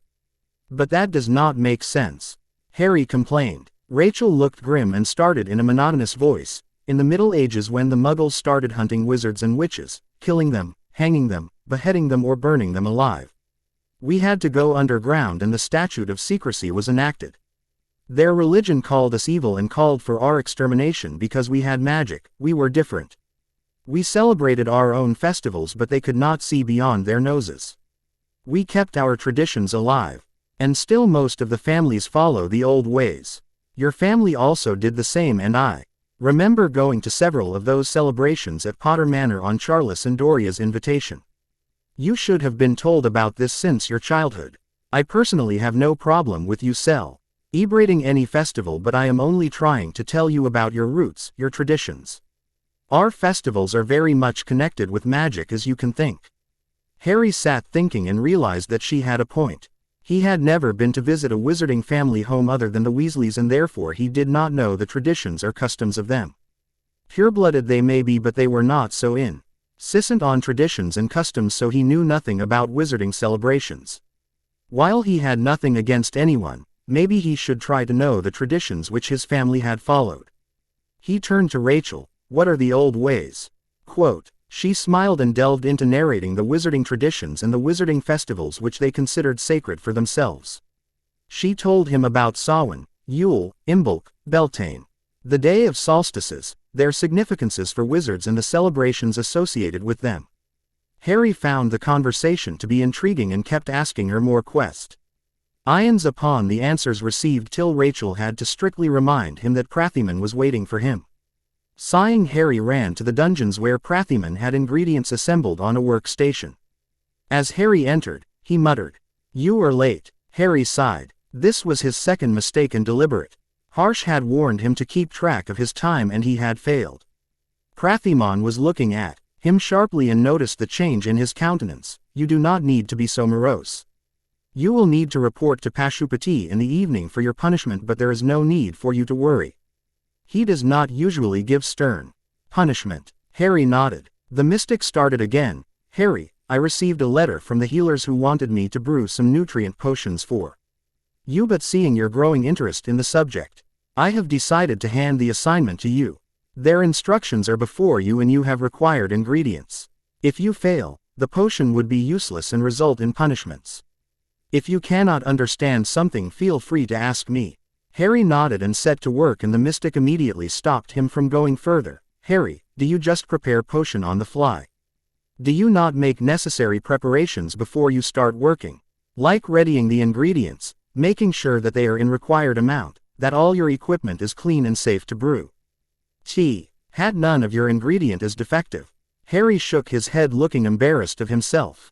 He began to make the preparations necessary for brewing as was instructed in the introduction to the delicate art of potion making. The book had been extremely useful for him to fill in the gaps in his potions making instruction. While he did not hate the greasy dungeon bat, he did resent him for making people dislike this subject which was necessary for so many important careers. He had no malice towards the potions professor, but he did not feel any kind of love towards him either. After an hour and a lot of admonishment, chastisement and rebukes from Prathimon, Harry was able to finish the first dose of the nutrient potion. Prathimon smiled at him. "Well done, Harry. You can come down here and why time of the day and brew this for yourself or for others. You can try other potions too, but not those which are too complicated. Anything you cannot understand or you require my help in brewing, you are free to come in." As he left potion and reached Ambar, she told him to sit and practice transfiguring his body parts. He kept trying the leopard in its entirety, and as such, he could not make any headway into it. Ambar sat silently watching him. After he tried a lot of times and he was not successful, Ambar beckoned him towards her. "Harry, what are your thoughts exactly when you are trying to transform?" Harry explained how he was visualizing him morphing into a leopard as his magic did his bidding, and she shook her head. "You are going the wrong way about it. You cannot transform sudden Why at this stage without some external threats to you like mortal peril. You have to imagine that your body is changing into a leopard.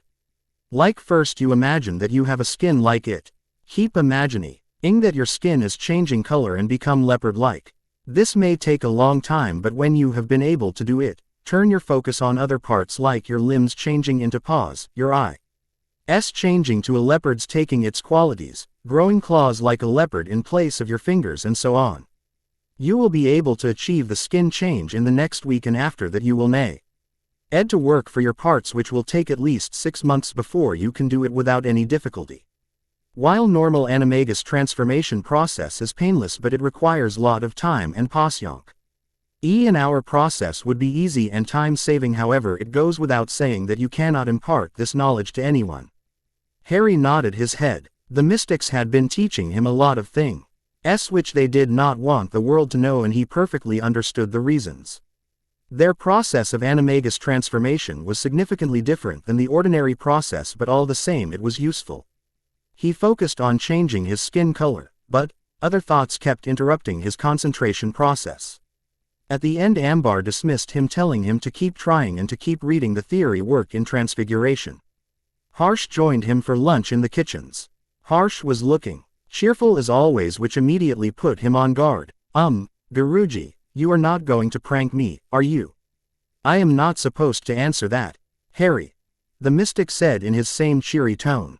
As Harry was served the lunch, Harsh asked him if he was missing something, to which he raised an eyebrow and received a powerful stinger to his hindquarter, making him yelp. What was that for? He questioned angrily. That was to refresh your memory, Harry, the mystic smiled. You are going to eat lunch. Did not your healer tell you something? Shrugging, Harry pulled out the vial of nutrient potion out of his pocket and downed one of them. It tasted foul and he made a face. Why do they have to make it so disgusting? Harsh guffawed. You have brewed this one, Harry. Nutrient potions as a rule are not made tasty so that others would not get addicted to them. As you can see, one of the ingredients can cause addiction to the user. Overusage of nutrient potions can sometimes be fatal. As they talked, Harsh asked if he had contacted Sirius or Remus or his friends since he had arrived. Harry sheepish. HLY explained that he had talked once to Sirius and Remus but not with his friends, and he was not sure where they were. Harsh admonished him for his callous attitude towards everyone with strict instructions to keep track of everyone and goings-on in their life. After he had suitably admonished him, Harsh asked him, what is the quality of a leader, Harry? Harry has had the time to study the guide book of a mystic, and it had a long chapter on this. There were a few things which were elaborately mentioned in the book. He collected his thoughts before speaking. A leader is one who leads his team or people, who ensures their safety, who places the interests of others before his own, and who is capable of overcoming any form of adversity that they may face. He has to appear unfazed no matter what happens. He should be able to keep his calm even in the heat of battle and not break under pressure. The mystic beamed at him. Very good, Harry. You have learned the lessons. Now, tell me about the personal qualities of a leader. Harry sat thinking for a moment. He had seen a lot of leaders like Dumbledore, Fudge, etc., but, while they both had some good qualities, they were equally flawed. As he thought hard, an answer began to form. A leader can never be seen as an ordinary person. Even if the entire world is crumbling around him, he has to stand tall and present an example to his peers. He should never go around giving secrets that would cause destruction in other hands. He should not blindly trust anyone. He should be seen among his peers, mixing with them, treating them with respect. Let them know how important they are, appreciate all that they do for him, and try to keep everyone content with their lot. Harsh sighed. A rather large list of qualities, Harry. Personally, I would say that he should keep his secrets, never treat his friends or followers with scorn or disrespect, and honor their wishes. A leader should never break down, especially in front of his peers.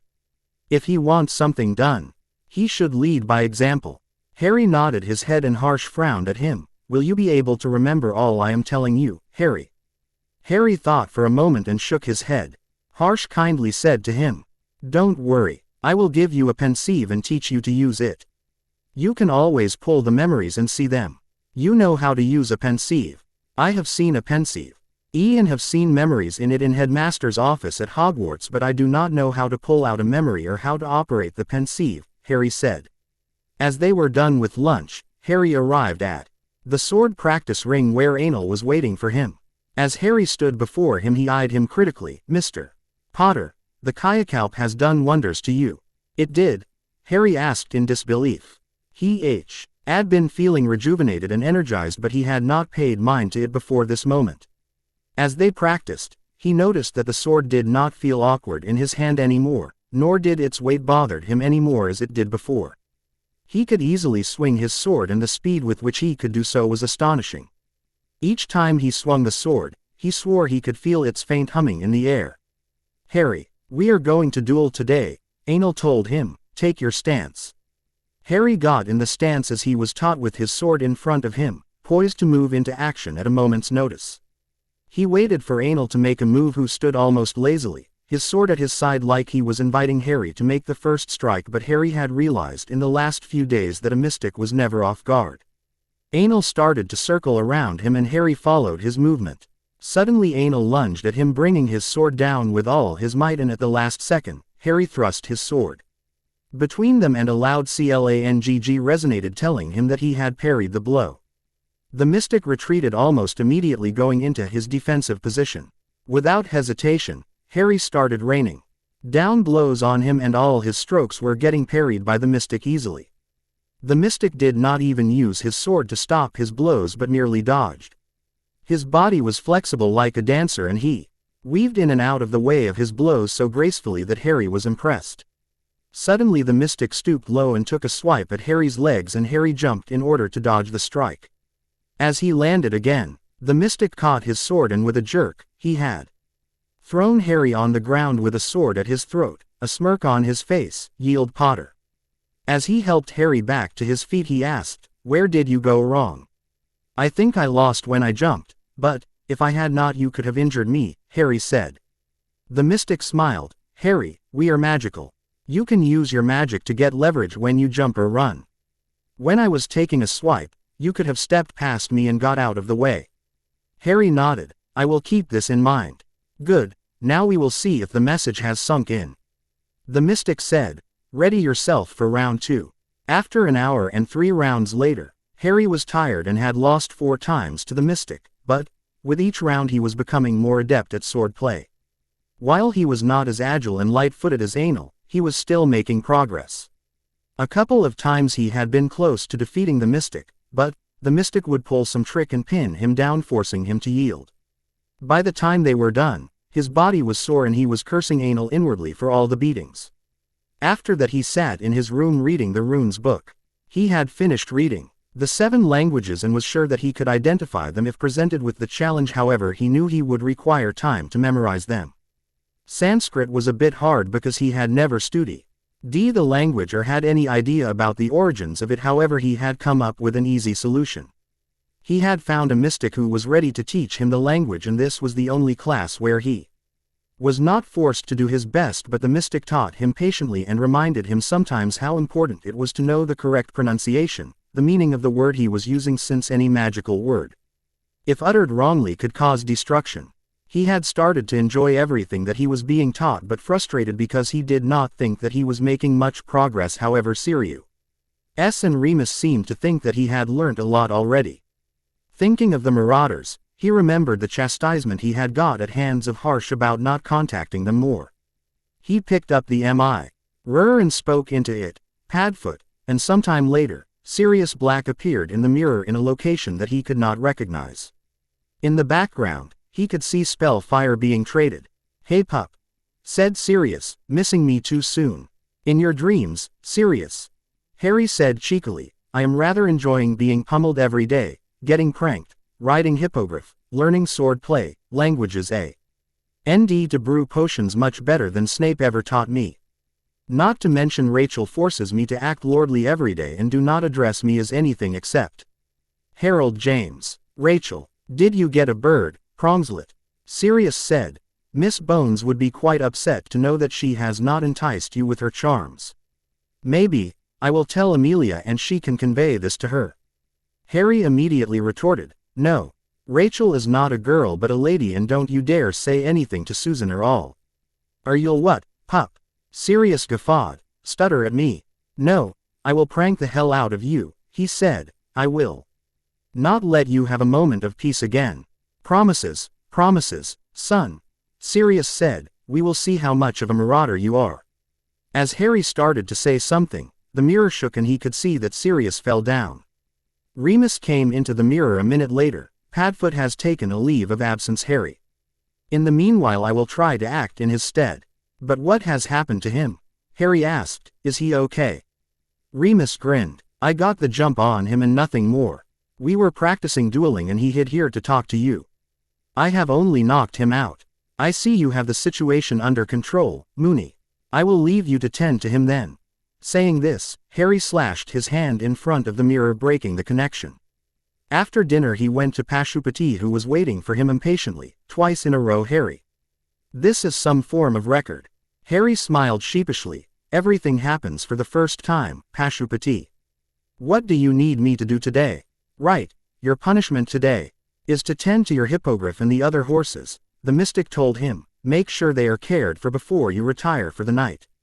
An hour later, sweat-drenched, foul-smelling and thoroughly CKED Harry Potter returned to his room where he gathered enough courage to take a bath before crashing for the night.